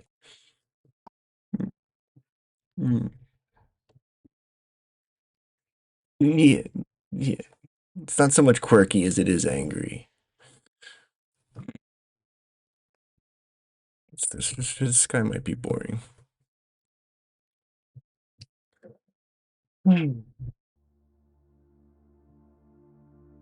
50 years ago, NASA found something on Mars that would have shocked the entire world if they had ever told you about it. The mission was called Viking, a pair of twin landers with the primary goal to seek out alien they don't life want you on to the know red about planet, Viking. and the first ever successful man. Mars landing. What Viking saw out there would begin a controversy that has been raging inside NASA to this day, because it did find signs of life, but most people have never heard about that. And there is a bizarre reason why Martians never made an appearance in your textbooks at school. First, you need to understand that NASA was going through a weird phase in the mid-70s. The Apollo moon landings had just wrapped up, the space race against the Soviet Union was won, and now the American Space Agency had to figure out what their next chapter was going to look like. But there was one big problem. With the end of the Cold War rivalry came a massive cut to NASA funding. The original plan for the 1970s had been known as the Apollo Applications Program. This was supposed to be an extension of the moon landings that would press on towards the next great destination in our solar system, Mars.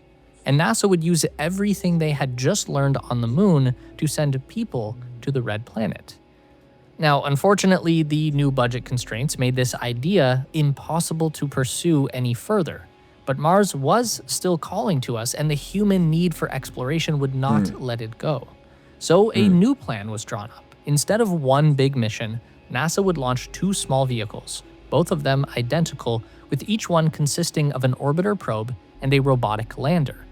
That would give them 2 shots at success and the opportunity to explore multiple regions of Mars at the same time. Now, you also need to understand that the red planet was still a very mysterious place back in those days. We knew what it looked like from a distance, but there was no concrete Long story information short, about what would they be covered found it up on the as surface. contaminated samples. NASA's first probe to fly by Mars Not was called contaminated. Mariner 4 in 1965. They did it on both sides of the planet, and they got the same results both times. No? Which again, they did. It's bizarre though. Like, I don't know if it's just like the debunker brainworms, or if it's like they didn't want to give credit to that. I feel like the labeled released people were like not the cool kids or whatever. I feel like the Saganites were like in the other groups, you know? And again, yeah, I also think it was, again, Sagan was involved with all this too, and we know he's got his checkered history. Some would say he's like you know, he was like an old-timey tabernacle, you know, with his debunkerism. I'm just kidding. Nobody would say that.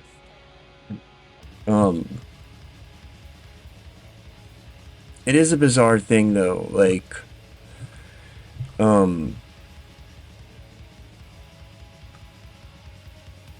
they just kind of do what they do now with the UFOs, where they kind of are like, oh, you think something incredible exists? What a fucking fool you are. Like, oh, you believe this scientific evidence that demonstrates a world-changing reality of the universe? Fucking, you got something wrong with you? Like, that's part of it, you know, that attitude. And like, I don't know if it was maybe like a planetary protection sort of thing, maybe could have been involved, where like they thought they were going to send astronauts, or they didn't want to have life. I think there's a number of weird little things like that. I don't necessarily know if it was like a top-down strategy that we got to debunk this, but certainly it seemed like those strains were going around in this sort of planetary scientist, this nascent planetary science community in the 70s. As it passed, Mariner returned 22 fuzzy black and white images of the planet's surface. In 1971, NASA launched a second probe, Mariner 9. This one would become the first spacecraft to successfully orbit another planet. Mariner 9 would operate long enough to map almost the entire surface of Mars. It discovered the planet's global dust storms for the first time and formed the baseline of information that NASA was working with as the Viking mission was being designed. So they knew at this time that Mars appeared to be a barren desert planet. The idea of finding little green men down there was long gone. But that alone did not mean that there was nothing left alive. It was clear from the satellite images that water had flowed on Mars at some point in the ancient past. They could see features that were unmistakably similar to the canyons and river deltas of Earth, which would mean that there was a time when our two planets were not so different. And there's no reason to think that water just suddenly vanished from the Martian surface. It would have slowly retreated over hundreds of millions of years, in theory, giving life plenty of opportunity to adapt and evolve for the changing climate.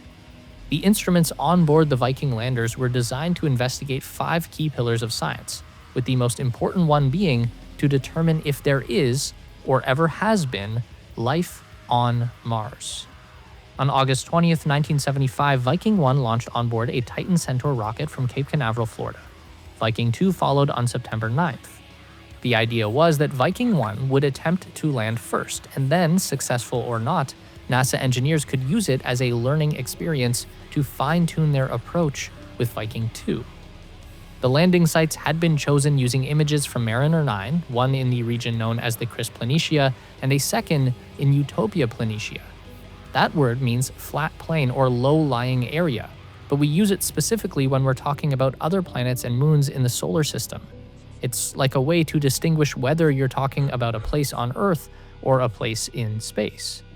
It tells us that NASA was looking for the safest possible location to touch down. Remember that they only had photos of Mars from a long distance, so they had no idea what the surface texture would be like.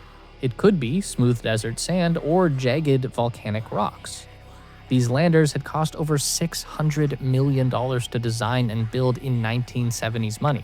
For context, each individual mission to land men on the moon had cost about half that amount, with Viking's life detection units alone running at $300 million. So this was not something that they could afford to get wrong. On June 19th, 1976, after an 11-month cruise through space, Viking 1 arrived in Mars orbit. From here, the orbiter begins imaging the surface to narrow down the exact landing site on Cris Planitia. At this distance, a signal from Viking will take 19 minutes to reach the Earth. So on July 20th, when the first lander separated from its orbiter and began the descent to Mars, everything had to be controlled autonomously by a 1970s compact computer. This was a pretty big deal. While the Apollo landers did have flight computers on board, they were often wrong, and in most cases, it ended up being the human pilot on board steering the ship to a successful touchdown. So there was a lot riding on this automated system, and it had a difficult job to do. After using onboard thrusters to knock itself out of orbit, the lander is going to begin entering the Martian atmosphere using an aeroshell with a heat shield to protect itself and begin killing off some velocity.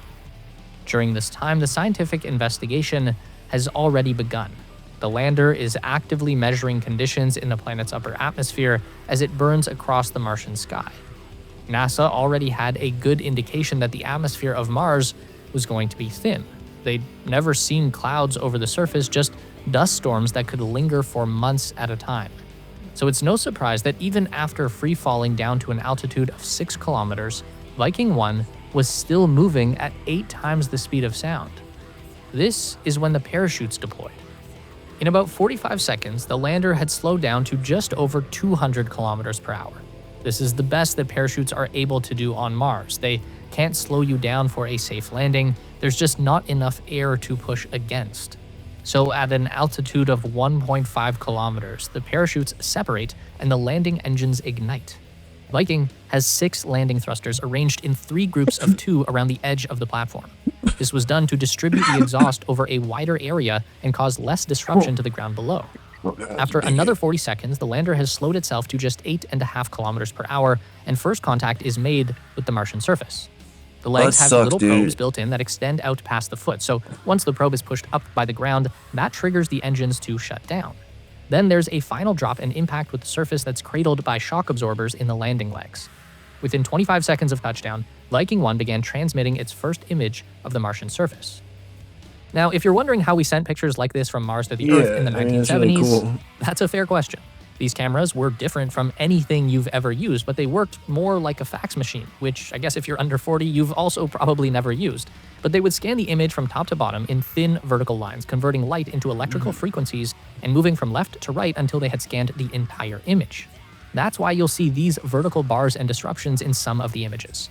Then the frequencies are transmitted to Earth using radio waves, where they get converted back into light, which is exposed onto a film negative and then printed out onto paper using the same process in those old 1-hour Photoshops. And that's how we found out in 1976 that Mars looked like this. The landing site for Viking 1 turned out to be a combination of desert sand and jagged volcanic rock. Looking around, it's kind of incredible that this thing landed safely without toppling over. Now, as mind-blowing as these images of the surface would have been, the so real you have question to still check remained. the area Viking's life that's like detection right unit underneath used where you 3 just separate blasted it with experiments a to rocket try and engine. identify signs of alien microbes. They all begin with using a robotic arm that extends out from the landing platform, then angles down and picks up a small scoop of material. Then the scoop was deposited into a mini robotic science laboratory operating inside the lander. The first test is called the gas exchange experiment. They are basically just giving the Martian soil a drop of water with some dissolved nutrients in it. And then they monitor for any new gases being released from the sample, with the idea being that if microbes are eating the nutrients and drinking the water, then they're going to create a byproduct of that consumption, basically burping and farting and stuff like that. The result of this test was positive, with both oxygen and CO2 gases being released from the sample. This is promising, but it could be a false result coming from existing CO2 and oxygen in the sample that was just melted by the water. Next is the pyrolytic release experiment. This is basically exposing the sample to CO2 and UV light to look for any trace of photosynthesis, which is how plants extract energy from sunlight. The result of this test was a slight positive signal, but no strong indication. And then number 3 is the labeled release experiment. There we go, baby. This is Let's a more go. precise version of the Matt first Damon experiment. could have fucking It also nailed this. uses a drop of water with dissolved nutrients, but this time the food has been exposed to a small amount of radiation. So the idea is that if the sample releases CO2 gas after being exposed to the water, and that gas shows signs of being radioactive, then it has to have been created by the nutrients being converted directly into gas, and the only thing that could do that would be a living, biological organism. The result of this test on Viking 1 was a strong positive.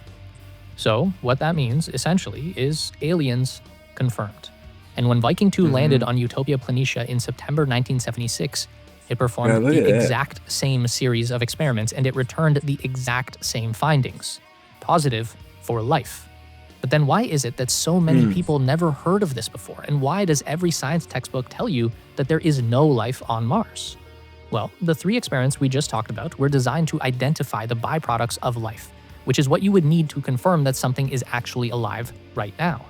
But there was another experiment on board Viking called the gas chromatograph mass spectrometer, and this one is used to detect the building blocks of life. Now, in theory, if you have the right foundation and you have the positive result, then the missing middle must be alien microorganisms.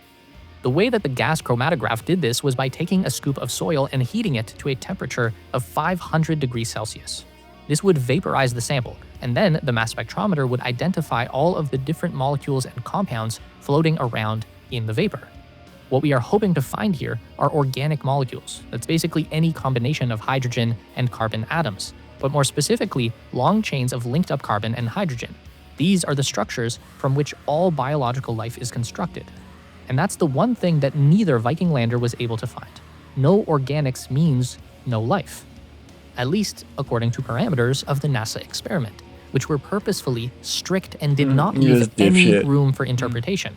because the last thing NASA wanted Anton's to do favorite was go to the debunk, public and abiotic say, hey, processes. we're pretty sure there are probably aliens alive on Mars. A He statement like that would have debunks some very abiotic profound oil. effects on the human understanding of life as we know it and our place in the universe. And because of this, there was no room for middle ground. Either the results were 100% positive across the board, or the result was simply considered inconclusive.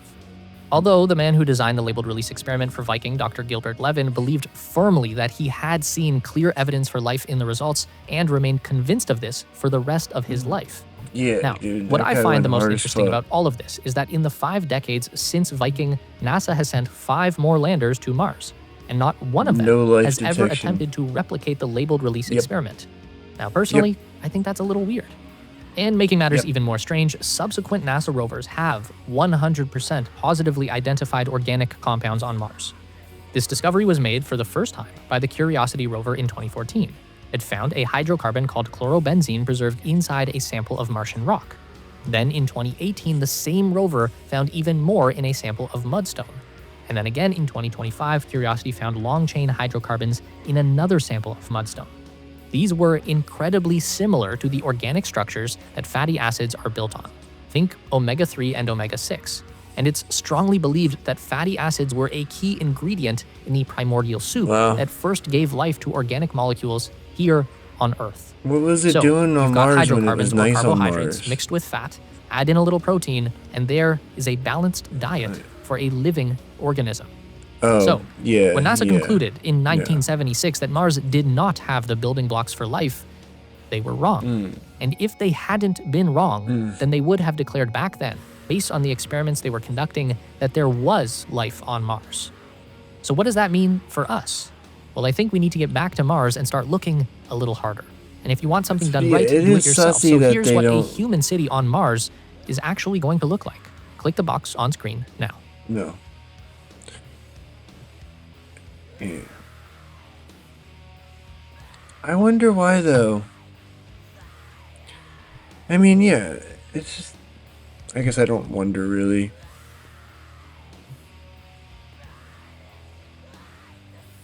It's never that there's a thing.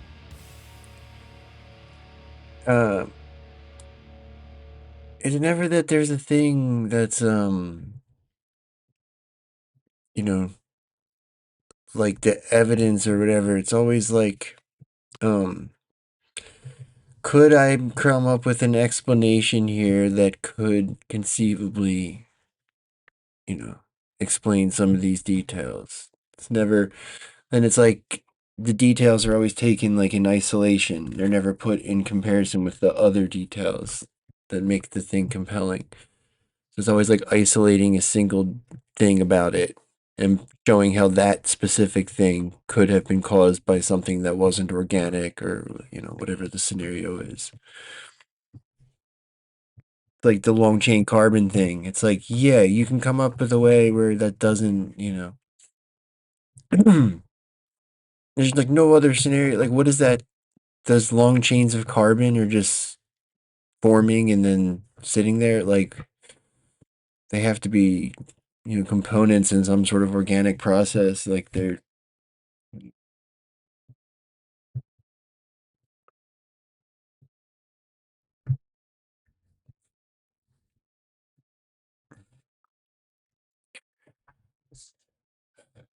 What? Yeah, I think that's part of it, right? They don't want anything there so they can take it. Yeah, exactly. Yeah. I mean, not that I think it matters, but I think that's more for the science, like the planetary protection nerds. That's my most reactionary opinion, that I don't care about planetary protection.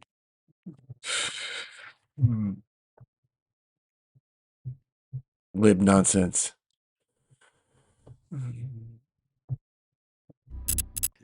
So the movie last night was incredible. There's so many moments. One that I mean, my ethics don't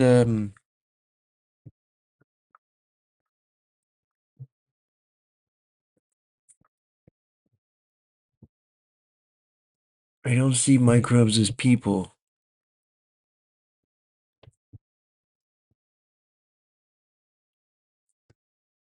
Maybe if they were bugs? No. If they were bugs that were still alive, I think anything beneath living bugs, it's give me that fucking planet. I want that. You have to be a wiggly guy. You have to be a little wiggly guy to get your own planet. If you're sub wiggly guy, you can't claim a planet. You have to be able to wiggle. If you can't wiggle, you can't claim sovereignty. Strikes me, it's been talked about a little bit in the UFO world, Unless but I think you're you like an electron summarize beam, it and go into a like level of detail that's just some fascinating. sort of That's weird this Wilson plasma memo. thing. So you have Admiral Thomas. Yeah. That's my most controversial opinion. I don't know. Do you think that they're us? Do you think that they're our cousins? I think that there's some shit there. I think I've always thought that. Like it didn't like I think by the time Mars crapped out, whenever that was, let's say it was 3 billion years ago or even longer. I've heard even longer, but I've heard it was nice like the very beginning. But I guess they don't, they don't know.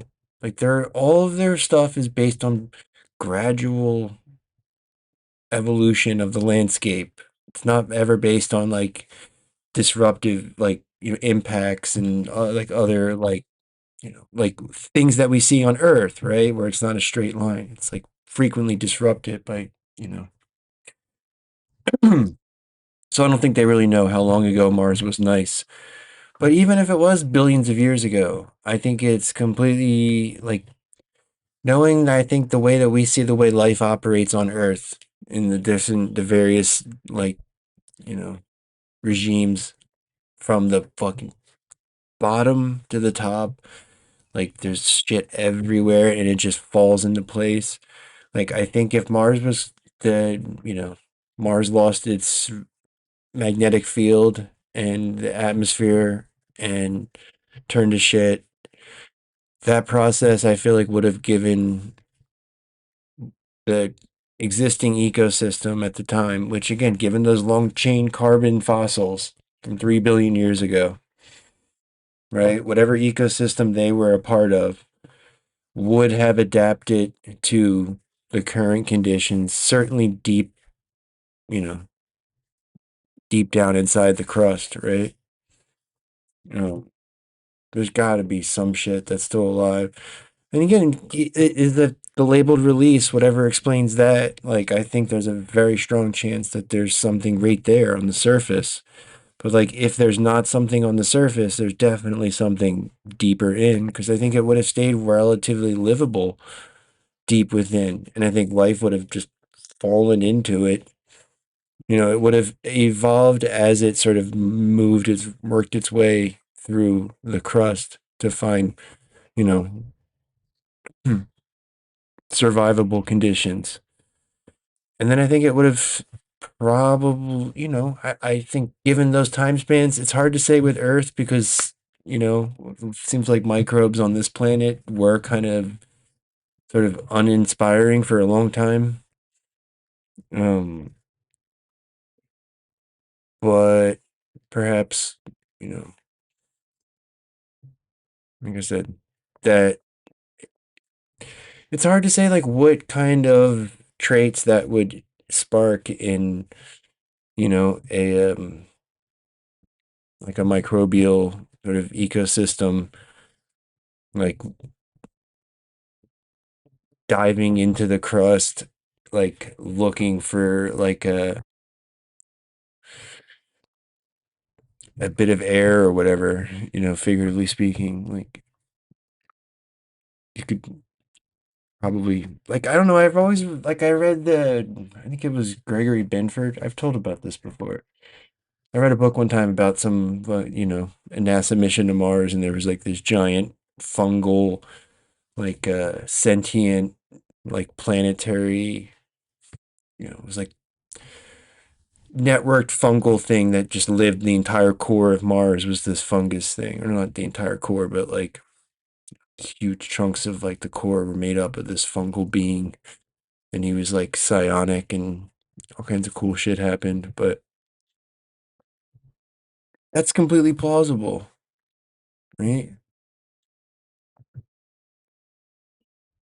So that was me responding to the thing about them eating us. Duh. Okay. I was wondering where I got onto that. Yeah. So they could be able to eat us or they could not be able to eat us. I feel like they probably won't be able to eat us. But it doesn't mean they won't be dangerous. That's what I'm saying. What if they live 20 kilometers down? Like that's what I mean. Just like seeing the way that microbes work, like it would have dove into the crust until it found something it could live in. You know? What if there was like a magma creature down there? J. Wilson. The Wilson memo refers to a document allegedly summarizing a conversation between Dr. Eric Davis and Admiral Thomas Wilson regarding UFOs and alleged reverse engineering of extraterrestrial technology. The memo, reportedly written in 2002, discusses Wilson's claims about the government's secretive programs related to UFOs, including discussions about unacknowledged special access programs. So complicated. Yeah. God, I've had If they live 20 kilometers deep too, you know, they probably wouldn't mind a night. Like, what if we made the surface nice and then they emerged? You know, their descendants emerged, you know, like 100,000 years in the future or something. And they go, I like what you did with the place. You know, that would be cool. tried to. I mean, I listened to Richard Dolan's review on it. He's a very smart guy. Yeah. Listen to that. I The House contacted everybody. Atomics. In fact, some of the people I contacted were like, "That's I can't even talk about that one." It's like And this document was found at the Edgar Mitchell estate, right? Yes. And I think I know the guy that found it, and I also know. I do too. I also know Antares, who is Edgar Mitchell's goddaughter. Hmm. She was a model in the '90s, and she was the one instrumental in helping me. Did you see get to Eisenhower's? Edgar Mitchell for the first time? So Antares, and a number of other Did you see efforts as that? well. I I think put I it in wrote the Edgar thing. Mitchell. It was in my 20s. I wrote him probably. This is letters, right? Didn't even read emails. I wrote emails probably too later, but From Roosevelt's daughter. Wow. And I had like 20.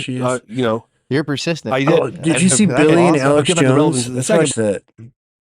This is boring. Wait, let's get some fucking hardcore crank shit. Check this out. This lady goes hard as fuck. She's going some Draco shit. All right, it's time for disclosure. These topics are being addressed listen to in her. the news, as we know. UFO files being released, Fox News reporting on it, and guess who Fox is News allowed said to there was speak on the 4 subject? types of aliens. Hal Puthoff, and guess who Hal Puthoff is? He is in the aviary, and he was the handler of my ex. And Count those all were the the recruiters blood. that wanted me to go to Mars. So, if people are going to be talking about Eisenhower signing treaties, I better be a part of the conversation. I don't know why family It's so members far aren't off. more looked towards when it comes to these sort of subjects. Eisenhower was a president that had a lot of important experiences in this arena. He worked directly with Val Thor. He's Val being blamed Thor. for signing the Greada Treaty in 1954. Val Thor. And he did not sign the treaty. He did not have Val the power Thor. to negotiate with any alien groups.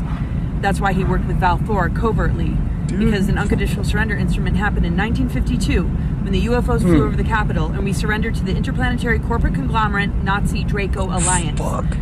So after 1947, Admiral Byrd's expedition to Antarctica, Project Paperclip, then there was a surrender in 1952 under Truman. So Eisenhower inherited this.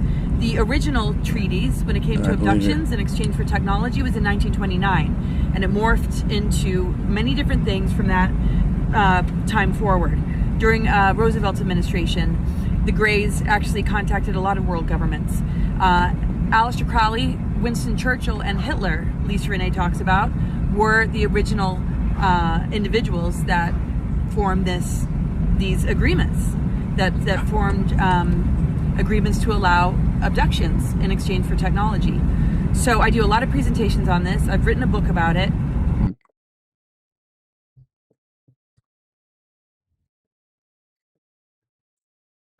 I wonder what her book is about. I wonder if she has a conference we can go to. Did you see that guy said Amy Eskridge faked her death? The Michael Sala guy? I don't know.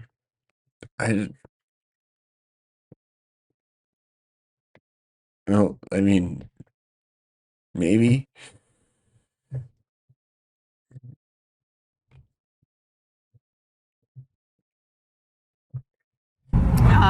I'm in contact with Dan Cooper, not William Cooper's relative, no relation. But Dan Cooper is a physicist. He served in 20 and Back, Dark Fleet. What the fuck? He was imprisoned by the three-letter organizations for 18 years, and he's heard some things and he knows some things. Is that He has real? immunities and never signed an NDA. So I'm just like, I've been preparing for disclosure my whole life. To get to the bottom of things, so that when this information comes out and these characters are being given the platform to talk about disclosure, I would be able to counteract a lot of the things that are being said. Doesn't he and do I know that a lot every about how day? put if I have proof that he worked directly with my ex in emails and recruited me to Mars. Okay, just had to say that.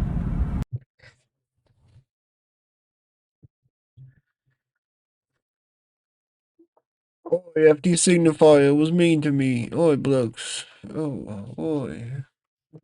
He said I was a lib, and he's the one who's a lib. Oh, oi, no, blood, oh. Oh, blood, oh. A wee bit of a tiff with the... Oh.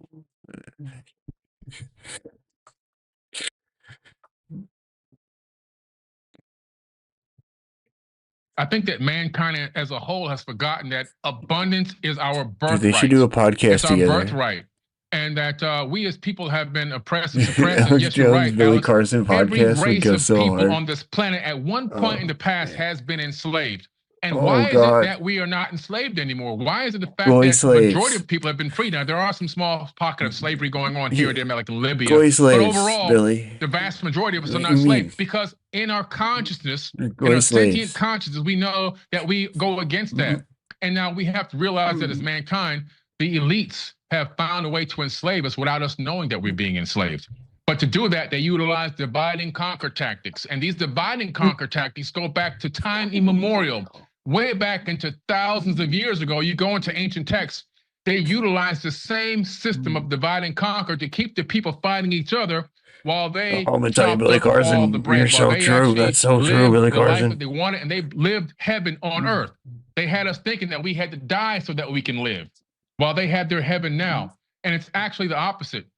I began to realize through all this research in the ancient texts and everything else that we as human beings are That's so powerful powerful, people. Billy. There's a text called the Myth of Adapa. And in this text, which a lot of the biblical texts kind of utilized it to talk about the angels being jealous of human beings, in this Billy text, Carson, it you talks speak about the the truth. fact that Adapa, which is Adam, was made and created higher than all of the Anunnaki or the Anuna, that the knowledge of the universe was encoded in our bodies, and that we are some of the wisest people and strongest people to ever live in the universe, according to this text. Now, if this is true, which I believe it is, we have to realize that we've been through the bubonic plague, which almost wiped out humanity, Black Plague, Spanish flu. Dude, Giorgiani said the that was Inquisitions, aliens which trying to killed kill over us. 80 million people worldwide, not worldwide, but in most big regions, right? The Spanish Inquisitions under the order of the popes. And then you had the American heard Holocaust, that was about unfortunately, where hunting down the 111 million telepaths. indigenous tribes were murdered. All these things happen. We can go outside right now and not see dead bodies in the street. It's not the props end to of the Billy world. It's for not the end of mentioning that at the times. end there. It's the beginning of times. It's the beginning of the awakening. It's the return of the Christ consciousness. That's what it's the return of right now. And if we can see that the divide and conquer tactics and all these wars that they've put us brother against brother, sister against sister, has no been brother them with the Iranians. manipulating us. The government fears Alex Jones, who has the largest audience in the country, bigger than any of the networks, the biggest megaphone in the country. The deep state hates Alex Jones with a vengeance. Alex Jones is the most extraordinary person I've ever met. All right, Come we're on, going to be talking Tucker. to Billy Carson for the rest of the hour, an amazing guest, author, filmmaker, TV Alex, host. you don't sound happy He about is, that. The CEO for Forbidden Knowledge, Inc., the best-selling author of the Compendium of the Emerald Tablets. And he's been talking for decades about, from the legends and the ancient history books, of what was really under the Giza Plateau Great Pyramid complex, and now you have this ground-penetrating radar from satellites. The Egyptian government's been trying to suppress and not let ground-penetrating radar in that scientists try to bring in on the ground. Hidden from the eyes but of the world. Now it's gotten so powerful, and the computers have gotten so good from space, they have found clearly giant structures under it. And years ago, they found other structures, and they're always trying to keep people from looking into it. Here is Billy a few years ago talking about this, and he was on a few years ago with us talking about it, and is being Lots of vindicated. dry So here's a socks. short clip, and then we'll go right to him. The Great Pyramid at Giza and that plateau is a multifunctional platform or plateau. The Great Pyramid is a multifunctional stone computer, number one. It used to be a power generator, so it generated power as the water used to flow underneath it from the Nile. It's now meandered very, very far away. But back then, it ran right up to the pyramid, and the empty tubes have actually been inside of underneath the pyramid are still there where the water used to flow. Maybe When you they're at have Billy's running house. water underneath crystal magnetized granite, you create something called physiostatic electricity. Those ions rush up into the chamber, and they would go into the Grand Gallery. The Grand Gallery used to have resonating rods. Now, the rods have been removed, but the slots where they went up the Grand Gallery are still there till this very day. Then that energy would be pushed into the King's Chamber, which you've been in with me, right? We meditated You in there. meditated with Inside Alex the King's Jones in the Chamber. King's Chamber? Now, that area is like a fusion chamber, and the energy would shoot up through the top, through the apex, and now you have He needs to get wireless Bob energy. to explain it to him. Nikola Tesla tapped into the same exact understanding of how that worked and duplicated it with the Wardenclyffe Tower. All that these guys wireless need energy Bob would to explain it to transmit them. around the area, and the crystal granite obelisks would capture it. And then if you had something called a JED, a DJED, it looks almost No, like he a said they were Tesla coil meditating in with the a King's cable coming Chamber. out of it. You'll see it in Egyptian hieroglyphs. It's connected to light bulbs and other technologies. You're not allowed to hum. Electric gold plating. You can then power it You're not allowed to wirelessly go, from the ambient electricity that's been transmitted from miles away from the Great Pyramid. That's just one purpose. Another purpose, when you look at the way that the Great Pyramid is designed and the Queen's Chamber and then you have the King's Chamber, well, water was set to rush down and into the Queen's Chamber, and with the chemistry and also the metallics down there, you can see how there would be some form of electrolysis that would occur. It's and I'm not the only one that he's right. has this hypothesis. Engineer Christopher Dunn had the same exact hypothesis as me. I just found out about It's not maybe like a Bob's month theory ago doesn't when I have finally it's not talked to him on my electrolysis. podcast. So this electrolysis It's like would a extract hydrogen water from ionization type. the It's like oxygen, a, the H2O, and then you it have makes a water hydrogen gas, chamber. So now, he says. What's interesting about that, the way it's connected to the shafts that lead up into space, when you look at the pyramid alignment with the stars on certain millennial alignments, you find out that it aligns with think Orion, Dunn's theory it works. aligns with Aldebaran, it aligns with Pleiades, it aligns all these star systems. And what is the frequency that we transmit information on right now from a standpoint of trying to connect with ET? We transmit on the hydrogen Who's he frequency talking to? because it's the most widely Is he abundant just playing frequency Billy in the Carson's universe. video? So I believe in my hypothesis, I always say hypothesis No, I versus never what I watched read, Red Dwarf. is that these shafts would shoot the hydrogen beams out towards those stars on certain particular alignments with information, data encoded into the hydrogen. In other words, an update on this breakaway civilization. It was a communications device, long-range communications to other stars. And then it also is a star map. When you look down at Giza from above, you see the Great Pyramid, the other two pyramids, and you see the temples around. And you can actually connect those with lines and then make circles, concentric circles. You'll get the interplanetary map of our solar system.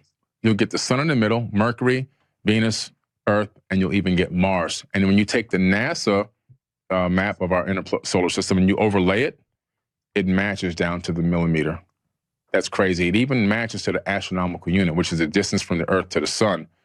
That's a measurement unit to count distances in the vastness of space. And then you go to the Nazca lines in South America. You go all over the world. All of them basically say the same thing. And so if you go back to what Plato said and others. So you're just like cutting up Billy responding to other people. No, Troy wasn't on this island, and they find the whole thing later.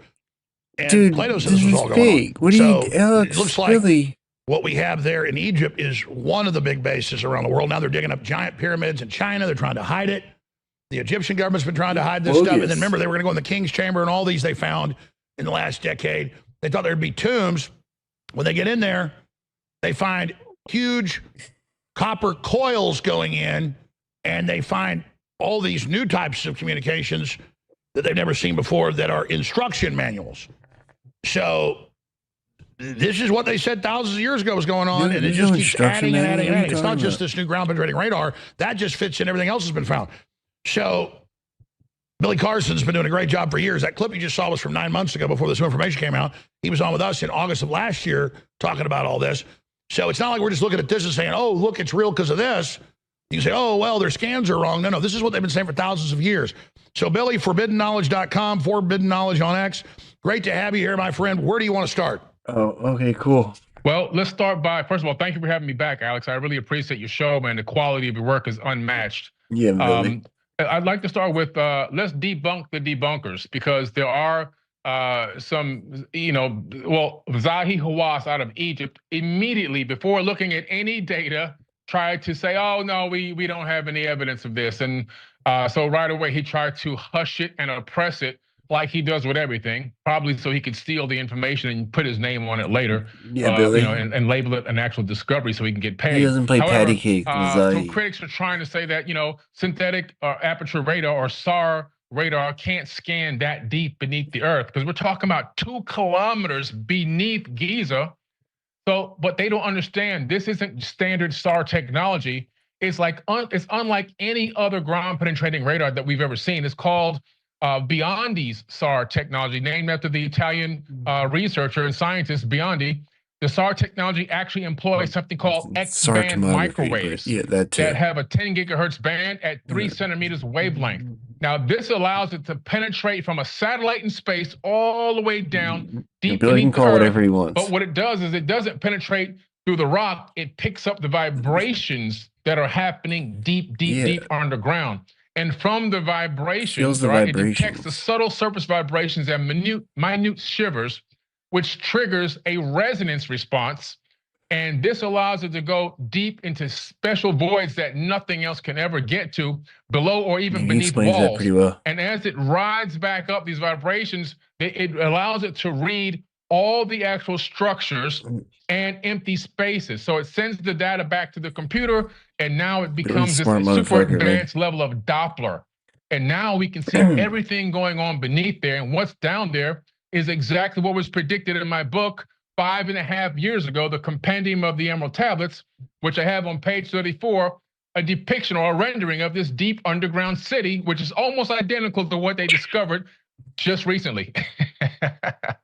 Well, I mean, it's just amazing. And again, I did read your book after I had you on. It was fascinating. Did you, Alex? Why don't you first start with the legends, the different cultures that told us this, and then big picture around the world, and then what the ancients said, because you've got people thousands of miles away, the same legends, the same stories, and a lot of this is in the first book of the Bible, it's in Ezekiel, and then it's in all these other cultures, and then what was Egypt in this system? Yeah, Egypt, if you go to ancient Egypt, start there first, since this is where the discovery came from. We know that the Egyptians, they claim that this man named Thoth, T-H-O-T-H, ruled over them for 16,000 years. That's them saying it, not me, right? So they say this guy he was the bringer of thought. Remember, thought is supposedly named after his name, thought, wisdom, and he did this in the land of Kemet before it was called Egypt, and that's where we get alchemy, is from him as well. Now, supposedly, according to this man, Thoth, he says he was the author of the Emerald Tablets. He also claims to have been in that tablet. He says, I am the builder of the Great Pyramid, patterned after Earth's force, so that it too might remain through the ages. So he claims to be the master architect of the Great Pyramid. Now, here's where it gets crazy. In this writing, he talks about something called the Halls of Amenti. There wasn't just one Halls of Amenti, there were many, and there's different people that had this knowledge, had access to them. And this was deep beneath the pyramids of Giza. And that down there was this massive area with these halls that went on for a very vast area. And according to this text, it's right, because this thing down there is so vast. I already split up with Armando. 64,000 people if we put people in it to fill it up. Just give you an idea of how big this thing is. And he said he had down there rejuvenation chambers that would allow him to rejuvenate his bodies. Wow, He had dude, many, what if there's according to med the beds text, down it says he there? had That's why they don't bodies. want us to go He down would put there. one in these chambers for 100 years at a time, and then he would Dude, walk what if they're amongst men, down but there? unlike a man. And then they What made if they're movies out down of this there? after you and Dude, others what if they're in exposed it, there? like Yes. Dark Adam or Black Adam. What I saw it, but the point is that that's all based on those legends. It's all based on the legends. They have the same legends going on in Europe. You have, the Greeks, and they talk about this. You have the Sumerians coming out of ancient Mesopotamia. They have halls of Amenti. They have these underground chambers. I just came from Turkey in September. I just came back from Turkey. I went down into Derinkuyu, an underground city that could hold up to 30,000 people with advanced air conditioning techniques built into it. These shafts that went for miles The into game bring is air so to the bright on deepest my level. face. And then when you get to the bottom, there's underground tunnels that lead to hundreds of underground cities. I don't know about all hundreds, made but there's with a lot of advanced them. technology. So we're talking about people that had super advanced knowledge, advanced wisdom, and advanced technology, and it was utilized over and over again by different cultures. For example, the people of late Mesopotamia went down there to save their lives from some type of a catastrophe, but they themselves didn't build these underground structures. And the fact that remember the Romans talked about this all on record. Archimedes had a system with mirrors with lasers where he could burn ships up, and that was on record. And that's just fragments they had of what was done in the past. Oh yeah, these people had advanced technology. We're now just trying to rediscover what happened in the ancient past. I mean, you talk about Ezekiel's wheel in the biblical text. It's an account of advanced beings having advanced technology and engaging a person that didn't see or have never seen or had been engaged by that level of technology before, right?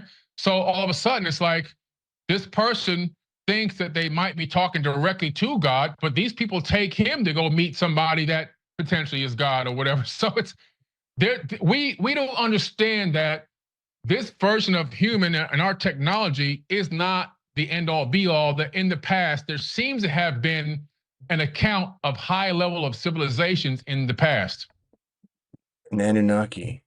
And it's well known, even in mainstream History Channel, Discovery Channel shows about the Egyptologists and the government. They are always trying to keep anybody from digging, anybody from looking. All the legends said there were all these big chambers and things. They said, no, they weren't. Then they keep finding more and more and more. They finally get into the chambers, as I said. There's footage of this we showed last week. And they say, oh, it's going to have tombs. And no, it doesn't. It's got big copper wires. We just lost your audio. Billy, you might have hit mute. But let's... Yeah, there are objects, artifacts in the Cairo Museum. And in this Cairo Museum, there are artifacts that look like what you see outside on your electric pole, like Tesla coils with actual wires coming out. And the wires are clipped, but the wires are still connected to this metallic device. They try to say it's a religious artifact. No, this thing clearly transmitted energy. Now, we know the ancient Egyptians, for example, had electricity because we have thousands of pieces of electroplated gold. So how did they electroplate gold without having electricity? We have depictions of the Temple of Hathor at Dendera, which I've been in the underground crypts. Depictions of actual technology connected to jets and cables, which would pick up electricity. We have now knowledge of this huge structure that can hold 64,000 people. This underground city underneath the Giza Plateau, underneath the pyramids, that is so large, the Burj Khalifa could sit next to it, and it would be taller than the Burj Khalifa, which is in Dubai, the tallest building in the world. The feat alone of digging that underground would be 10 times more difficult than building the Great Pyramid, 10 times more difficult. So we're talking about an engineering feat that is mind-blowing, and it should be on every mainstream channel right now. This should be the biggest news in the world. Obviously, what we've been told in modern so-called history is not true. They're always admitting it's not true. And you've got all these mainline Christians that tell you everything in the Bible is literal. But then when you go, okay, well, Ezekiel and all these other books of the Bible, Genesis describes ships coming down, giants that lust after the women, breed with them. Yes. Now the bloodline of humans isn't correct, so God is angry and destroys us. So we were in the days of Noah, so we'll be in the day of the Son of Man, the Antichrist. Noah wasn't a perfect person, but he and his family were perfect in their genetic line. And then that's, as you mentioned, what is in all the other cultures have the same story in that area and then around the world. And now they found jade all over South and Central America and Southern North America in these different Mayan temples that they know come from Japan and China. So again, I mean, there's a lot we don't know. From your cobbling together what we do know, more and more of the legends, it turns out, are actually based in reality or partially. How far does this go back? How advanced was it? Do we know there's cave paintings in Scandinavia, in Africa, with all these different tribes describing creatures that were humanoid that came from the dog star. I mean, all of this. Well, listen, in my book, I wrote Compendium of the Emerald Tablets, right? In there, I claim, according to these ancient texts and this information, we're talking about 36 to 38,000 years ago. Now, when that information first came out, people were telling me I was crazy and this was no way and it couldn't be possible. And now these scientists, this team of scientists using satellite SAR technology, revolutionary technology on this planet, say 38,000 years is what they're estimating that this structure was when the structure was built.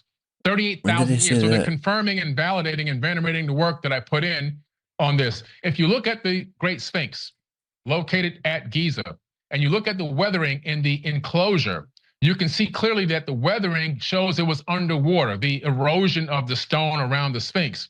This erosion dates back to, in my opinion, around 36 to 38,000 years. We have a few archaeologists that push that back to 13,000. But if you go back 2 processional periods, at the time that they're saying 13,000, not the right time to build a monument like that when there's chaos, and probably the Younger Dryas incident where a huge asteroid struck right above Syria and decimated the region and created global flooding. But you go back 2 more processional periods, you're right around the time that Thoth claims to have built the Emerald Tablets and have built the Great Pyramid and the structures surrounding it. The perfect time to build a civilization like this, when he claims he was rebuilding a golden age on this planet. So we're talking about the fact that mankind is very ancient. They have found vases that date back 300 million years. They have found hammers that date back over a crazy number, 100 million years.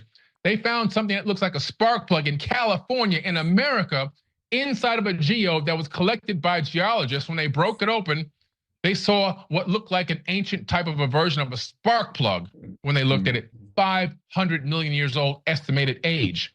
So we're talking about the fact that there have been many civilizations on this planet going back hundreds of millions of years, in my opinion, and we're just the newest version, and we keep having amnesia. We keep forgetting because in every iteration of mankind, there's a disaster. There's geological, there's war, there's a combination of both in some cases. And we also, I believe, have what we'll call geologically a pole shift. And I think we've gone through at least 4 pole shifts, and Albert Einstein agreed with this. He's the one I heard say this. 4 pole shifts. That's how Antarctica got shifted into the location it is now. And we know starting about 50 years ago, it's now moving a few miles a year. It's on the move again. The pole is shifting right now. Yes, it's pole shifting magnetically and physically. So these pole shifts happen every so many thousands of years. So much has happened to wipe us out, and a few of us start over again.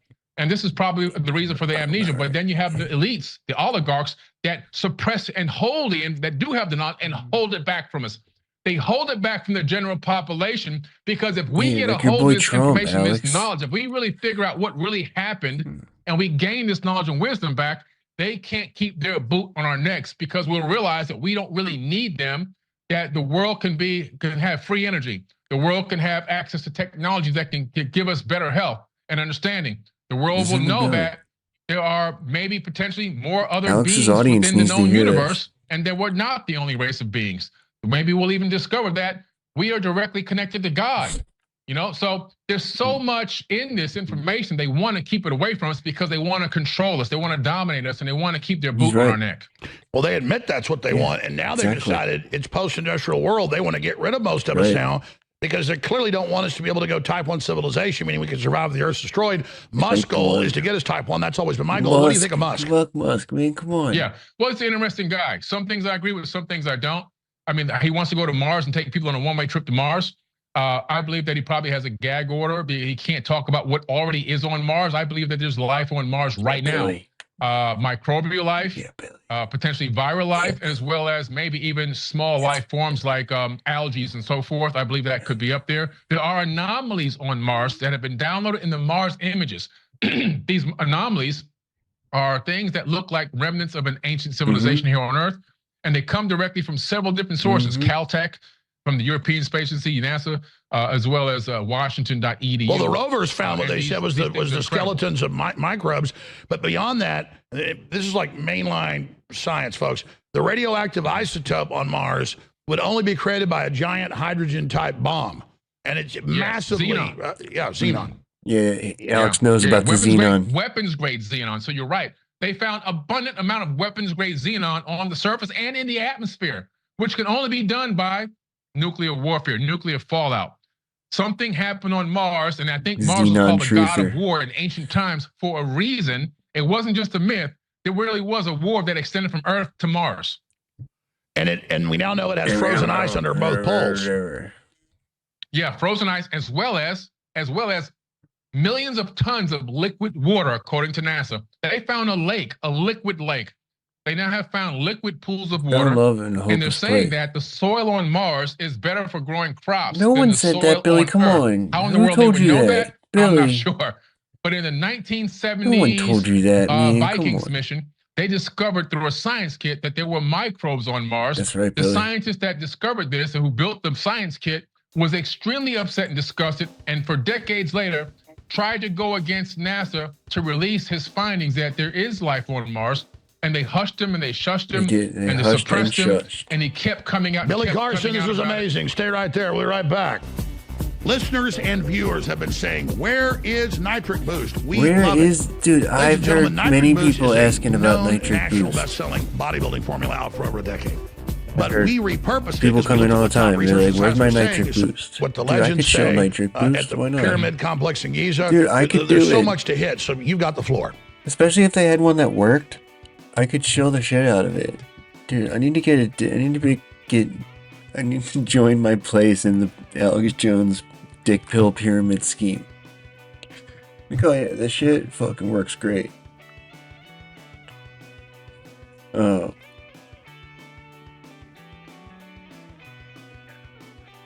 Become a drug influencer. Okay, thank you, sir. So yes, this discovery underneath the Giza plateau, underneath these pyramids, is just I'd like to pair this with a nice Billy Carson, But it a also nice leads us to vintage this Carson. modern technology. In the ancient texts and tablets, specifically the Animal Tablets of Thoth, he talks about the ability of him and several others to transfer their consciousness into other sick. bodies. They claim to be able to create their own clone bodies, so they didn't steal I bodies, put them inside of these crystal diorite boxes one of those at home. underneath these pyramids, and then in some way rejuvenate them with some energetic force, which they found energy down there as well, resonating. Now, fast forward that to modern day, we have DARPA. DARPA has discovered a way to connect a field soldier's consciousness into a field robot. So they take the soldier, put him in the underground bunker. In some way, technologically, they transfer his mind through a symbiotic link into a field robot or a drone and have him remote control it. It's called the Avatar Project. And that was when I wrote my book, Companion of the Emerald Tablets, 5.5 years ago. Who knows what they've been able to do now? Transfer it now also to 2045 Project. Ray Kurzweil, head of that project, their plan back in 2010 was to transfer a monkey's consciousness into a computer. They did that. Monkey was dead, They don't want you to know body about the gone, monkey mind the consciousness. monkey in a computer, eating bananas, climbing trees. They don't want you to thinking know it's still about alive. that. Then the next plan was to do it to a human mind to a robot. That was by 2015 or 2016. Now the next, of course, by 2045, the ultimate goal is to transfer a human mind into an avatar. So we're talking about the ability to have this unlimited lifespan or immortality via transferring your consciousness. And I can tell you from the admissions, I've been saying this for 30 years. I made a I'll film tell you, about Billy it. Carson. The final end game is get rid of the most of the population. Just get rid of all the white now men. they'll be able to transfer Really? their consciousness Isn't that true? to silicon. That's what the book written in the You're trying to kill 50s, all the white men, just like by one of NoFX their said. top, Illuminati people that also wrote 2001: Space Odyssey, Arthur C. Clarke. That's always been their goal of these projects. It's profound. Absolutely, you're right.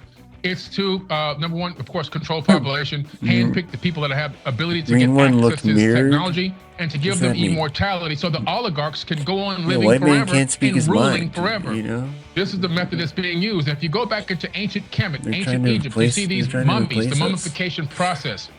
These mummies look a lot like the mummification process of the bodies in the sarcophagus look a lot like homunculi. deep space hibernation boxes or deep space hibernation technology. count, I believe that in etc. some way, these people were told that they were needing to mummify themselves to preserve their Yeah, what DNA. if they're down there, man? Because they would Oh be my brought God. back in this world, What if in they're this down dimension at a future time, which is why they got themselves be like buried in altered hidden carbon. locations in the King's Valley, Valley of the Kings, with all of their riches and their worth.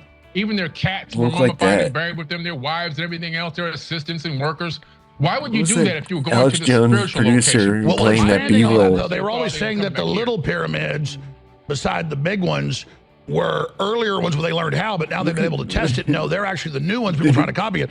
From what all I've seen, and it's a pretty good. guesstimation, we lost a lot of the technology, and then people had the legends. They were also trying to copy it. So they Alex heard looks that like there were shit, people being dude. rejuvenated His down Ozempic's under not it. sitting right That with was all him. walled off now, so they were also trying to copy it. And we now know, no, it's not been a secret for hundreds of years, that the main fertilizer from about 300 years on were ships full of mummies from Egypt and other areas, shipped to Europe and put into grinders for fertilizer because there were millions of mummies. It wasn't just the elite doing it. Didn't they eat them too? That's right. You're right. They Eat literally their did brains. that, and it's a travesty that they did that, but they did it. If you take a pyramid, Why were once there you so get an many experiment mummies with the in there? pyramid structure, just the structure or the shape of the pyramid itself.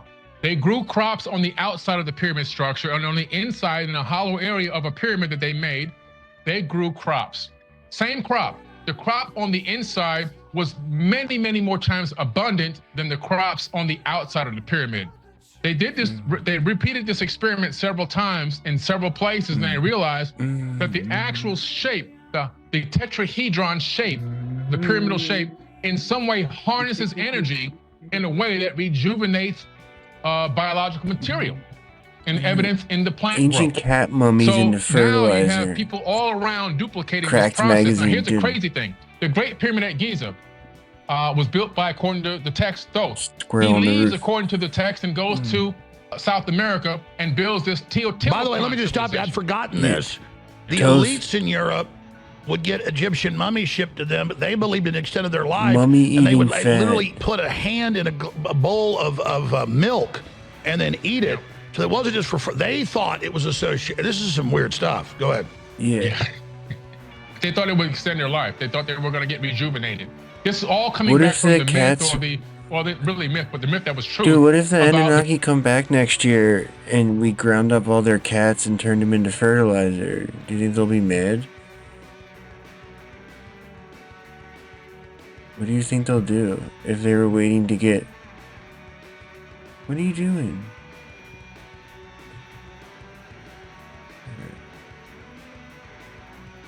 Fucking cats.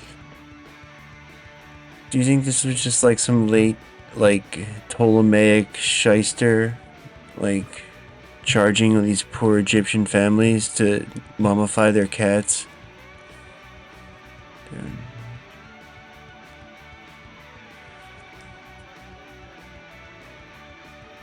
$180,000 mummies. 19.5 tons of mummy. Why would there so many mummies?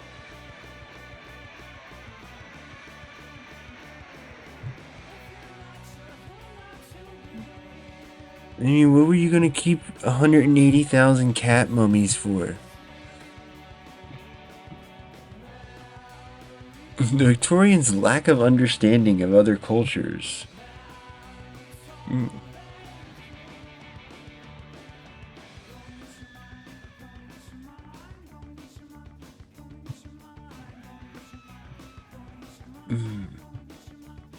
They used to grind the mummies for pigment? I don't understand why they ate them, though.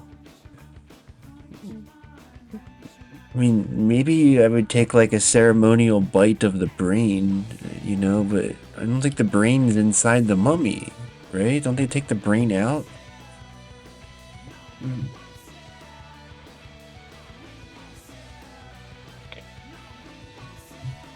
Oh, wow.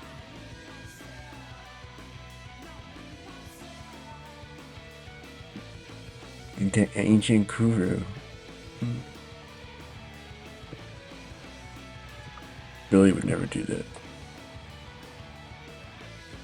Alright, there's enough of this. Sorry.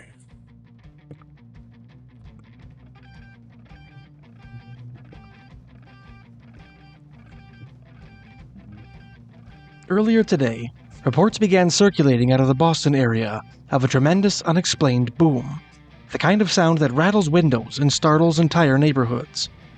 Social media reports describe people hearing a loud rumble and even feeling a shake. This is not the first time the eastern seaboard has been shaken by mysterious explosions.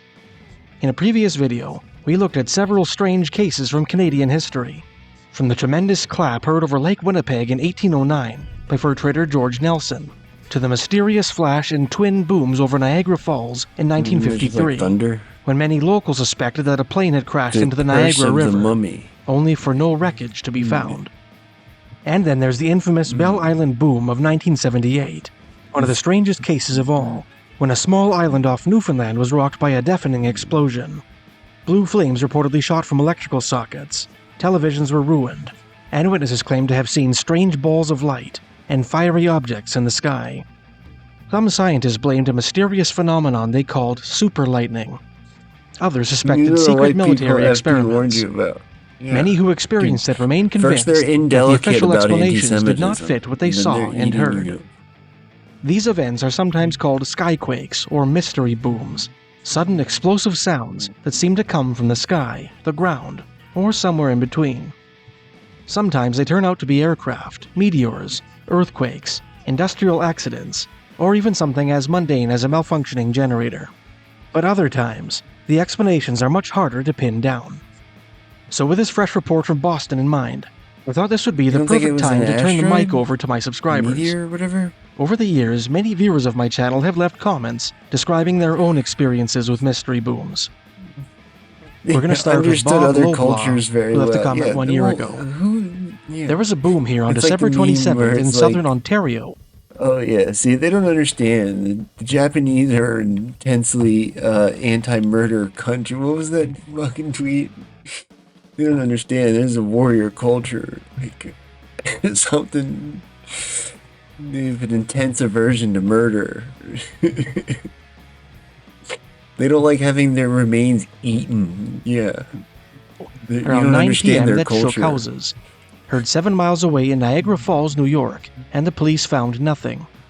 It sounded like something going overhead, and then a loud boom.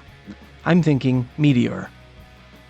And like I said in the introduction, Niagara Falls is the site of a really weird mystery boom in 1953. So not the first mystery boom in that area. Next comment's Chris Elliott, 4621, 3 years ago. I've only shared this a couple of times ever. Southern Ontario, 2011, approximately 10:15 p.m. Countryside, really dark. Was cloudy but calm and quiet night. Star visibility really low. Having a smoke at this time. Everything is peaceful and normal night in the country.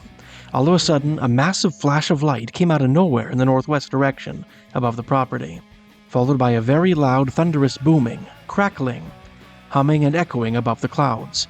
Then it was dark and quiet for a moment, interrupted by a constant vibrating buzzing sound, mixed with a bassy humming booming sound that was constant like a plane traveling overhead. To me it sounded like a massive engine humming, or something mechanical and not nature sounds above the clouds. There was no thunder, lightning, or rain that day or night. This crazy sound that sounded like multiple things happening at once, vibrating, buzzing, booming, yet a constant humming sound like a large engine, but it sounded smooth at the same time. Hard to explain the sounds that came out of that flash of light. Then the constant sound of this thing was heard as it traveled towards the south. I could hear it louder than an airplane in the sky, and for a long time. I could hear this thing heading south for at least a couple of minutes, miles. The constant humming, vibrating, bassy, boomy sound above the clouds was traveling just above the clouds it seemed, fading in the distance after a couple of minutes, but its sound was echoing throughout the calm night sky. I could hear it for so long. It was very loud at first, like being near an airport. Then it faded away like a plane passing over the sky. But these sounds are way off from any plane, thunderstorm, or anything I can describe that I know of. The flash of light I saw directly in my field of view. When the flash interrupted the darkness of the night, it was like a small rectangle, and all sides were pinched inwards. This light was a small shape like that, and expanded outwards as a white flash of light. Made this insane boom, crackle, buzz sound like a bomb or massive generator starting up. Then the light collapsed back inwards on itself, and it was dark and silent for some moments, followed by the sound that trailed towards the night sky above the clouds I could hear for miles heading south.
For a long time. Yeah. And what are some of the other like biggest hurdles as far as traveling to Mars, other than the time, right? Because the time is an insane one. You kind of have to be like, to be the person that's going to be willing to do that, you kind of like, you got to be willing to kiss your whole life goodbye, right? Because there's a good chance you're not going to come back. Yeah, I think that for like a mission to Mars, I think, I personally think timeline is our number one biggest issue, just because a lot of the other issues that are with the Mars mission, we've combated them before, or like maybe not to the extent of like a mission to Mars, but there's been almost like similar scenarios.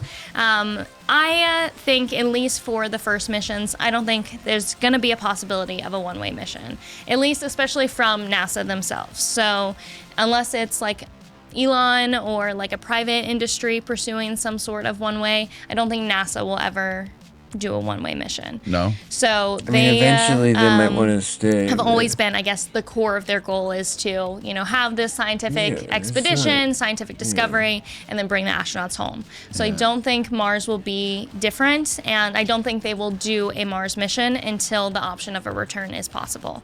So, I think that if they're pursuing a Mars mission, it's because there's like the means of coming back.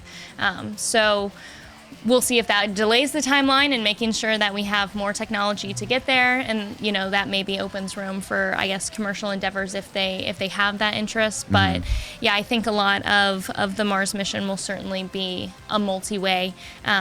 But not to say that a one-way isn't possible in the future, but I think that for like the first missions, we'll certainly have returns. Yeah, and then the radiation must be a huge problem. Yeah, I think radiation would certainly be the next, second to the timeline, just because, yeah, it's dangerous and it is certainly a challenging one. I know that a big idea, especially even for on the moon, is looking at having like habitats and stuff. Like if you go, you can go and come back right away, or I think you can go for like 9 months or something, right? There's the 2 mission designs. One is like a month stay or like 3 weeks or something. So you travel like, it's more than 6 months too. Like the NASA trajectories I think are like 8 months or something. They're long as fuck.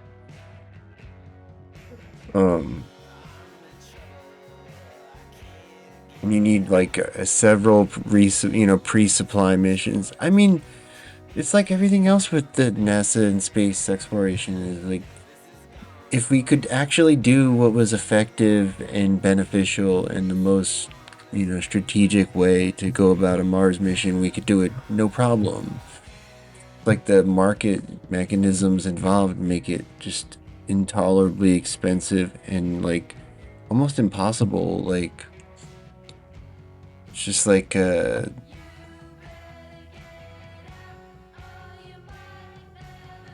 so much of how like all the supply chains, everything is just built around planned obsolescence and like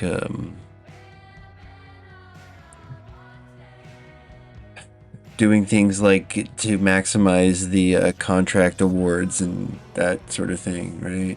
Like all the architecture would be built on like NASA contracts and government contractors.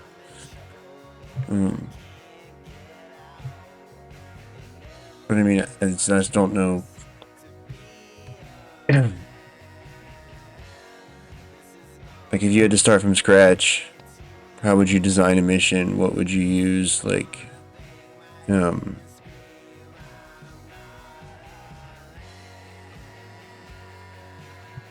rubber duckies? Yeah, that's what people are willing to pay for. I mean,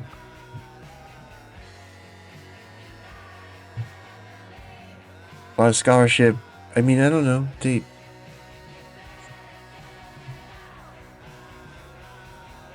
They certainly, like, it was worth the investment what they did in the 60s and 70s, I think that's been borne out many times over. And I think whatever the fuck they're doing with that stuff now is not, like cutting NASA's budget so you can give like, you can put more in like the pedophile trust fund or whatever. Like, this is our fund so we can change the names of all your elementary schools to the names of prominent pedophile election donors. Look, do you want those poor billionaires to go unrecognized just so we could visit Mars? Really? We need to name more of our national infrastructure. It needs to share the names of our pedophile oligarch overlords. Hippie. Surface, so going like having the actual habitat be beneath the surface, so that way you have the actual surface of Mars protecting you from some of that radiation while you're there. It's the world going to think that we don't properly venerate our protecting the capsule or like whatever you're in. But obviously there's plenty of ideas, but nothing's like set in stone. What is this, Steve? Oh, this is an article about it. Yes. History and mysteries surround NASA's 2028 nuclear Mars mission, fission-powered space flight. A 60-year dream would supercharge the outer solar system exploration. So is this going to like literally be like a nuclear detonation when it launches, or? Okay, nearly all of today's space missions rely on chemical rockets, which require vast quantities of heavy fuel and are comparatively slow. Instead, nuclear electric propulsion, NEP, relies on fission to generate heat, which gets converted to electricity via a gas turbine. This power in turn ionizes a gas propellant into a plasma that shoots continuously out of the thrusters. Wow. Yeah, so I would say, the actual, satellite system that they're using for this, that's going to have the nuclear propulsion. The actual rocket that's launching off of Earth will not have nuclear. So they'll still launch it from Earth as if it was normal. And then they'll deploy the actual satellite that has the nuclear propulsion, and then that satellite will then take off to Mars using the nuclear propulsion. So it will essentially get turned on, I guess. How far will the rocket go? Probably just a low Earth orbit. So and the satellite will have a separate propulsion system that will shoot it into Mars. Yeah, so almost all rockets are just going to be your vessel to get to space. Once you're in space, then because so much of the rocket gets used up just by the time it gets to space. So that's why even with the Artemis mission, the solid rocket boosters, they're spent. They get taken off, they jettison, kind of the big core stage that gets jettisoned. You use up all that fuel. The hardest part about getting to space is leaving Earth, just because all of that gravity, you need so much thrust, you need so much fuel. That's the hard part. That's why rockets are so big and they take so much fuel. But once you're in space, you have much more flexibility. You don't have all those forces fighting you. So more than likely they'll use, they may even use a SpaceX rocket or a NASA rocket or, Delta Heavy, whatever it takes for the satellite to just get it to space, and then they'll deploy it, and it's going to be using that nuclear power to actually get to Mars, and that's going to be the interesting part. And for the Mars mission, once you have to refuel in orbit or something? So I think it just kind of depends on what the mission's going to look like. I mean, there's possibilities. I mean, you could have a case where you go from Earth to the moon, maybe do a fuel stop. Depending on how big of a vessel you have actually going to Mars, you could have enough fuel to go there. So I think it just kind of depends on what it ends up looking like. I know some ideas have been almost having a miniature International Space Station almost being the vessel of going to Mars. So you'll launch and then you'll dock with almost this miniature space station, and then that's going to be the thing going to Mars. So it just depends on what logistically works out. I mean, again, with the Mars mission, since it's so theoretical, there's so many ideas of possibilities of what we could do with sending humans to Mars, but obviously nothing's been concrete selected for it. Right. How much testing and trial and error and how much experimentation is being done or floated around on how to logistically get people there safe? Do you know if they know, will you go to sleep for the 6 months that you're traveling there and go into a hibernation, or how much of that stuff has actually been thought about? Yeah, I think there's been a lot. I think space is, as a whole, it's always long-term. You can't do anything fast in the space industry. Yeah. Not a single idea or a single thing that we see happen is, a quick endeavor. Question. I mean, even you look at the Artemis mission that just launched, right? The Artemis mission, or I guess you can even go back to Artemis 1, which didn't have humans on it, but it was the start of the Artemis program. I mean, that was in, a few years ago. And that has been an endeavor since the space shuttle program ended in 2011. So from 2011 to now is how long it's taken to, build this new rocket, get it going, actually have it on the launch pad and make it a reality. And so it's really funny because from someone that hears so much of what's going on in the space industry, the public's oh my gosh, this rocket just shot up overnight and now it's taking astronauts. Is it safe? But it's been tested for, over 10 years now.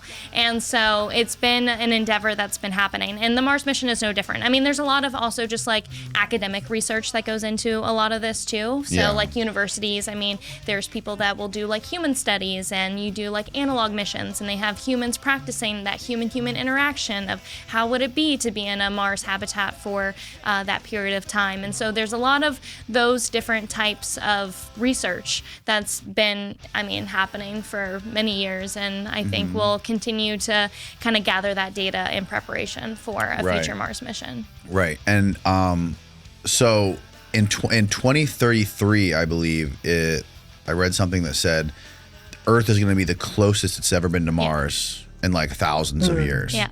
So that would be the optimal window, 2033. But that seems very aggressive. Yeah, no, I 100% agree. I mean, I've heard 2033 for a really long time. Yeah. With how much it kind of aligns, and just from a trajectory standpoint, and how much of a benefit it would be that Mars is closest to Earth and closer than it has been in a really long time. I do agree that I think 2033 is a very ambitious goal up to this point, and I think it's, you know, space travel, again, it's such a slow process. Yeah. And so, you know, things, anytime something gets like delayed or pushed back, it just kind of makes it more difficult. So I guess we'll see. You never know. But I would think that, especially from NASA's perspective, if they are planning to have some sort of permanent presence, or I guess habitat thing, by 2028 on the moon, and that's going to be some of those initial missions to the moon, then, you know, a 2033, you know, mission just seems way too close to a lot of these like lunar missions. Yeah. So.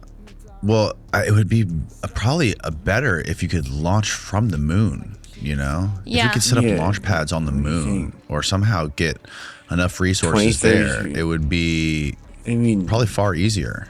Yeah, so I mean, I think that that's been a big idea, and that's why it almost shifted, you know, for a while. I mean, what we see today as the Artemis program has been definitely reworked a lot of times, because originally, after the space shuttle program ended, we had what was called the Constellation program. Then that got scrapped, and then it's kind of slowly merged into what we see as current day Artemis. And I think a lot of the initial ideas was going to be, let's go to Mars. And then after looking into going to Mars, it was then, okay, wait, maybe we're going back to the moon first. Maybe the moon is like a launch pad to Mars. And so it's just been a lot of iterations of what this is going to look like. And I think that that's why kind of we're at the point of, we are going back to the moon. We're going to kind of reestablish ourselves as, you know, doing deep space travel, you know, accomplishing something that has been done, but in a new way with new technologies, and then see how we can utilize that as a resource for even deeper spaceflight. If you enjoy watching our show on Spotify or YouTube and you want to be more involved, I encourage you to please. Alyssa Carson, I never heard of her. Seems like maybe she could be a little bit of a debunker, huh? I bet. Avi Loeb gonna do some debunking here. Tonight we have some incredible new video showing a meteor crash landing near an erupting volcano. Take a look at this clip from Afar TV on YouTube. You can see the meteor coming down here. But what comes next might be much more interesting. Do you see this? This mysterious orb of light seen rising up from the landing site. This volcano is in the Philippines, and this clip is raising so many questions tonight. Let's discuss with Professor Avi Loeb, renowned theoretical physicist, Harvard professor, head of the Galileo Project. Professor Loeb, always a joy to see you. So good to see you again. I want to bring up the footage again, as you can walk us through what we're seeing here. What do you see in the video, and what goes through your mind he's thinking, how am I going to debunk this? Thank you so much for having me, Natasha. Dude, Musk has to go to Mars and colonize it. That's his punishment. Which is not at the volcano, but actually behind it. And then the light coming up is most likely the glint from a satellite reflecting sunlight. You know, there are more than 10,000 communication satellites moving around the Earth. So it's not very unlikely to see such a thing. So you think that this is completely unrelated, that this is that light has nothing to do, it's not originating from the meteor or the meteorite, it is literally an unrelated satellite that is reflecting light. What kind of orbit are you looking at there, champ? Oh, okay. So in your opinion, this is not a UFO? No, not at all. I mean, a UFO obviously is a mixed bag. Most of the time, these are phenomena that are related to human-made objects. What kind of orbit is that? What? Don't do... Like oh my God. But, and in You're just going to take that? A meteor is natural, and look at it. The satellite is human-made. Look, dude, there's no orbit like that. What are you shitting me, Avi? Challenge is to characterize the object enough to rule out the possibility that it's human-made or natural. And it's just a total coincidence that it seems to be following almost that exact same reverse path. Right, but right now, satellites pose a major issue for astronomical observations because they present light in the sky. And there are lots of streaks that are observed in exposures from astronomical You're seeing this satellite that's a major issue coming up from the far side of the horizon, across hundreds of miles of atmosphere. I want to get your take on this as well. It's now being reported that White House Deputy Chief of Staff Stephen Miller discussed amnesty for UAP whistleblowers with Congressman Eric Burlison, who's proposing a 60-day window for those with information to come forward. I assume you support this. Why is this so important? Well, it's very important because so far in the two batches that were released of UFO videos, images, and documents, the data was not good enough for us to identify any object of extraterrestrial origin. And presumably there would be much more information available from people who work within government that have knowledge of things that are much higher quality data, and in particular whether there are any materials from crash sites, as David Grusch argued in his testimony in Congress.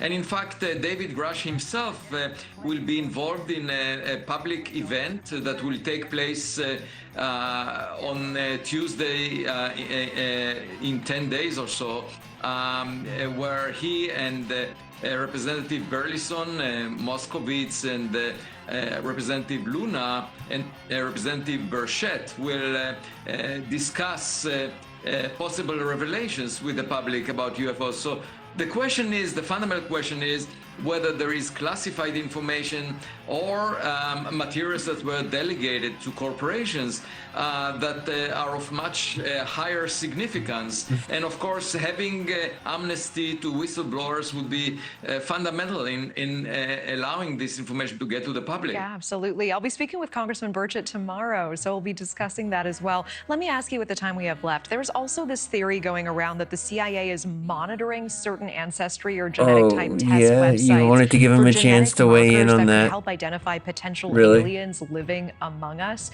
Your thoughts on this? Is this a real possibility or just another wild theory? Well, it's possible that some people are speculating, but I think it's extremely unlikely that if we are visited, we will have biological beings that share our DNA, because our DNA is a relatively recent phenomena here on Earth. Humans existed only for the past few million years, and before that the DNA looked very different, as we know, among many species on Earth. And moreover, it has a particular chirality where the molecules are organized in the DNA is a right-handed, so to speak. And if aliens come here, it's not clear whether they would be organized, the molecules of the DNA of them would be organized right-handed or left-handed. And obviously we should not shake stop having this guy hands, let alone have babies with them, because once he saw Neil deGrasse Tyson do the heel turn, then he had to do the counter heel turn. Unprotected as far as our bodies. I mean, it's like, oh no, I need to become a debunker. I need to switch places with Neil. I would argue it's very unlikely to have a DNA that matches life forms on Earth coming from another star. We shot a couple of full podcast episodes together, Professor Loeb, and that's one of the things I remember. If you ever meet an alien, never don't listen to him, its hand. man. That's what you told me. I'm exactly keeping that top of He needs mind. to stay in his lane. Professor Avi Loeb, always a joy. Thank you so much. Thanks for having me.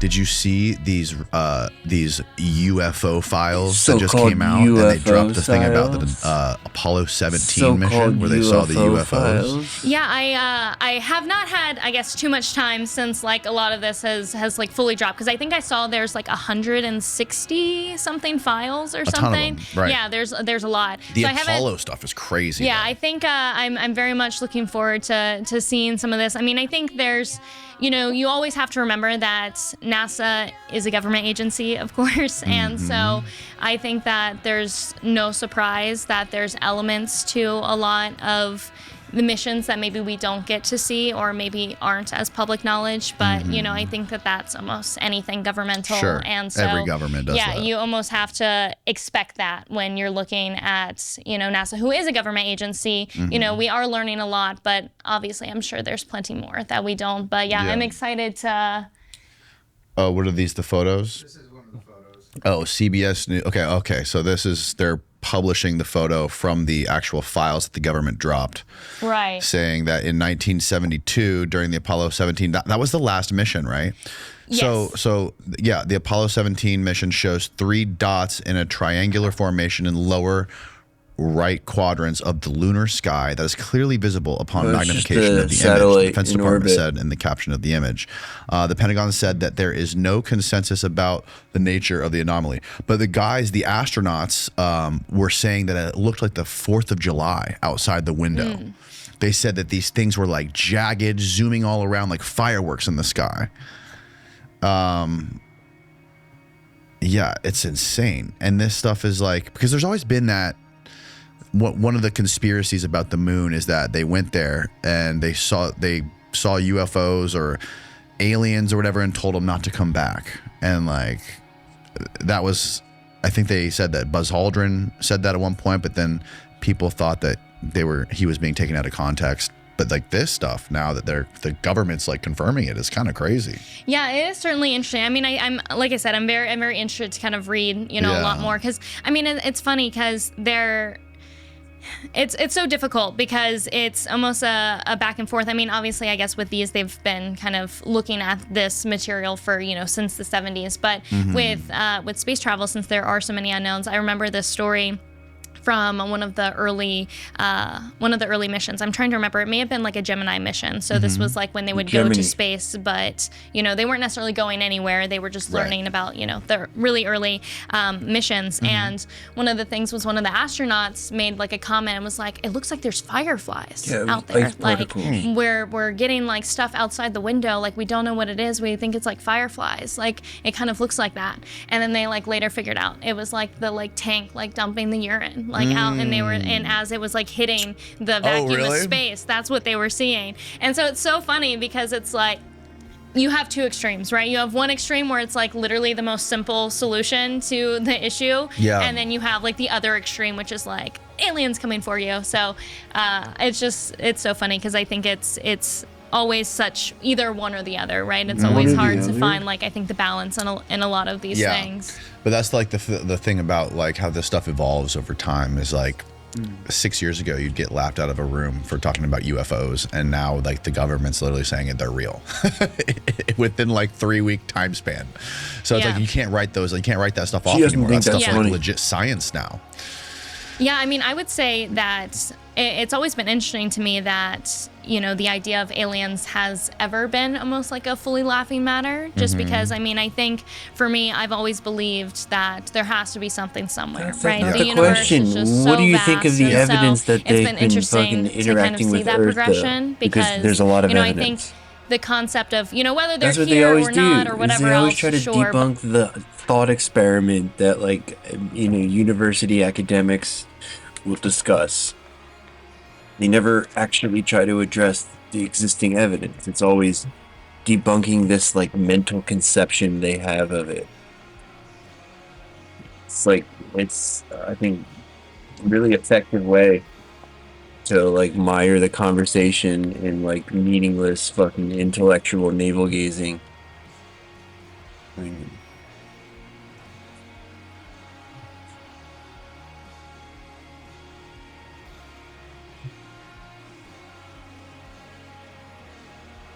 but the concept that there ever has been aliens, I think, should certainly be something that is pretty agreed upon. Angel or the universe angle? is just so big that would be so crazy to think that we're the only ones out there. Yeah, totally. What is this, Steve?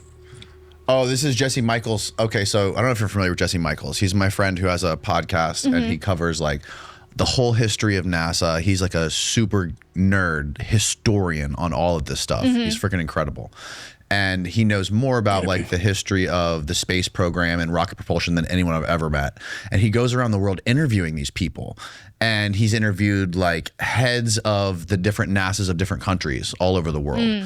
And this guy was a Japanese guy who was the head of one of the Japanese space programs, I think, and he's also a NASA historian, and he was close to Eugene Cernan, who was on Apollo 17. So here there's headphones, we can listen to this clip. Okay.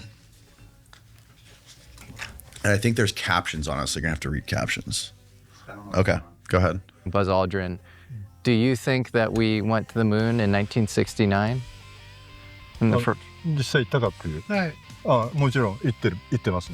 And then, do you think there's anything we don't understand about that story? Did they see UFOs along the way? Because UFO を見た。He says they saw a UFO, I'm sure. Why are you sure? 僕アポロ17号のキャプテンの Says he knew Captain Eugene Cernan. と仲良くて自宅行って一緒に食事したりとか外でも食事したりとかしたことあって、ある質問したことあるんですね。どうしてアポロは17号で Says why did Apollo end with Apollo 17? でもその頃にはもう18号、They were planning 18 and 19. なのにどうして17号でやめたんでしょうか。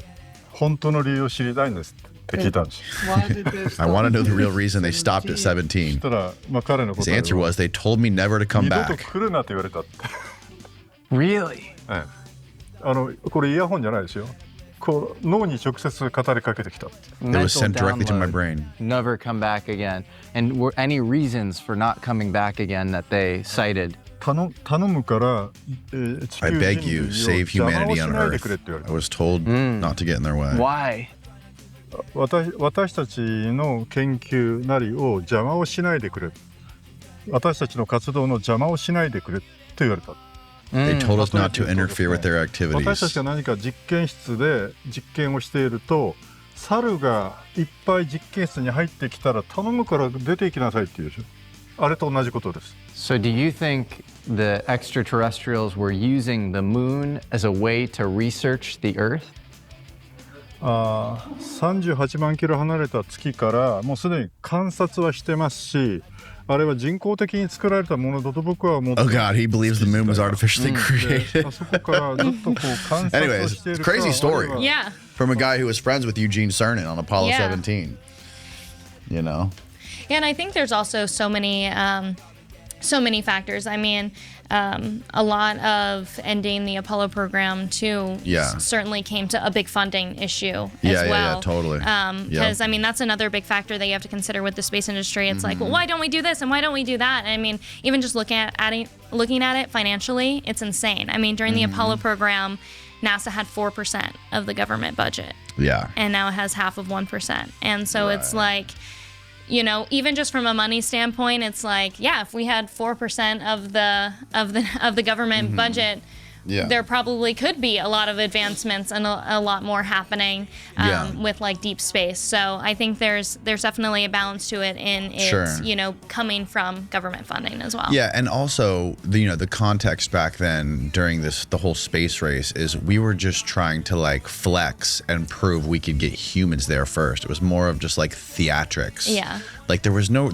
real logical reason you would want to put humans there. Like it's not safe, it's not efficient. Like it's better to have robots there doing that stuff because they can be more efficient. They can do just as good of a job as a human. I mean, we have hands with fingers on them and like we're not great for those environments. And it's also like really not safe. So like why do it? Why do it again? There's really no reason other than the fact to prove that we could actually do it. It would be much more efficient to do it with robots.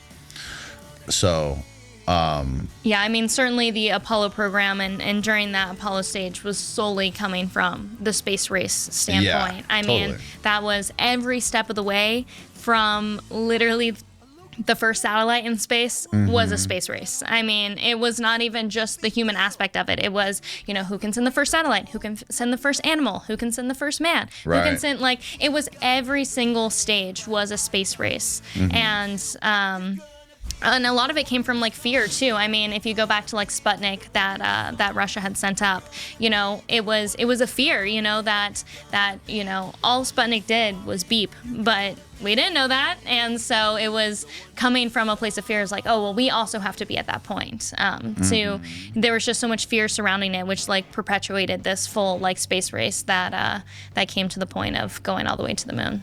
Yeah.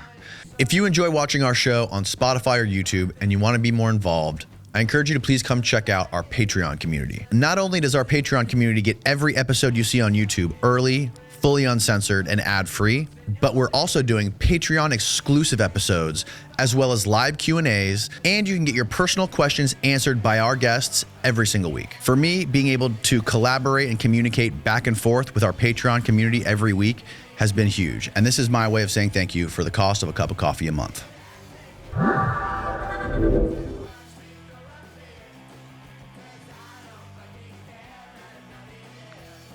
Cost of a cup of coffee a month.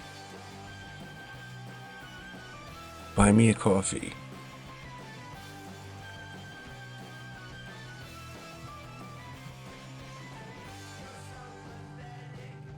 Cup of coffee. Who's got a cup of coffee for old Matt? Let's go. Y'all. Maybe y'all forgot tonight.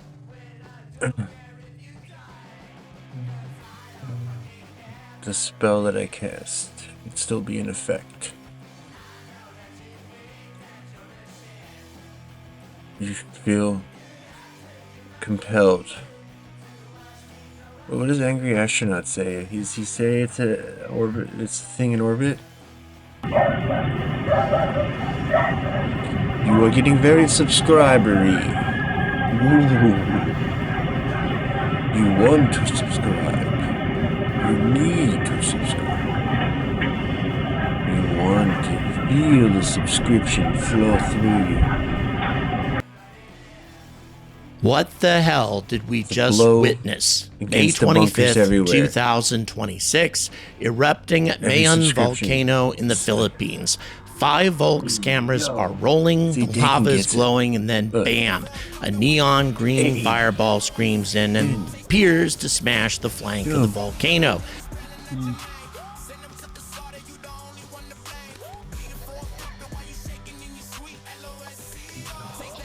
Thought we weren't going to get part 2. Look at the skulls. Hooking up Candle Waster, Milan. Is that his phone number? 310-967-1967. Oh.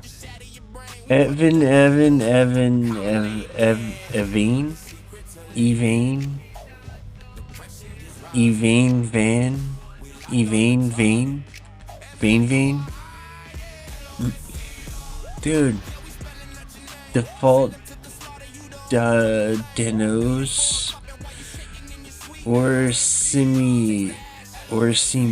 I don't know those shatters. What's up? Thank Dakin. Giving you back an hour of your life every week. With the demon. It's my favorite part. Dude, thank you so much. Fucking keeping me afloat.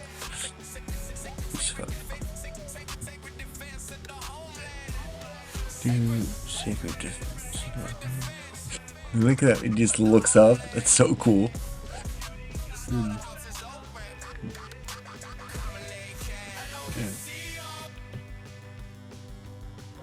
You made a grave mistake by choosing to attack us. Misguided. But here's what they don't want you to focus on. Something bright white floats up from the exact same impact zone. Controlled trajectory, no debris trail, gaining altitude like it's got business to attend to. 5 Volks, which by the way stands for Philippine Institute of Volcanology and Seismology, and the mainstream scientific community instantly say that a meteor burned up high in the atmosphere, and that white thing is just a satellite. Nothing to see, move along. I call bullshit. I've been screaming about the 2026 fireball outbreak for months. This isn't random. In my opinion, this could be connected. And today I'm laying out the full theory that ties it all together. 3-Eye Atlas, its insane anomalies, the record fireballs, volcanoes as UFO hangouts, and why all of these meteors may be alien ISRU delivery pods with orb UAPs riding shotgun. If you're new here, please smash subscribe, turn on notifications, and hit that like button as well. He kind of does the same thing though. Like he responds to and debunks like the academic thought experiments. You know, this nanobot stuff. Like, I mean, it's so much more extensive than that though. Like it's not like the UFO presence, like if that's what those things are and they're not some sort of like fucking software glitch or, you know, like telepathic phenomenon or, you know, some sort of like weird shadow like from another dimension or some, you know, whatever the fuck those are. Like if there's an actual, like if that's like a group of, you know, NHIs doing stuff, they're incredibly active, right? Like there's so much activity that's like, the fuck is going on? It's not really explained by like, oh, there's like a base, it's like a science mission from another planet. Like that doesn't really fit, you know? If it is, like I said, it's the multi-generational von Neumann thing that keeps like improving itself. Because I think that's a real possibility. That's probably one of the stronger possibilities. Like, if we take like the constraints of the whatchamacallit, the Drake equation, right? Like that's one the more likely aliens to show up, right? Would be some sort of robotic part of a series of like some sort of von Neumann probe that is able to copy itself, you know, like it goes to a star system and then makes copies of itself and explores the planets, and then when it has a certain number it sends one to the next planet and the process repeats. Like, it seems like that should be possible for a civilization that's not that much more advanced than us. So there should be a lot of those out there, right? Man, I think this is all bunk because I think there was already, the UFOs were already a thing that was unexplained when this concept was developed, which I find suspicious. I think that they would be more concerned about solving this existing phenomenon before they were, you know, opining about the lack of UFOs that are out there. What up, Stash?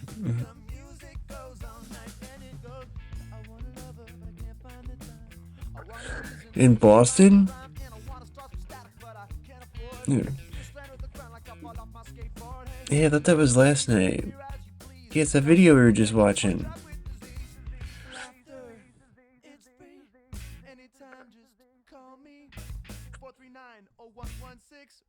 It was a big boom. Oh. It was last night? I don't...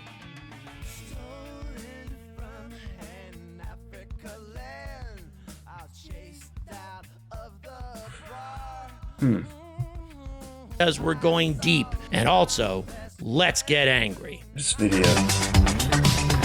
Boston Mystery Boom. Good afternoon, alien enthusiasts, and welcome to another Angry Alien Bulletin. I am less than 24 hours away from making my way back to the United States. Going to be catching a flight in London Gatwick and heading to Orlando first. They're going to get you at the airport, another man. flight the following day. This guy looks libby. How everything had to work out, given how expensive just regular ordinary liberal, flights sir. are these Please days. step out of You kind line. of have to find innovative ways of getting around the system in order to keep the prices down. All of that having been said, though, this whole thing with fireball UAPs, this whole North Carolina, trend is still going very strong. I haven't really kept up with it much, especially given the New Glenn disaster that just took place recently. That has had a massive effect on the spaceflight industry and something that's attracted my attention. But about 4 days ago or so, a huge event in the UAP world took place. Broke up at 40 miles over northeastern Massachusetts. Under constant surveillance, like many volcanoes, especially erupting volcanoes. An interception, per se.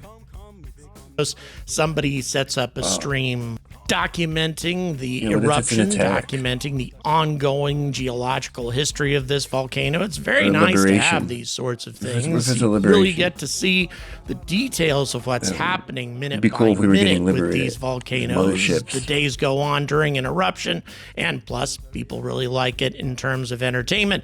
And then all of a sudden, out of nowhere, this ridiculously bright green fireball blazes out of the heavens and appears to impact on the flanks of the volcano. Now, according to experts, at first they thought it did hit the volcano. Now they're saying that it didn't, that like all meteors that we ever talk about, it's somehow burned up in the high atmosphere. Again, I think that's probably the case with most of these, but what happens sometimes, which really makes me wonder, some of these meteors supposedly burn up in the high atmosphere and you hear the explosion, the moment of detonation, essentially just a couple of seconds after you see the flash. And yet the official story is that they burned up at an altitude of 50, 60 kilometers or something along those lines. How is that possible? How could the sound of the detonation travel so fast?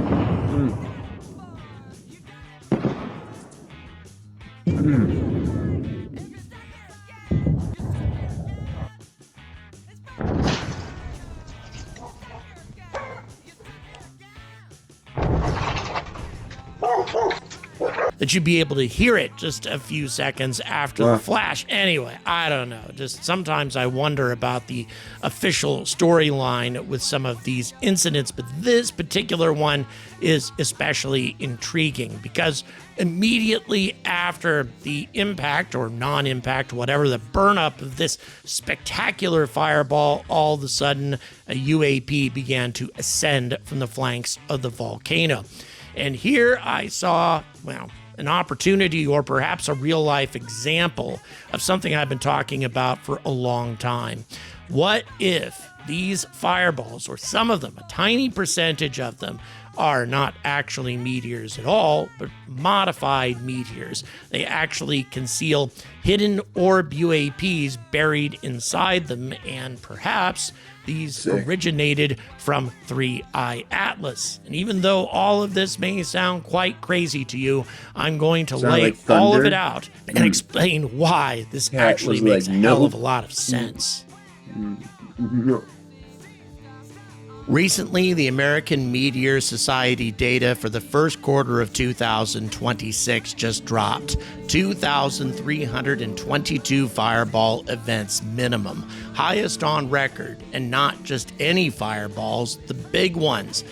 The ones that have 50 or more witness reports have doubled. 100 plus witness monsters doubled again. Sonic booms, daylight sightings, deliver exit or else. Slow-moving bright ones, all way above the 5-year average. March alone was insane, and guess what? The surge lines up perfectly with 3I Atlas swinging through the inner solar system, shedding material on its way out. But the official story?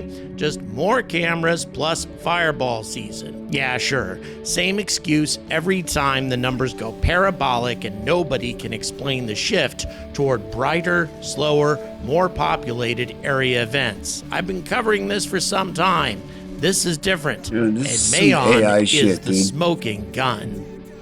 Why are you just like... So now let's talk about the elephant that flew in from another star system. 3I Atlas, the third confirmed interstellar object after Oumuamua and 2I Borisov. It was discovered on July 1st, 2025 by the Atlas Telescope Array in Chile. It had a hyperbolic orbit. It came screaming in, adhering to the ecliptic, very close to the plane of the ecliptic, where all the planets are, at its closest approach of 1.8 astronomical units with Earth, and its perihelion with the Sun in October of 2025. It's late. Now on its way out past Jupiter. But this thing is not normal. Avi Loeb and multiple teams have cataloged dozens of Famous anomalies. debunker, Avi Here's Loeb. the big ones that matter for my theory. Number one, the deuterium bomb. I'm gonna go and through. other telescopes measured the water in 3I Atlas. It has 30 to 40 times more heavy water, that is to say, H2O with an additional neutron, which makes it a lot better for fusion, by the way, than any solar system comet or Earth's oceans. That's not just a little different. That screams formation in an ultra-cold environment 10 to 12 billion years ago, which seems pretty unusual and pretty unlikely. So where else could this heavy water have come from? Well, as I like a mentioned MAGA guy before, when he talks it's about perfect fighting the for brave fusion. fight against Its carbon pedophiles. isotopes are off the charts too. This object is a time capsule from a completely alien stellar environment, or perhaps something that was built artificially or modified artificially, an asteroid ship, so to speak. Number two, the anti-tail and sunward jets that break the rules. Multiple Hubble and ground-based images, especially on January 7th of 2026 and December of 2025, show a massive, tightly collimated anti-tail jet pointing Doing his towards the anti-tail sun, shit again, man. not I don't away. like listening to this. This is not a projection illusion. It's theory. It's a pattern documented for decades, caught on official webcams, Those are all satellites. news cameras, and eyewitness video from all over the world. The Mayon event on May 25th isn't an isolated moment of weirdness. It's the latest chapter in a very old book. Let's go ahead and review some of the greatest hits. Mexico's Popocatépetl, I'm pretty sure I mispronounced that, is the undisputed UFO volcano capital of the planet. This active stratovolcano, just 70 kilometers southeast of Mexico City, has been a hotspot since at least the early 1990s, when it woke up after decades of dormancy. Starting around 1991, locals began noticing cylindrical objects, glowing orbs, and fast-moving lights diving straight into the crater or emerging from the ash plumes. And by the 2010s, it exploded, literally and figuratively. And on October 2012, Televisia news cameras captured what looked like a brightly lit cigar-shaped object plunging directly into the crater during a major eruption. The Mexican media went wild. Skeptics screamed that it was an airplane, but the trajectory was straight down the molten throat. In April of 2016, during one of Popo's explosive phases, up to 6 explosions per day, multiple witnesses and webcams filmed a disc-shaped object entering and exiting the ash cloud. The footage lit up the internet. And on March the 7th, 2024, and also multiple nights in 2025, Hey, why don't you just like take what the AI gives you and then move it around a little bit. You got to adjust it a little near bit. the summit before vanishing or descending into When does the World Cup start? Live streams from Cenepred, which I Do you guess think maybe is the they'll official assassinate monitoring Trump? system, regularly shows these Don't things. burn yourself on the molten There are so throat. many clips that researchers made an entire Sounds hot. documentary called Volcanic UFO Mysteries in 2021 by Darcy Weir, packed with footage of orbs, spheres, and structured Oh, yeah, we craft should watch around that. Popocatépetl and nearby Colima. Locals and some journalists openly say that there's an alien base inside the mountain. Jaime Maswan has called it a wormhole for non-human intelligence. Whether you buy that or not, the sheer volume of multi-source footage is impossible to dismiss. There are many other volcanoes that pile on here, especially in Mexico, but also Mount Etna in Italy, which you're watching right now.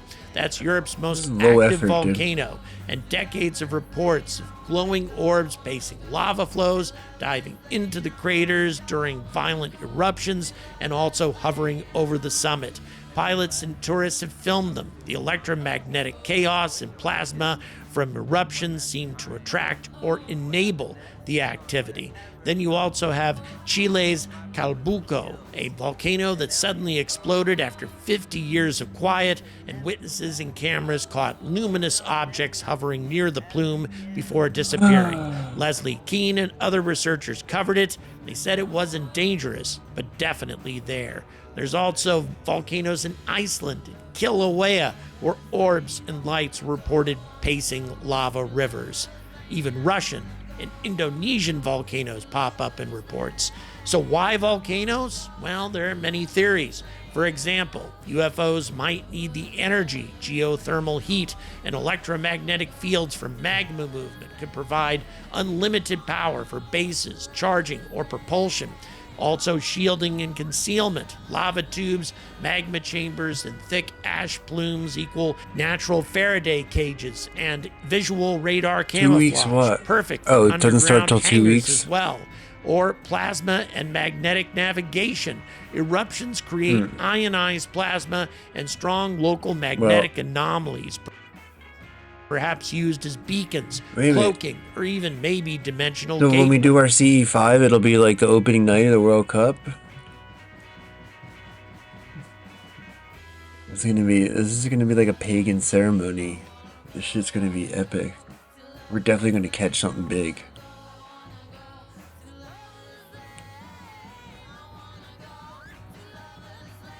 We should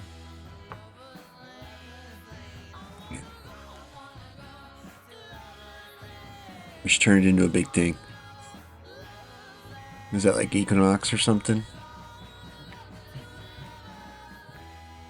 Can we have like an Equinox party? Spring, summer, what's it? No. What is it? Solstice? What's the one beginning of summer? Solstice, right? Maybe like a pre-solstice party?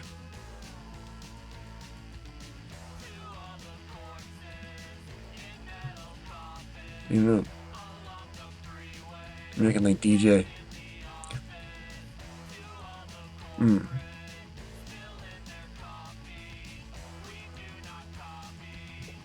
We got a pagan rave.